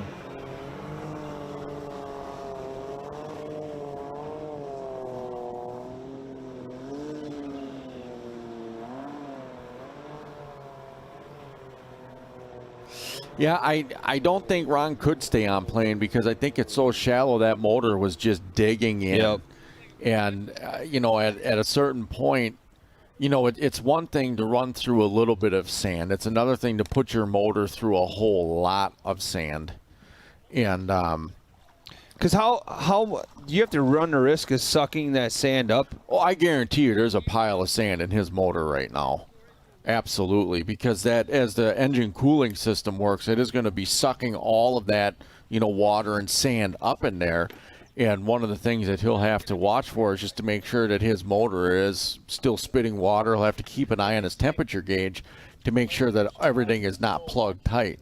So even when he gets out of here, he's going to have to keep an eye on that water pressure gauge. Right. Not temperature, but water pressure gauge, and make sure that he's still pumping water through that engine. Back over to Trey. So I think what he's trying to do there is they're going back. They're going to pick up Steve, not in his boat. Maybe bring Steve out there. Then, you know, maybe between Larry, Steve, and this other gentleman, they might be able to rock the boat enough to try to get it. But I don't know which way he's going to go to get out of that spot. Yeah, I don't know if he gets to where, if he tries to duplicate what that little boat just did. You get it floating, try and get, you know, Ron's boat up on pad, and just plow through that little bit of sand there at the end. Oh, Trey just missed one. It wasn't big enough. That's all I'm going to tell myself. He was right on the backside of that log. He was small, though. You ever thrown one of those Daiwa Stees? No. Oh, my God. Don't do it. They are nice. They're costly. They're expensive reels, but they're costly for a reason. They are nice. Smooth. Lightweight. There. It's unbelievable reel. Wow.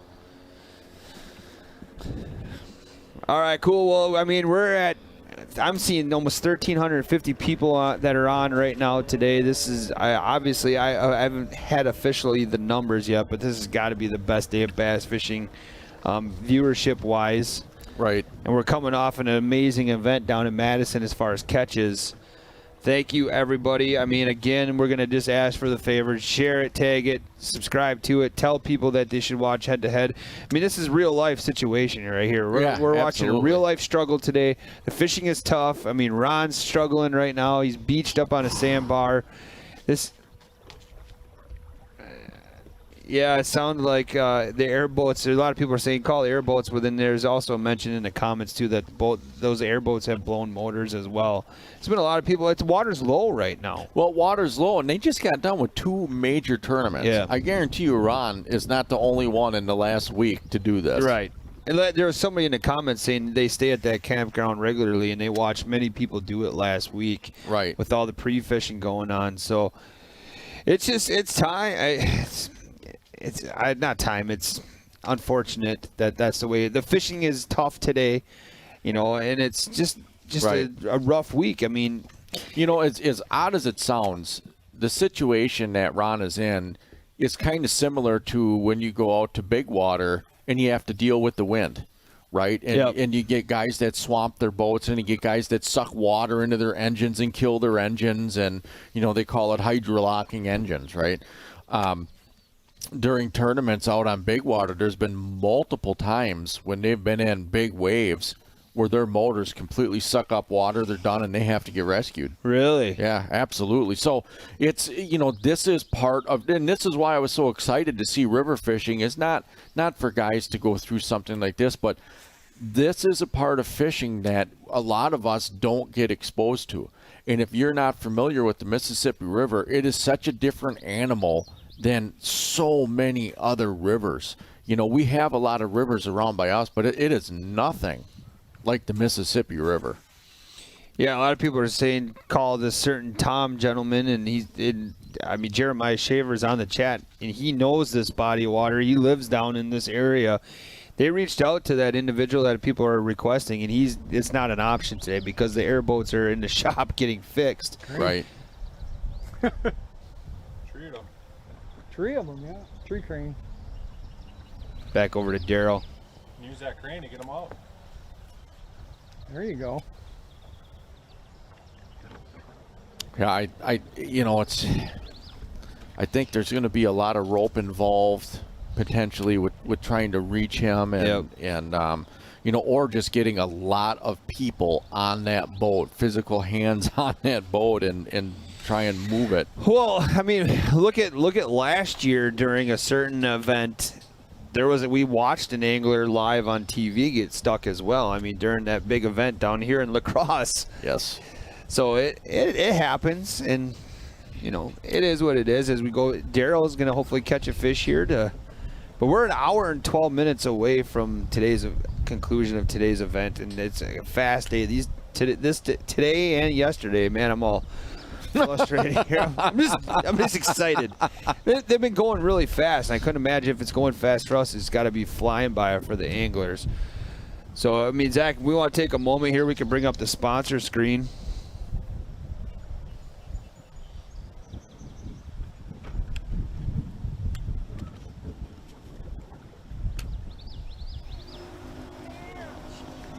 Jeez. So here's our sponsor screen right here. Remember, too, you can watch Head to Head live on Facebook, YouTube, and H2H Fishing. That's where the member chat is. Get yourself signed up for that. And there's... And blew up. And now it's going to take a lot of Clorox to clean it up. There we go. There we go. There we go. And as a custodian, I know a thing or two about cleaning up that kind of mess. I'm telling you right now. Yeah, a little bit, man. Not good. Not good. Not good. Yeah, I'm sorry. I'm trying to listen. Kate's talking. So what just happened is on Ron, they have a whole bunch of line out, and he tried to run and snap it. And just broke the rope. Yeah. When you look at the weight of Ron's boat, you're talking 3,000 plus pounds sitting there. And granted, not all of that weight is down. There still is some buoyancy with it, right? But they're just trying to snap it and break it loose or get it going somehow. So, yeah, okay, we'll just give a big shout-out to our sponsors real quick. The Real Shot, where that H2H10 code is active. Sportomotive, over 35 years in the business of selling boats and ATVs. Omega Custom Tackle, Mags, Custom Rods, Motor Sock. You're seeing a lot of motor socks in this event. The Omega and the Mags line of products are available at therealshot.com. And remember, you can use that H2H10 code to take advantage of a 10% savings on, those products or many other products sold by The Real Shot. That also helps keep this all ad-free by supporting The Real Shot and all those sponsors. It helps, us not have to air any commercials. So if you just do us a favor, go over there. The other thing too is, on the head-to-head website, it's h2hfishing.com, is where you can watch all this fun. But there's a lot of interesting stuff on that page too.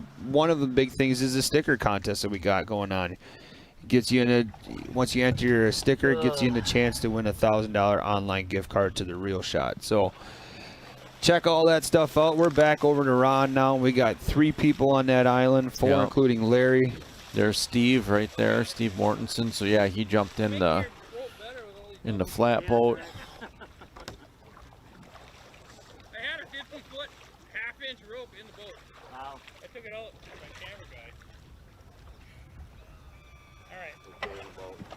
seconds. They're going for another. So here they're going to look to try that again. So they got a couple guys. And the one thing keep in mind is Ron 5 months ago just had a 5 bypass, heart surgery. Yeah. So Ron, we certainly do not want to see him try and do anything. Before it was like this far. Right on there. I'm actually standing deeper. Yep. So they must have moved it a little bit. They're talking about their. Oh, really? 5 feet, Zach said?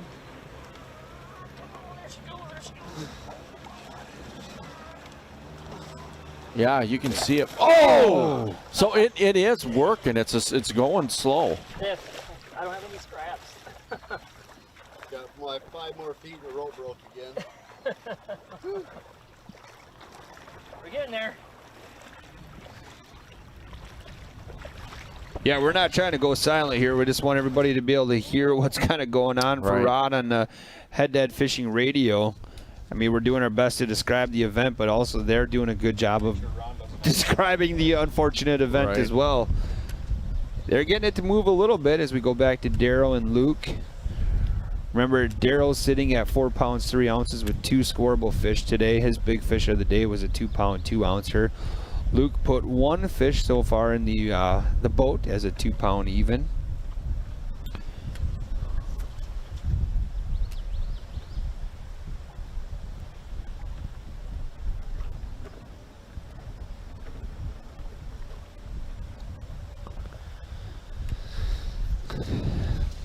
Interesting day here, Bassin on the border, head-to-head fishing. Remember, this is original head-to-head. Original. It's the original. I mean, you're watching just straight content here of live stream fishing events. This is our bass event, Bassin on the border. We're right back in Lacrosse again next week as we go crossing eyes, walleye fishing. Can you imagine a walleye boat? Oh, how would you even do it? Running ground? Yeah, that's going to be interesting to see next week. I mean, obviously, they're going to stay probably more main river. It'll be interesting. I mean, but we watched. Who was it? Trey? No, it was Eric was pounding. Eric walleyes. Yeah. Or no, not Eric. Kevin. Sorry. The sneaky angler. To get a hook in. It's a good shot of Luke fishing the bridge.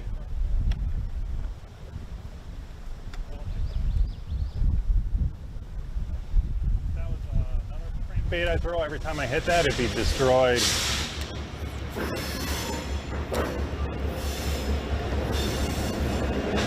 Oh, there's a great shot of the train.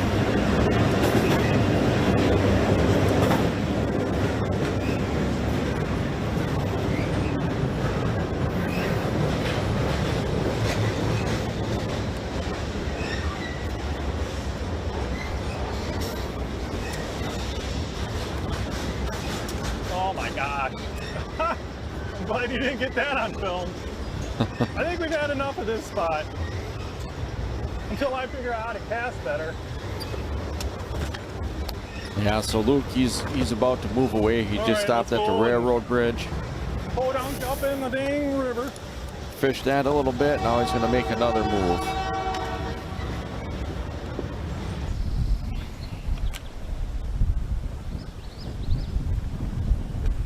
Back with We're gonna go again, Kyle. Going? Yep. We're going. Daryl sounds like he's about to make a move as well.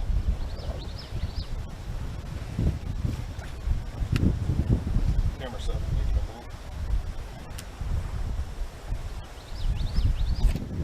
move. Not yet. Whoa.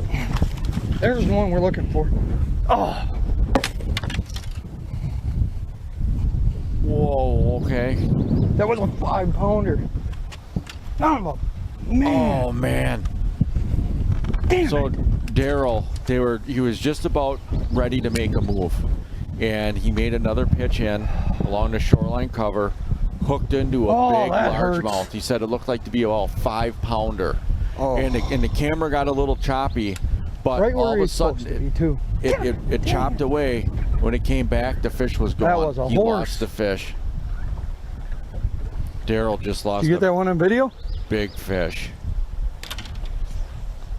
That hurt. Damn it.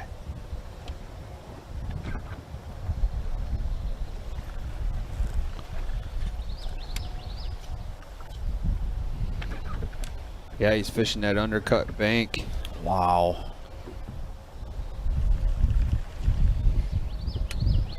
Boy, so now does that change your mind if you're I mean, he was literally, he told Kyle, hey, we're going to move. Kyle called it in, said, yeah, camera, we're making a move. And boom.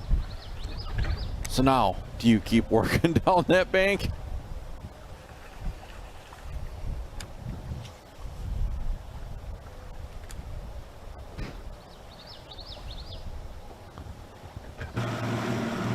Oh, Luke. Oh. Ooh.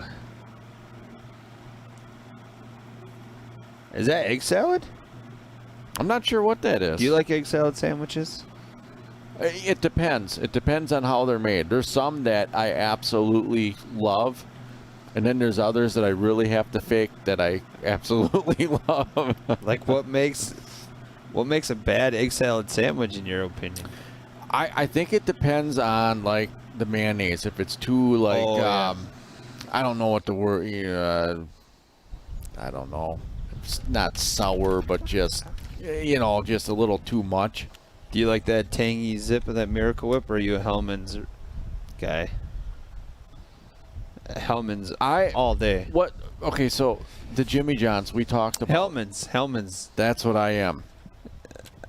Yeah, Hellman's is the real deal. I'm all about the Hellman's because we talked about that last week. But that's I'm a Jimmy John's boy. Daryl's switched it up. He's going right back to the well there. Yep. Oh, it's mayo all day. I don't want no salad dressing on my. No. There's certain things you just don't cut. Yeah, Miracle Whip only. Come on. No way. I've never had Duke's. That sounds good. Yeah, no, it's Hellman's. All right, let's go with this. Favorite thing to put on a grill while you're ice fishing? Venison all day. Oh. Venison backstraps. That is good.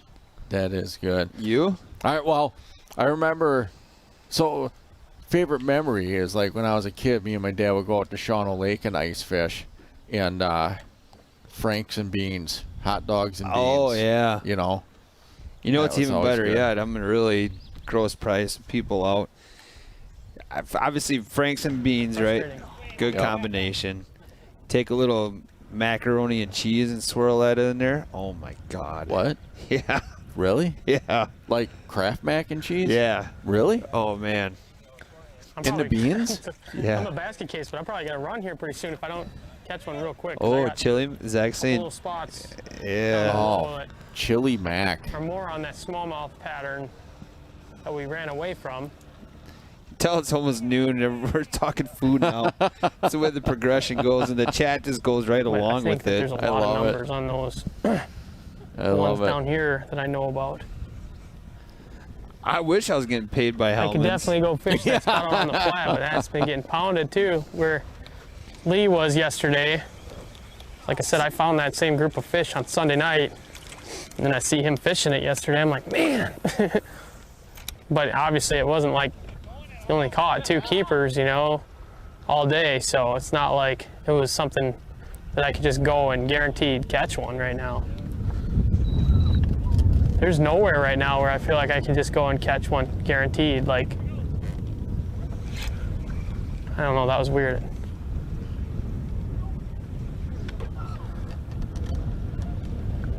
Oh, they're working on Ron's boat here, getting it a little closer. Just the time thing is what's so hard. It's like you have to weigh your options, and you're like, man, I maybe could catch a 2-pounder if I just stay in here the rest of the day and commit and just fish really slow and grind. But it's hard to picture that, so it's like I'd rather run. That's just my style, though. I can't hunker down very well unless I'm catching fish.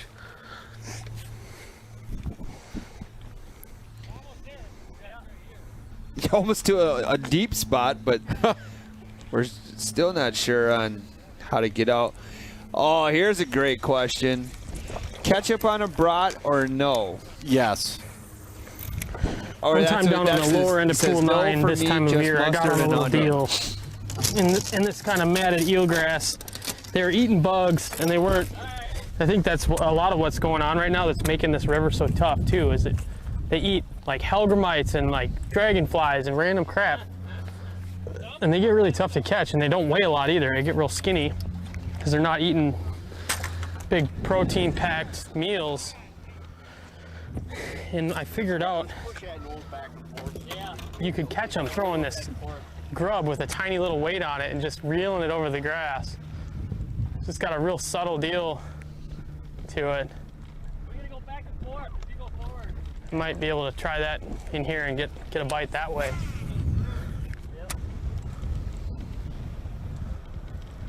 I think that in addition to all the fishing pressure we've had, I think that's just another element to what's going on with this terrible fishing. It's just the forage base right now is wonky.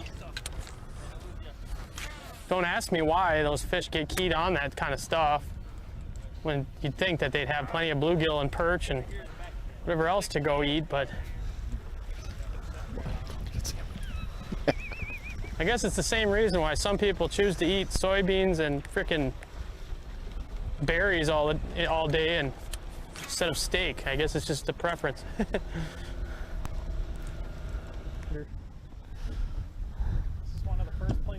So back to Daryl and Luke. So getting back to the brat. I didn't know if we were ever going to get back to mustard, sauerkraut. Okay. Well, there's fish deep. That's good. There's fish deep? Yeah, I see them on the graph.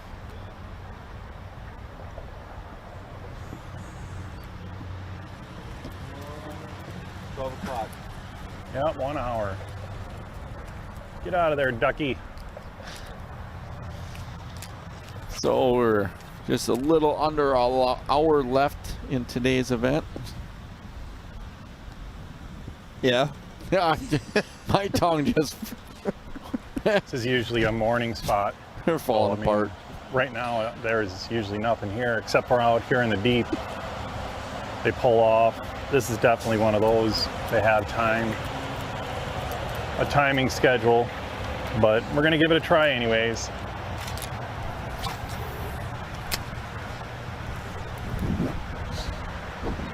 Luke's really breaking down this spot well. Yeah. He has made a ton of moves. Yep. Looks like the water went down a little more, doesn't it?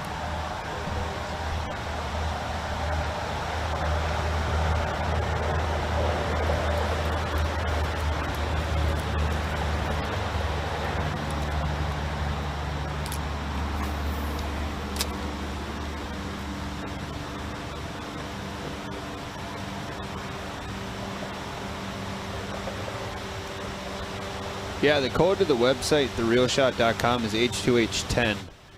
Enter that in before you check out, or at the time of checkout, I should say, and that will save you 10% on the order.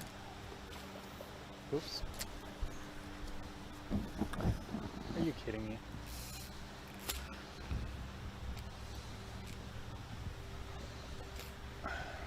Yep.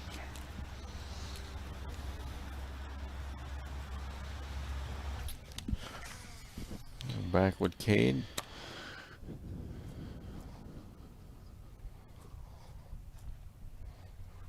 That looks like a great area. Yeah, it does.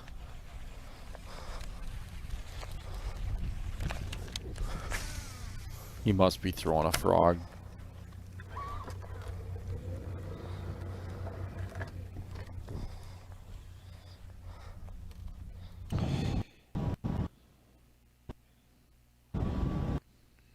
Back with Daryl, he's making quite a move. Oh, that's a cool man, shot. That Look is at that. awesome. Yeah. Awesome. So for those of you just joining us, this is Bassin on the Border head-to-head, the original head-to-head. We're on Lacrosse, we're in Lacrosse on the Mississippi, pools 7, 8, and 9. This is day 2 of our 5-day event. We started yesterday with 8 anglers. We had 4 advancing after today's match. We'll have another 4 advancing till tomorrow, where we go to our 8. And then we go day 4 on Thursday, where we go to the Fantastic 4, but we also have our 5th place match as well in there. And then championship day is Friday. All the events start at 7:45 as Andy and I kind of break down the day before, what we're going to see the day ahead. And then we also go right to the water around that 7:55 time. Lines are in at 8 a.m. Central Time. Lines are out for these events at 1 o'clock p.m. on the Central Time. We are also fishing next week here on Lacrosse as well, except we're flipping it. We're going to a walleye event. Just go back to Cade here, main screen. See, now if you look to the left here, you can see, unless, I don't think that's from Cade, but you can see those are those frog tracks that we had talked about yesterday. That's great looking action. It is. You know, when you look at yesterday versus today, it seems like these guys are doing complete different things. You know, I mean, with the exception of some frogs and things. But doesn't it seem like yesterday was just such a different feel, such a different, you know, as far as techniques? Yep. I like that little pause motion right there, too. I mean, if the frog bite was on, this patch would have them. There's definitely just, when the water's high, you can tell by the way the shape of this sandbar is, this would be where the channel would come out of there, like during the spring or the fall when there's no grass to slow the current down.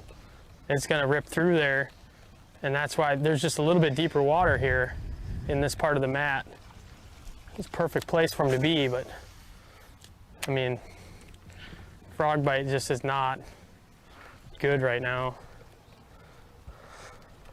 I did weigh one on a frog in the BFL on Saturday, but I mean, that was a totally junk fish frog deal, like not even in a mat, just kind of along the edges of some arrowhead type stuff.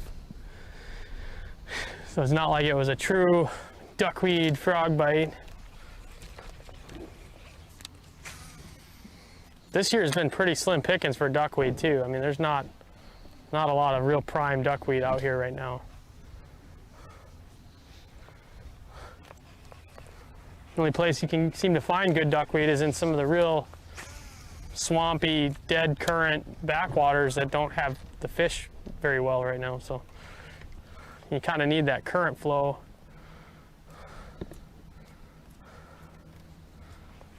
Wow. Great shot of him twitching that in place. Yeah, net opening. That was awesome.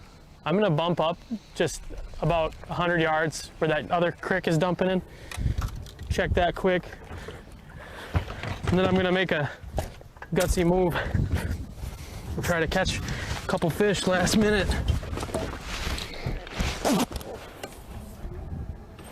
Hold the kill switch on. So that's Cade about to make a move.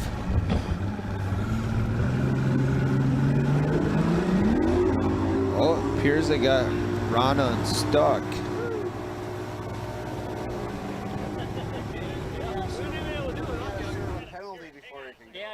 Well, I can get out of here first, no, or no? You can do whatever you want, but before you cast. Yeah, before you make your next cast. Okay. Let me get in a main channel. I'll serve my channeling. Okay, we off? Okay, so hopefully he's going to be able to get up and to get through. No, I'm not leaving you. I just want to run into his beautiful boat here. Good luck, man. Thanks.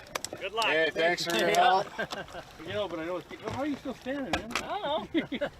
That edge must just drop right that way. Think I can go this way, or? We're off. I don't know, Got man. off the bar. I couldn't get through here, though. You can see it's all shallow right there. I don't know how you can. So you're listening right now to Ron Twardowski. Beached his boat earlier. Yeah, run it. They got him unstuck. Now he's just trying to figure out how to get out the rest of the way. If you were watching, you actually saw that the John boat that came was getting hung up just then before it reached the river mouth. I don't think I can go that way. No, don't go that way. Okay, well, just put the trolling motor down. See if I can get out of here. Yeah, I'm gonna get up front. Let me get up front. Okay, so this is going to be, you know, hopefully he's going to get out of there. Yeah, about 20% of it is a piece. But I owe you about 18 feet of rope. Prayers that my wife comes through heart surgery the same as you. It's August 14th. August 14th.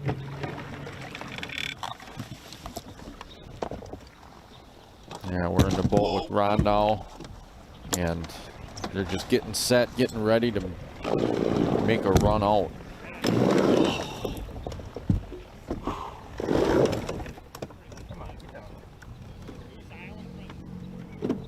Shallow here. Yeah, you seen he had trouble getting in and out here, so. There's a bite. I'm changing colors. Ron's got 48 minutes once he gets out there. He's got to take a 2-minute penalty. Yep. So roughly about 45 minutes to try to get himself on a fish. And he's only 3 pounds 9 ounces down, Cade. Right. I mean, think about that though. The bite is extremely tough, right? Right. That was an hour plus window for Cade to stack the odds in his favor. He would have liked to probably put at least 6, 7, 8 more pounds worth of fish in a boat in that time. Absolutely. I mean, everybody would, but you know, those are those moments that, you know, unfortunately for Ron, he has nothing he can do. But for Cade, you try and take advantage the best you can. Yep. You know. And it's not like Cade's not trying. You know, right. it's just 100%. You know, he's just. It's just the way that the fishing is right now. Oh no! Look at his trolling motor hopping. Almost. We put the big engine on. So you can, think? Try it. Okay, so he got as far as he could with the trolling motor, Ron did. Now he's going to fire up the big motor and see what he can do. Is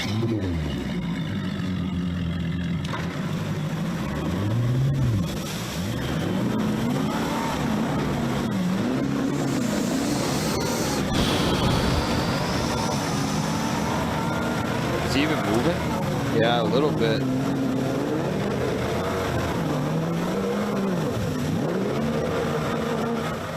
Oh, you see, yeah, you're watching it just cavitate through that stuff. That makes some good TV. It was moving. I think I got the nose here, so maybe I can get on. So now they're going to try and put as much weight as they can in the front of the boat, put the trolling motor down. See, that's that spot where that little John boat got stuck too, and if he got stuck in there, right.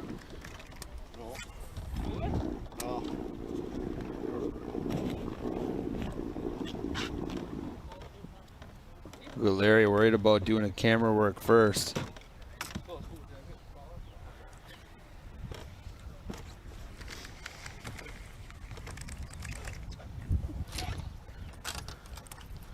Yeah, see, look at the John boat sitting there. Zach just brought up a good point. I mean, they're a little closer now. The rope should reach. Look at, you see the camera guy trying to rock back and forth. That boat's not moving. No. You know, so now they're dealing with another sandbar. Yeah, I could have kept her going. So now they're getting the flat boat back in a position, and they're going to try pulling again. Oh, Cade just missed one on the opposite side. Like, what the heck? Biting it and then letting it go.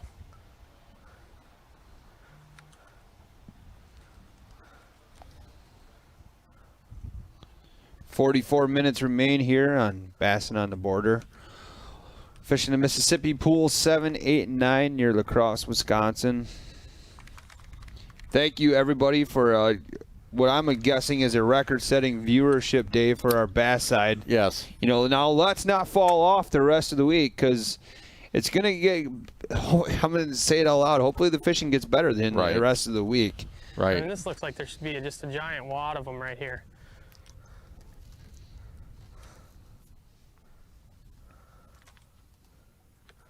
You know, I think the best way to describe Mississippi River fishing is unpredictable. 12-16, jeez. Brutal. Absolutely brutal. Yeah, I mean, you I got have to pick up a frog here too. Gary, Marianne, Tina. They're all like, oh man, I feel so bad. Right. Everybody does in the chat. But like with 40 minutes left, if he gets out here quickly, he's going to have about 38 minutes roughly, depending on how quickly he can get out there. Maybe 35 to 30 minutes. He could. We've seen people catch, fish in a short amount of time. Yeah, that's all it's going to take. 1 5-pound All right, we're gonna go there and fish. Die on the Ned. That's kind of what it is today. It's that harsh. We gotta do stupid stuff.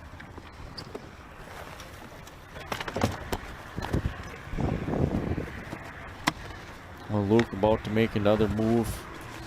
You heard him say, I'm not sure if he was maybe going back to a spot to die on the net, he said. Yep. Pull out the Ned rig again. So maybe he's going back to those ledges. I do have a kind of a question, Andy. What happens if this wasn't live streamed? How's Ron getting off that spot? Because we've had at least one person that was watching this go help him. 2 now with Steve going to help him. It would take a combination of, if Ron knows, you'd make phone calls. But it would be a chain of phone calls of trying to help him out, or people just fishing in the area and flagging somebody down. Yep. Power pole. No power poles. Oh, who the heck hit that? Oh, he hit. Like, I didn't hit him. Other side. Other side. Oh, so Larry just bumped the power pole with his leg. Oh, still stuck? Man. So now they're back working. They have the camera guy up front to try and put as much weight as they can up on the bow to lift the back up. I'd like to. Did they get it on footage, like of it happening, or? But I mean, like, the actual moment when it happened. Yeah. Oh man, I'm gonna have to go back and look at that. Oh gosh, yeah, that's like the lead story probably with this terrible fishing.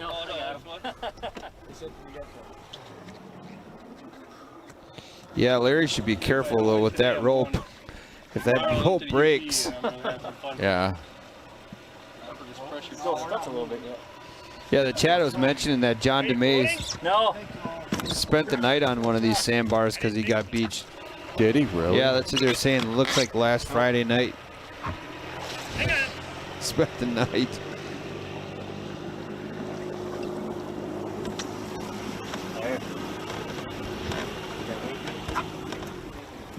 Now it appears that he's off. There you go, brother. Hey, unhook that. See if you can. Steve can swim. Yeah, I can swim. No, I'm scared of crab to swimming. There you go. Let it go. I go swimming sometimes on the sandbars, and you get out a little bit from shore. You can feel that current just pull you under. Wow.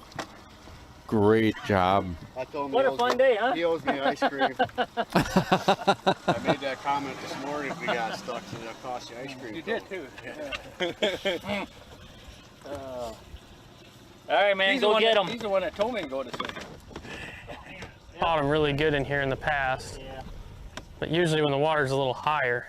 All right, so I'm gonna run back this way, same way. You got 1 hour to slam, man. Take you 40 minutes.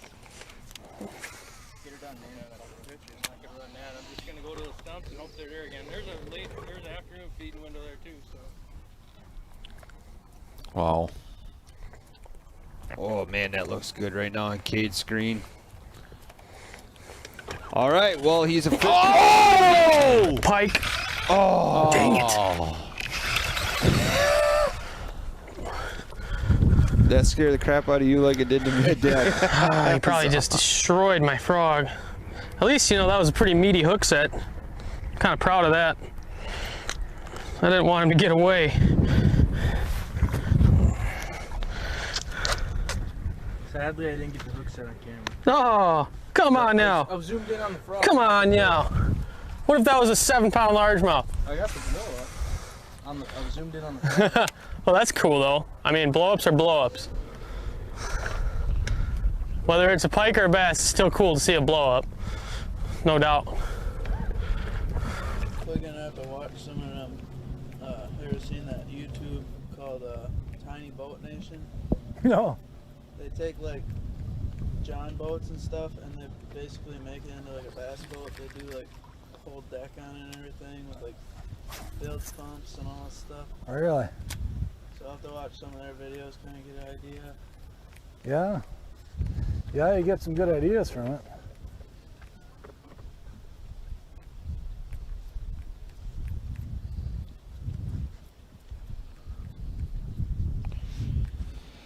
Come on. So A couple of big bites there. we got Eric on the screen. It's gonna happen, but I've had weirder things happen. Just kind of a recap of our matches. So Trey and Chris right now. Trey's still at one fish for 2 pounds even. Here's Trey making a move. We just had Eric and Kevin's battle on the screen. Kevin is up with 4 fish. He's at 8 pounds, 15 ounces. Eric was still at zeros there, looking for a 2-pounder. Ron is unstuck in his battle against Cade. He's actually serving his 2-minute penalty. You can see it right here. So he'll have right around 35 minutes to fish. How far of a move do you make from this spot? I don't know the structure. He's in that Goose Island area, and there is just so much good stuff in that area. So if I was him, I would go, where is my closest confidence spot? Right. And go there and work it. And it better be within, 5 minutes, 5-10 minutes, because That was a 2-pounder. You're back in that cut. He needs a big fish. Just one, any fish would help get his confidence back after. That was over an hour and 15 minutes he sat there. I bet you it was closer to an hour 45. You think it was that? Yeah. Be interesting to see, like, on the timestamp when it exactly happened. Either way, it was enough of a penalty for Ron. Yeah. And now he's having, insult to injury. He's got to serve a 2-minute penalty on top of it all. Yeah, the 2-minute penalty is like, having to put the switch away that just whipped you. I got 2 of them logged in, that's why.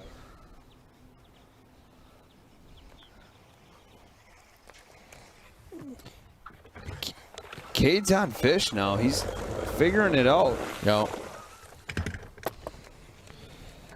So obviously we talked about it. Kevin's at 8 pounds, 15 ounces. Ron and Cade. Cade's up with 1 scoreable smallmouth, 3 pounds, 9 ounces. Daryl and Luke. Daryl has a 2 pounds, 3 ounce lead over Luke. He's at 4 pounds, 3 ounces. Luke's at 2 pounds even. So that's kind of a recap of our match. Here's that last match we just spoke about between Daryl and Luke. I mean, it's been a grind again today, but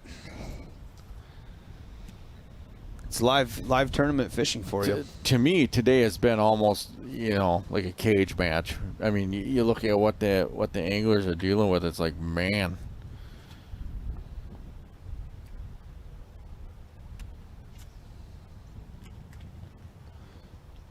Look at that spot.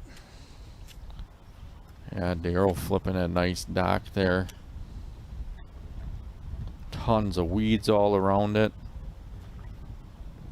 Look how shallow that water, or I mean, how clear that water is as well.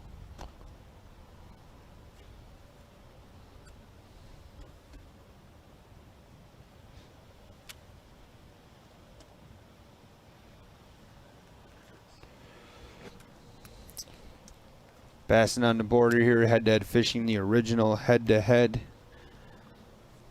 It's been an entertaining day, that's for sure. Yeah, absolutely. Main screen here with Cade. Twitching that frog fast. Yep.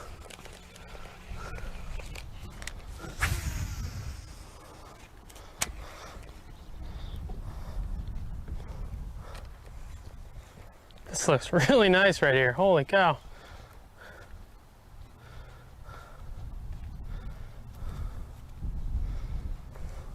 Just watching Cade work this frog, doing such an awesome job.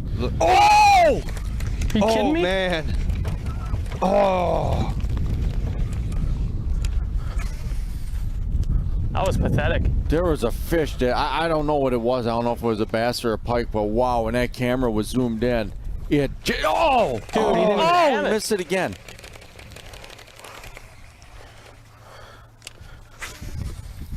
She's throwing back, so same spot for the third time. He's throwing back in this area. There's multiple fish right here.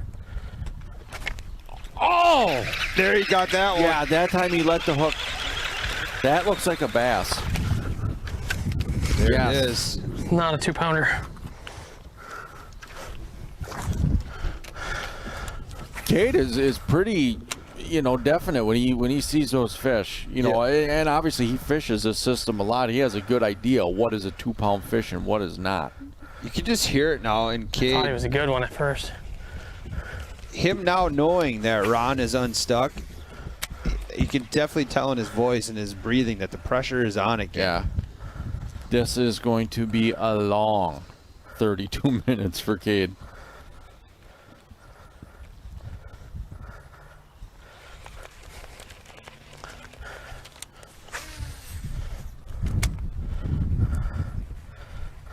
I don't know, you know, if Cade moves through today, I don't know if his nerves are going to hold up. Hopefully he feels better.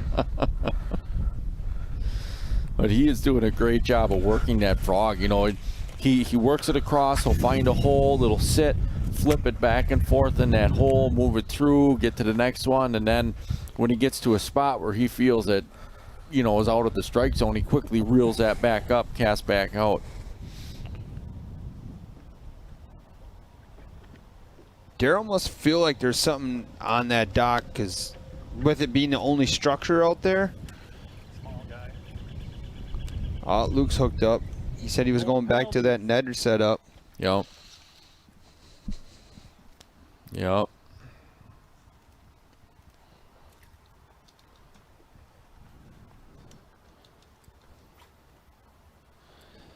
Omega actually has a really nice jig for Ned fishing. They do. I Ned use Slayer. that. I use that quite a bit this year.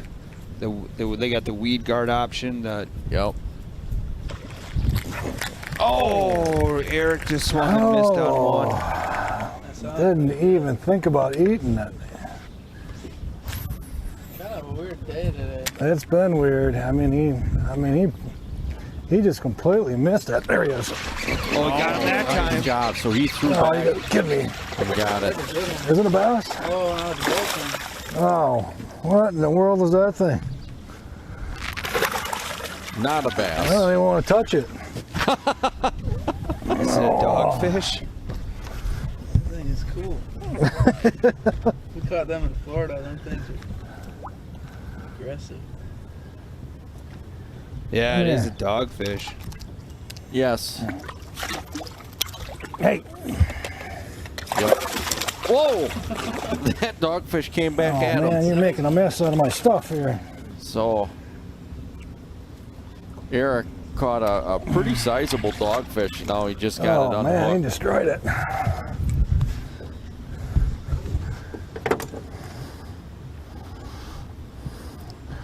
Wrecked my frog. Thought it was about a 5-pound bass. It looked good anyway. It did. The mouth was open. He had a big belly on it. I was like, oh, that's cool. Me and my buddies caught one of them one time on a grape. On a what? On a grape. Really? Yeah, on a drop shot. Oh man. You know, the best part about it, that was my fishing partner's frog, so. I think I got that back here. That's funny. Yeah. It's gonna have to slow down to actually get them to bite, but then feel like you're not covering enough water either, so.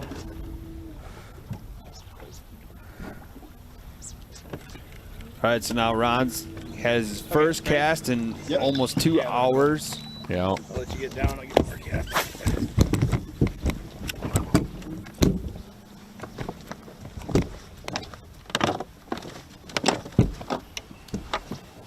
The cameraman, Ron's boat getting set back up. Go back to where it started. Oh, there's no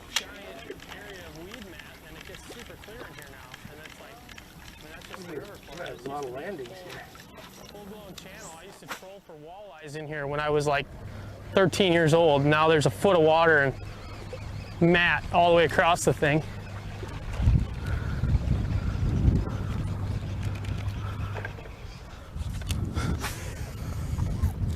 Yeah, Ron this morning, when he first started off, he caught quite a few fish that were, you know, right at that 115. He actually caught, I think, 2 or 3 at 115. Yep. This day's making me crazy.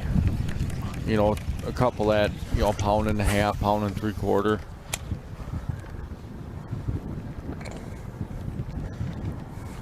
Somebody was asking what kind of frog Cade's threw, and I don't know exactly, but I just shared the link to the frogs that are available. It does look like it swims really nice. Yes, yeah, absolutely.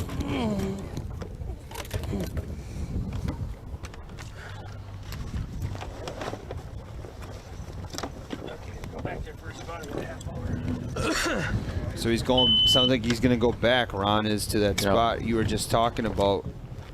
I mean, you never know. Maybe those fish swallowed a bluegill and are a little heavier now. I mean, if 1 ounce is 1 ounce, right? Yeah. And he was throwing a fluke up there. Now check this out. You see where Luke is? Doesn't this look like where John was fishing yesterday? It kind of does. You know where you have the boats. He was actually up a little tighter to that, so it looks like he's up in the Black River area.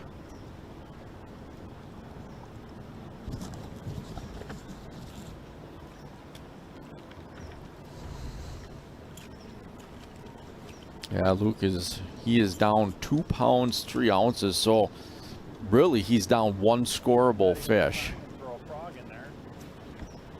There's no movement, no nothing.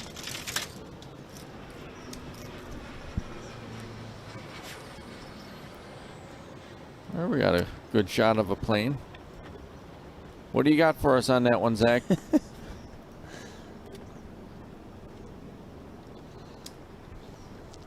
Yeah, I'm pretty sure that's exactly where John DeMay was. Yep. That's where he was throwing that Carolina rig yesterday. Right. So, and we know there's a lot of smaller fish around this area. Yeah. Now, Daryl looks to be throwing is it a frog just over open water?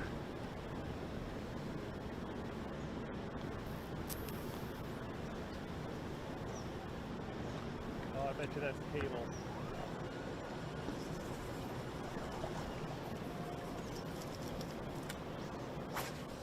Oh,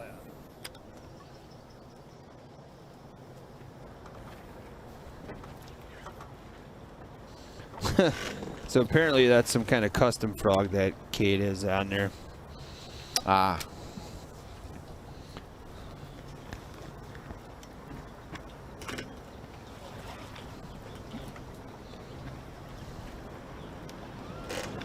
I can turn that down, I guess.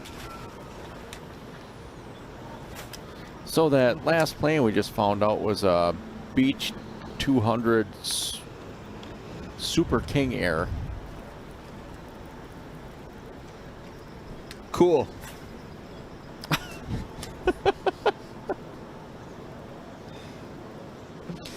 Oh, that's a great point. Yeah, it is.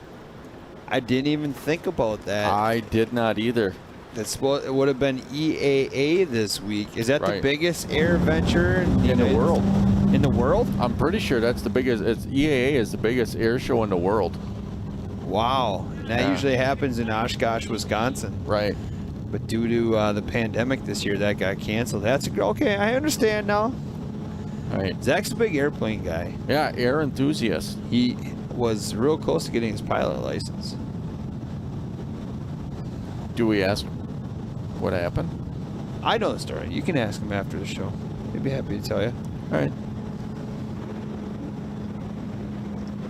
He apparently found friendship cars instead of completing. Did you hear that part where Aaron and you have friendship cars instead of friendship bracelets? Aaron was agreeing. We're talking to Zach, the producer, who you had the chance to guess his car color earlier, and right. Some people were like, "Why do we care?" Well, apparently you didn't want a sticker. Remember, that sticker is a free sticker for head-to-head. Is almost like giving you a golden ticket to $1,000 online gift card to the Willy Wonka factory. Yeah, because with that sticker, what you do is you enter the sticker contest. Yep. And that sticker contest is for $1,000 gift card to the Real Shot. There's Chris, Cox, and Trey. Trey and Chris. People are asking where that battle. Yeah, I mean, here's the deal, people. Coverage comes and goes when these anglers get in some tight areas. There's been a lot of people like, why are you constantly showing Ron being stuck? Listen. Well, one, that's exciting. That's interesting. Yeah. Two, there was a couple of cameras down. I think at one point we had like 6 cameras down. Yeah, it's a tough day, right? Yeah.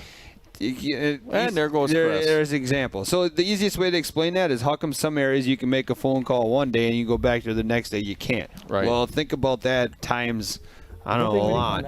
Yeah, because we don't use, I mean, it's not regular cell service. I mean, there's a whole nother, I don't even know the proper, what is it, bandwidth or data?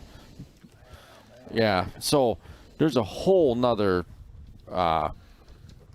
technology stream that we're using to do this, so.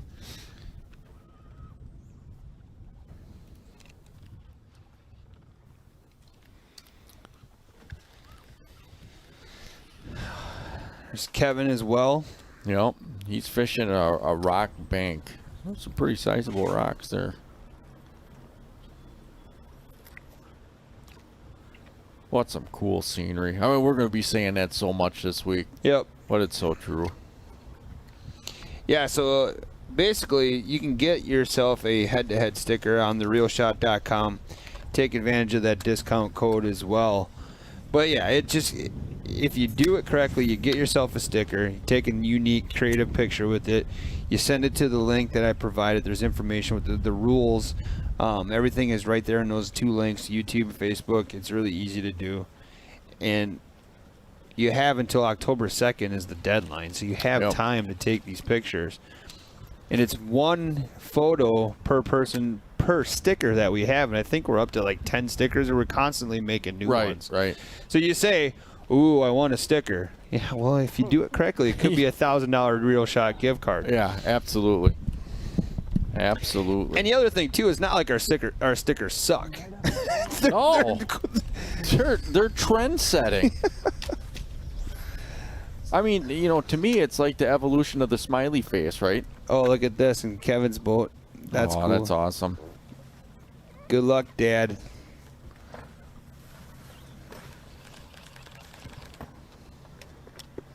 Wow, that's awesome. Yeah, that is cool. I tell you what, it did bring him luck. He's got 4 fish, 8 pounds. Camera guy in Cade's boats dealing with the camera. Think about this too. I mean, we talked about with the scales earlier today. Why are we having to do this stuff gets beat up. This is not a friendly environment out here. You know, when Cade is hooked up. It's a rain shield. He'll get it off. It's a nice smallie. Nope.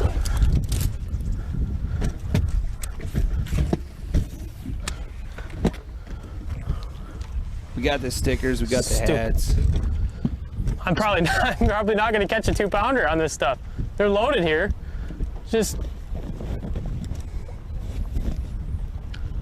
at a loss for what to do right now. It's so frustrating. I got to re-put back on. Am I good on my end?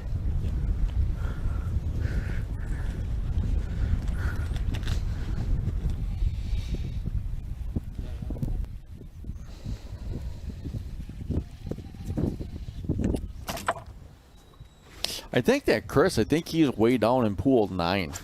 I think is what we found out. Do you think that? I think.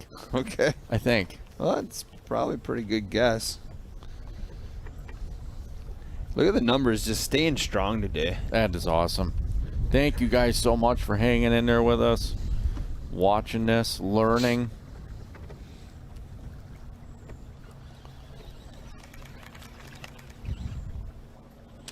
There you got your answer. You think you think it corrected it? Yeah. You know, I kind of feel like Zach calling all planes. Yeah. You guys are good. Yeah.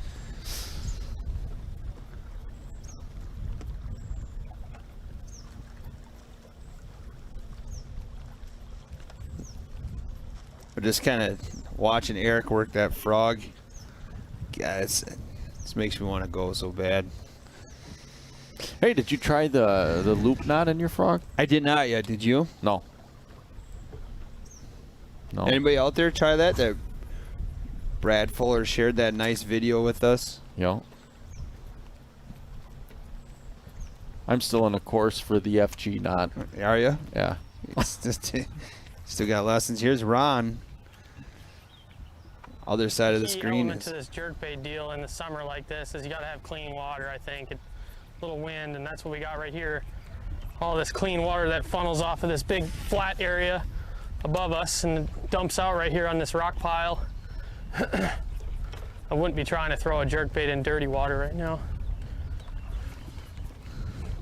This is a really good weapon on sandbars too, but it's just a little too early for that stuff yet.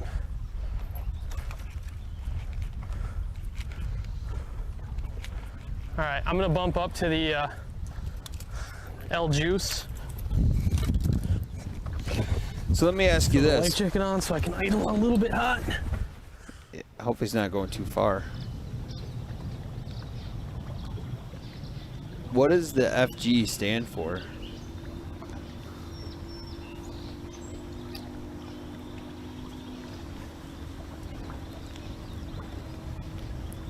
I don't know. Do you know what it stands for? I have a guess. Can you say it without getting fined from the FCC? No. Okay.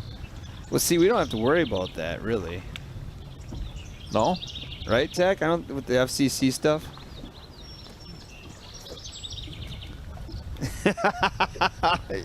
That was yesterday. We had that character on there. But that, yeah, well, no, it's because there's kids watching, right? Absolutely. Feeling good, not. Well, yeah, of course. Is what it stands for. Feeling good. I'm going to go with that. Yeah, see, that's exactly what I said. Fresh gangster. Kidding. Luke says, you gotta be kidding me. Oh, man. That looks like some. Are you talking about Daryl's spot? Yeah. I'll be long gone by the time I get this thing out there.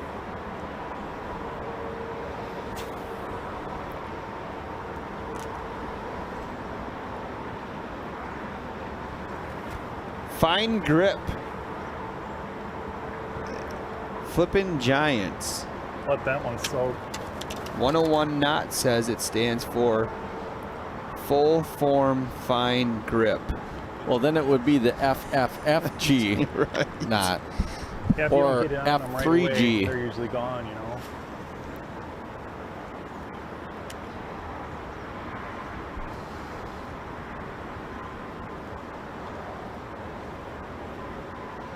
Oh no. That was definitely a decent fish. What's that? That was definitely a decent fish, whatever that was at. Busted. Oh, I see a comment there that I'm kind of compelled to read.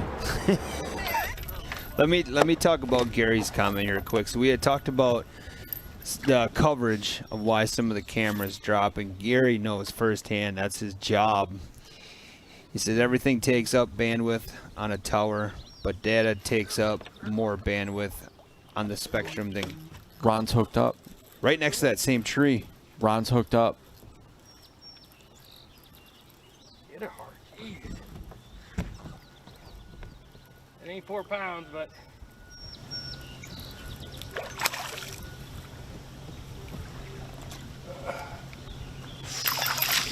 What? Do camera work. 2 minutes. Go! Oh! 2 minutes. Go! God darn it. That's scoreable. I mean, that's a scoreable fish right there. 15 minutes, yeah. He's got a 2-minute penalty, so he's down to 10 minutes roughly. Boy, he smacked that thing. That's a big fish. Oh my gosh. Hand up. 213. 212. 212. Oh, Good we one. have, wow. I'll put him back. Hopefully Come he'll on, go hurry up. Get that fish in there, Ron. Get that entered. Register and hit that penalty button. And then you'll have over 10 minutes. 13 ounces back. Oh my gosh. Oh, if Cade looks or sees this, I think Cade is going to be releasing at a whole new level. He might be burping a lot. Yeah. Penalty, yes. Oh my gosh. I got spot lock on already, so I'm good, right? There's fish in I that can't take a spot, drink? too. Yes. You can Multiple take a drink, you fish. just can't play with your tackle. Okay, oh, I just don't want to hook my... Whew. That fish just smoked it. Oh my gosh. One more scoreable off. fish. But it's going to have to do... It's just got interesting. Now's the time. Share, share, share, share, share. Tag your buddies. Oh man. Back over to Daryl and Luke. Honestly, I don't know if I really would want to fish tomorrow at this rate. This is brutal. I'd tell you $5,000 probably tells you differently. I would find some motivation.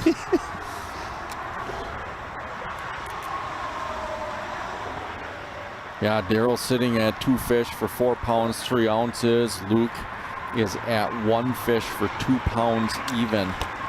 So, you know, again, realistically, 1 scoreable fish is going to give him a pretty good shot. Should be wrapping up his penalty here quickly. Yeah. I mean, talk about just when it's not your day, it's not your day for Ron. No.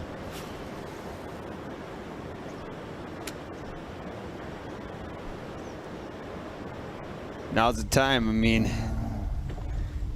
back to Kevin, who's sitting comfortably at 8 pounds, 15 ounces with 4 scoreable fish. That's an average of 2 pounds, 3 ounces. His big for the day was a 2-pound, 9-ouncer. Yep. Eric put a lot of fish in the boat today, just not the right ones. Yep. It's not over with yet, but that's multiple fish to catch up. Here we go, Ron with his next cast. Oh, he's back. Cade's making a move right now. Oh, man. So remember, as we got 10 minutes remain here, we'll go to the water, get our winning anglers interviews, come back to studio. Andy and I will wrap it up. And we're gonna, so it might be studio, then water, right. Water, then studio. Either way, we always go to the water for some winning interviews. And then we're back here again tomorrow, 7:45, day 3.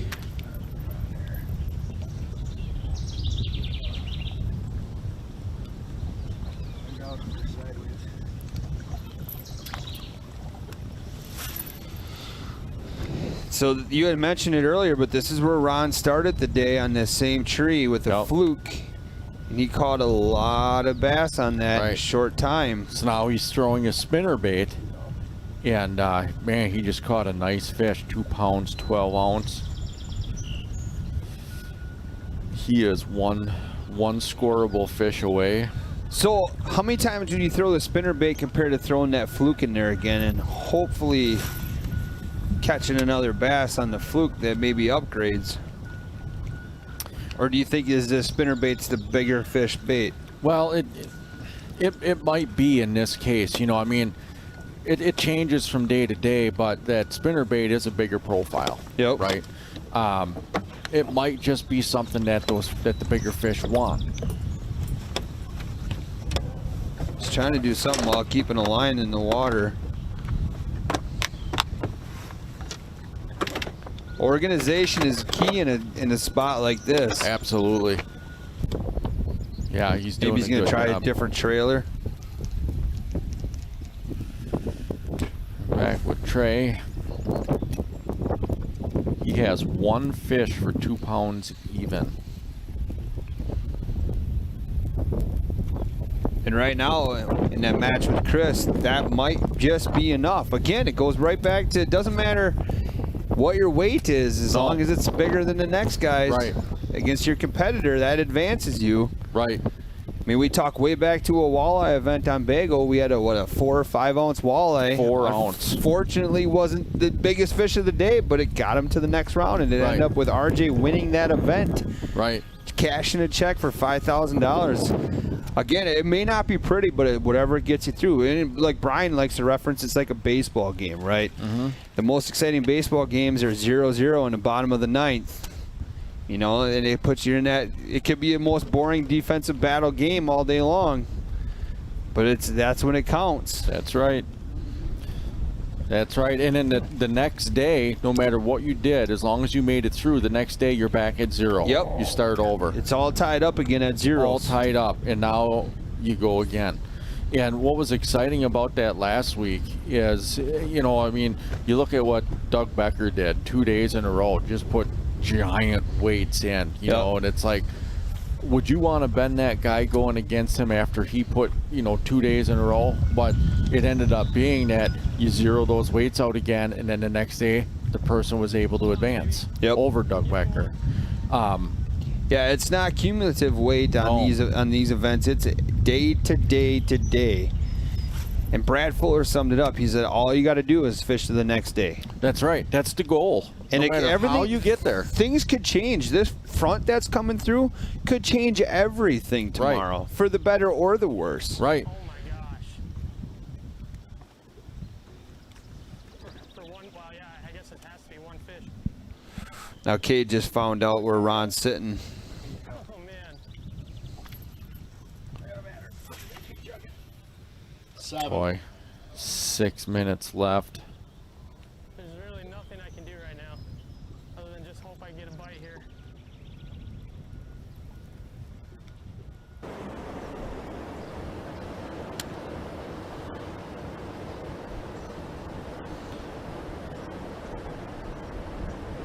I like this area. That deer. Oh! Big hook set. Wow, is that a hook set?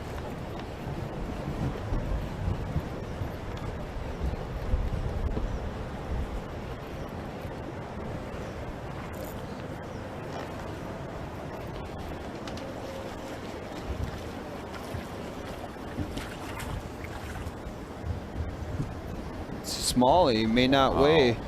No, I think that one's going to be small. Oh, shoot.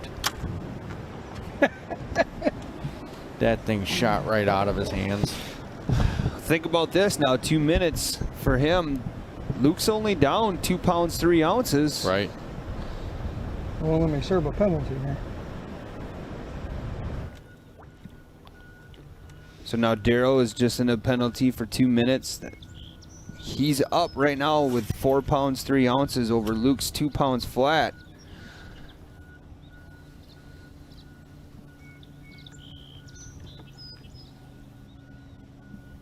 Wow. The anticipation is just killing me on this one. The battle here between Rod Twardowski and Cade is it's intense, especially for what Ron just dealt with for sitting on an island for 2 hours. Right, right.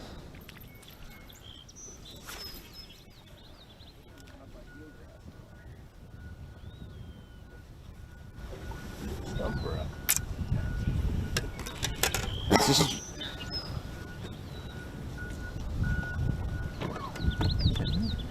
5 minutes. You got it.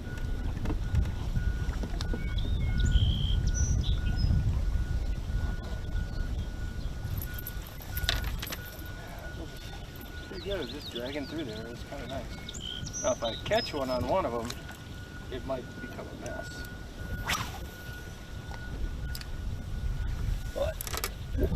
That is awesome. Let's talk about this. That is something.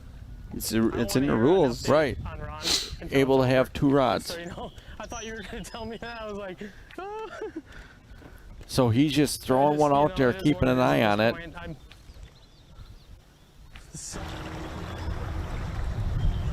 Wow, so Ron, he was throwing one out, leaving it sit, just hoping that something would come by while he is fishing with a spinnerbait with the other rod. That is the first time I've seen that. Oh, here's Kevin with a nice hook set. This might pad his lead. That's a good fish with another penalty.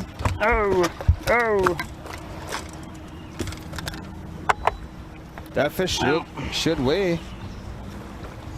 Hopefully it's worth it. That will be a 2-minute pound. Thank you. I think that one's going to be a I little hope he's shy. 2 pounds. Yeah. Oh, I didn't see. I didn't get the zeros. Yep, zeros. He's gonna be just shy.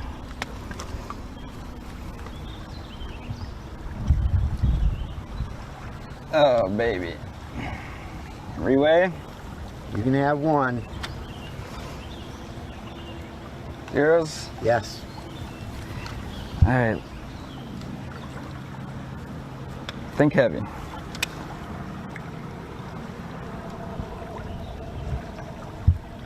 Yeah. Ain't gonna bounce. 115.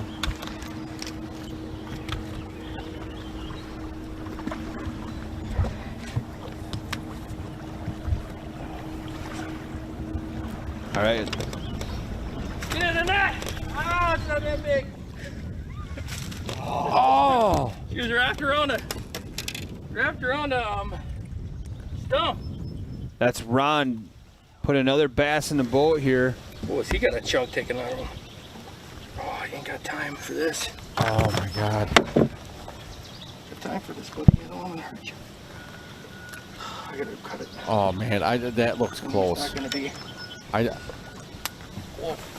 close and personal. He's not 2 pounds. I know he's not.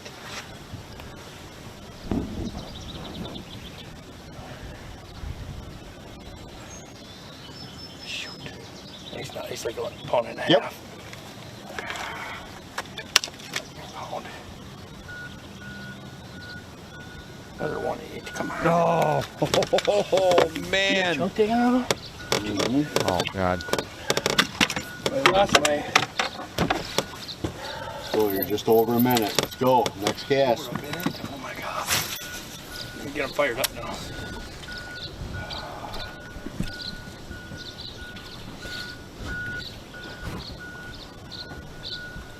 What a way to make it interesting, though. Wow. We got 45 seconds. It could definitely happen. Okay, 1 minute. I got the stump. Oh, I know he got snagged up. Got the stump. And I ain't got anything else. Oh.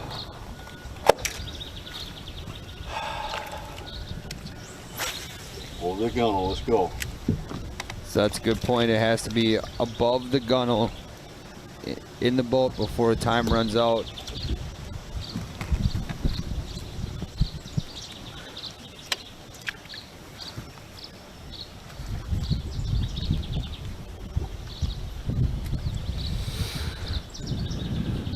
Five seconds.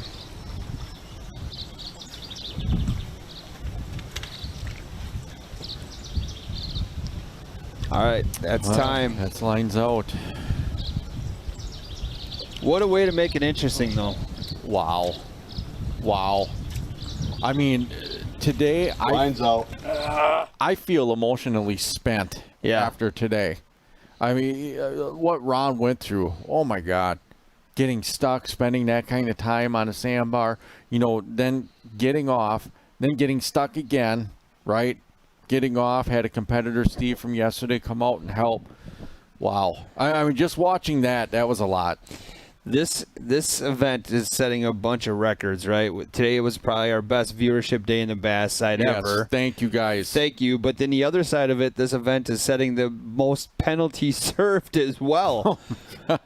I mean, how many? We had Andy yesterday serve nearly 8 to 10 minutes worth of penalties. We had a bunch of anglers today serve a lot of penalties. Yeah, Luke made a run at that one. It was, I mean, a lot of fish drops, a couple of fish above the gunnels. I mean, as far as I'm not mistaken, this is our first out of the boat penalty served as well. Yep. So it's been interesting, and that's what makes head-to-head different, right?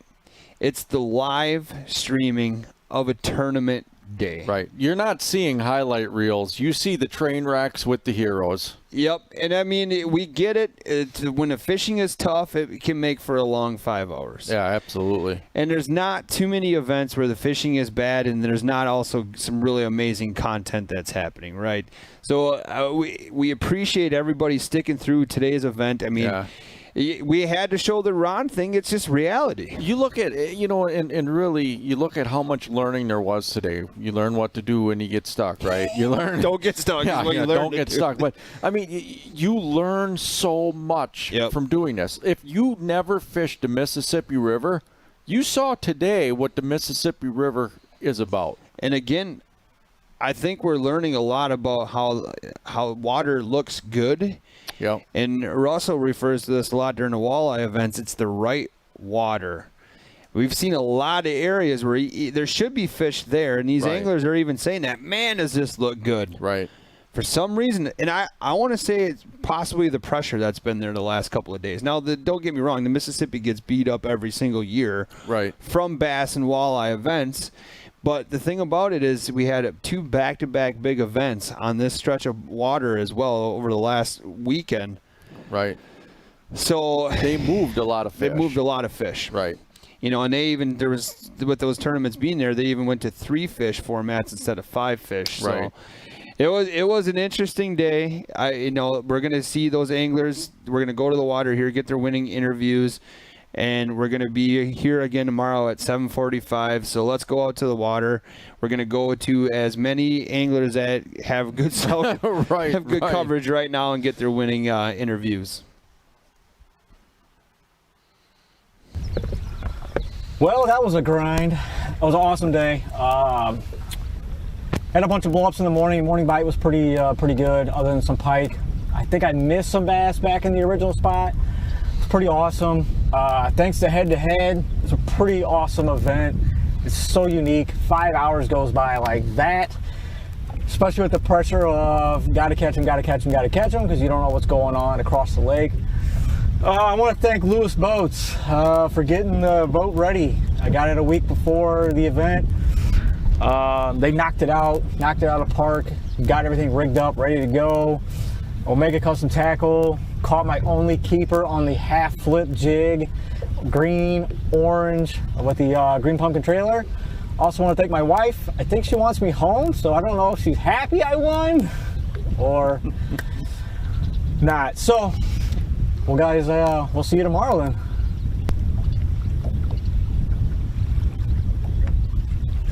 Sweet. Now he's gonna caught a fish with 30 seconds left. 1 pound 9 ounces. Ron did? Yeah. So I won? Yep. Woo! Yeah! Oh my God! I didn't deserve to win, man. Ron, you put it in, man. Holy crap. Oh my God. My heart was racing so bad. 1 fish? Are you kidding me? Freaking scrub. I'm gonna freaking throw up, man. Holy. Golly, I gotta do something different.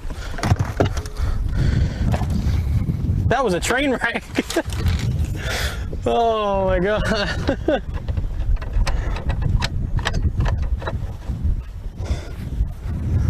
Now what? Do I gotta say something, or what?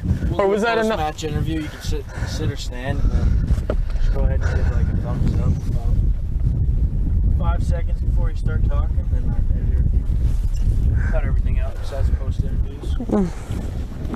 Dude. Oh. My heart was dropped when I saw him net a fish, and I was like, oh fuck. Thank you for not expressing anything, because like I would have flipped out if you would have been like, oh my God. It was 1-9. I was like, holy crap. It looked big in the net. I was like, oh, Jesus Christ.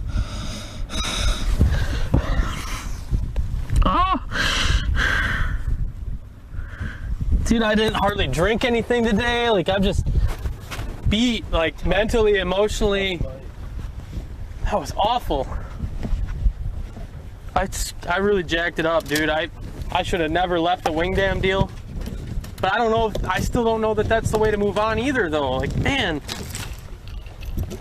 What was, like, the best round today? Who caught the most fish? Let me check. Did anybody have, like, a lot of fish, or was... Most was today. Like, clearly, I couldn't... 15. And then the next biggest was 4 pounds, 3 ounces. So I was, like, the third biggest? Yeah. Jesus. Out of 8 guys, I finished third with 1 fish. And then there was 212. And then two flats, and then 2 zeros. You almost need to, for this, at least for the river, obviously it doesn't need to work like that for some of these lakes, but you almost need a 1.5 pound minimum or something to make it more interesting, because it's like, well, if it was good fishing right now, it wouldn't be a problem with the 2 pound, but yeah, but it's the same for everybody. Let's get to his interview here. We're just gonna. I love the emotion. I mean, don't get me wrong. That emotion is awesome. Yeah, absolutely. We got to give credit to the other anglers too. Cade's raw emotion is what head-to-head is all about. Absolutely.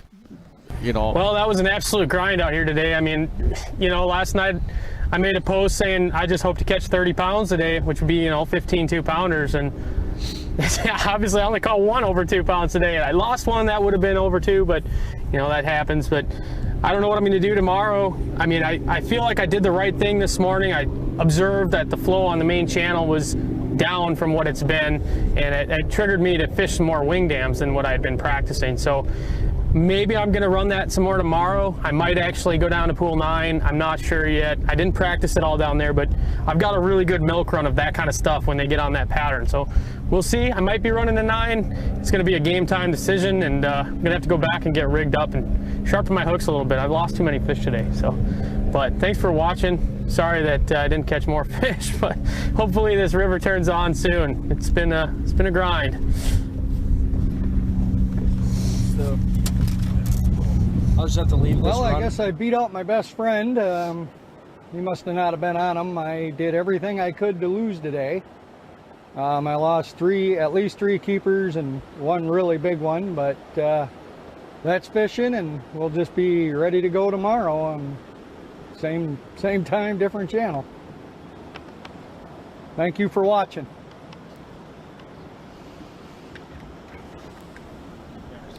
All right, so we talked about it time and time again, and Cade's emotion and reaction just proved right. Let's get to the next day. Yeah. I mean, if you would have watched him, he thought he won the whole entire event right there. Yeah, it just that it goes to show you the pressure, the excitement, how important it is to him, and what this means to him. Yep. I mean, that's what it shows you.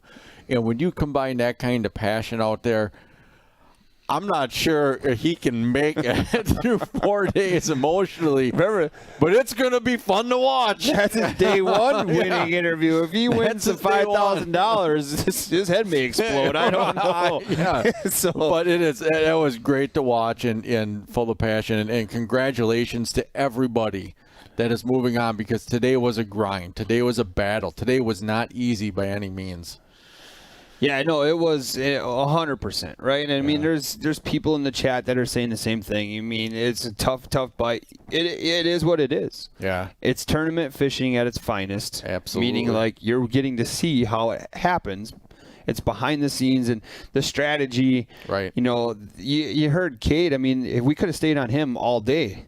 The guy was constantly talking about the wheels turning in his mind. What's my next strategy? Am I going to make it? I mean, I don't know if it was an awesome day. Unfortunately, I feel bad for Ron. Yeah, but it was part of it. Well, everyone's okay. Yep. He got his boat out, and everything seems to be going well. So. Well, and think about Daryl's situation. I mean, he felt like he had a 4+ pounder on that got off. I mean, there's fish out there. Don't get it. I mean, absolutely. There's plenty of big fish out there, and as now we're we're Wednesday, we're midweek, gave the weekend kind of fishing a break a little bit. I haven't been seeing a whole lot of boat traffic. Maybe it picks up in the evenings, even though it's a big stretch of water. So midweek tomorrow, hump day, let's get over that hump. Let's progress into some big fishing, throughout the rest of the week. But like Andy said earlier, I want to say thank you, everybody, for making today an epic day, right? Oh, the fishing wasn't epic, but you helping us out with the viewership just is so amazing, and I appreciate it so much. Supporting all our fine sponsors who you can see on the right-hand side of the screen, The Real Shot, Sportamotive, Omega Custom Tackle, Meg's Custom Rods, Motorsock. That just makes head-to-head work. Yeah. Supporting The Real Shot by using that H2H10 code helps keep everything ad-free. So if you like it that way, and you're looking to upgrade some tackle or some hunting equipment, shopping with them is going to make a big difference. So we're out of here today. We're back here again at 7:45 tomorrow for day 3. So if you don't have anything else, we just sign her off. Just sign her off, because I tell you, after today, I have no idea. Hey, just so you know, tomorrow's a new day. It is a new day. So, we'll see everybody back here for day 3 of Bassin on the Border head-to-head fishing, 7:45.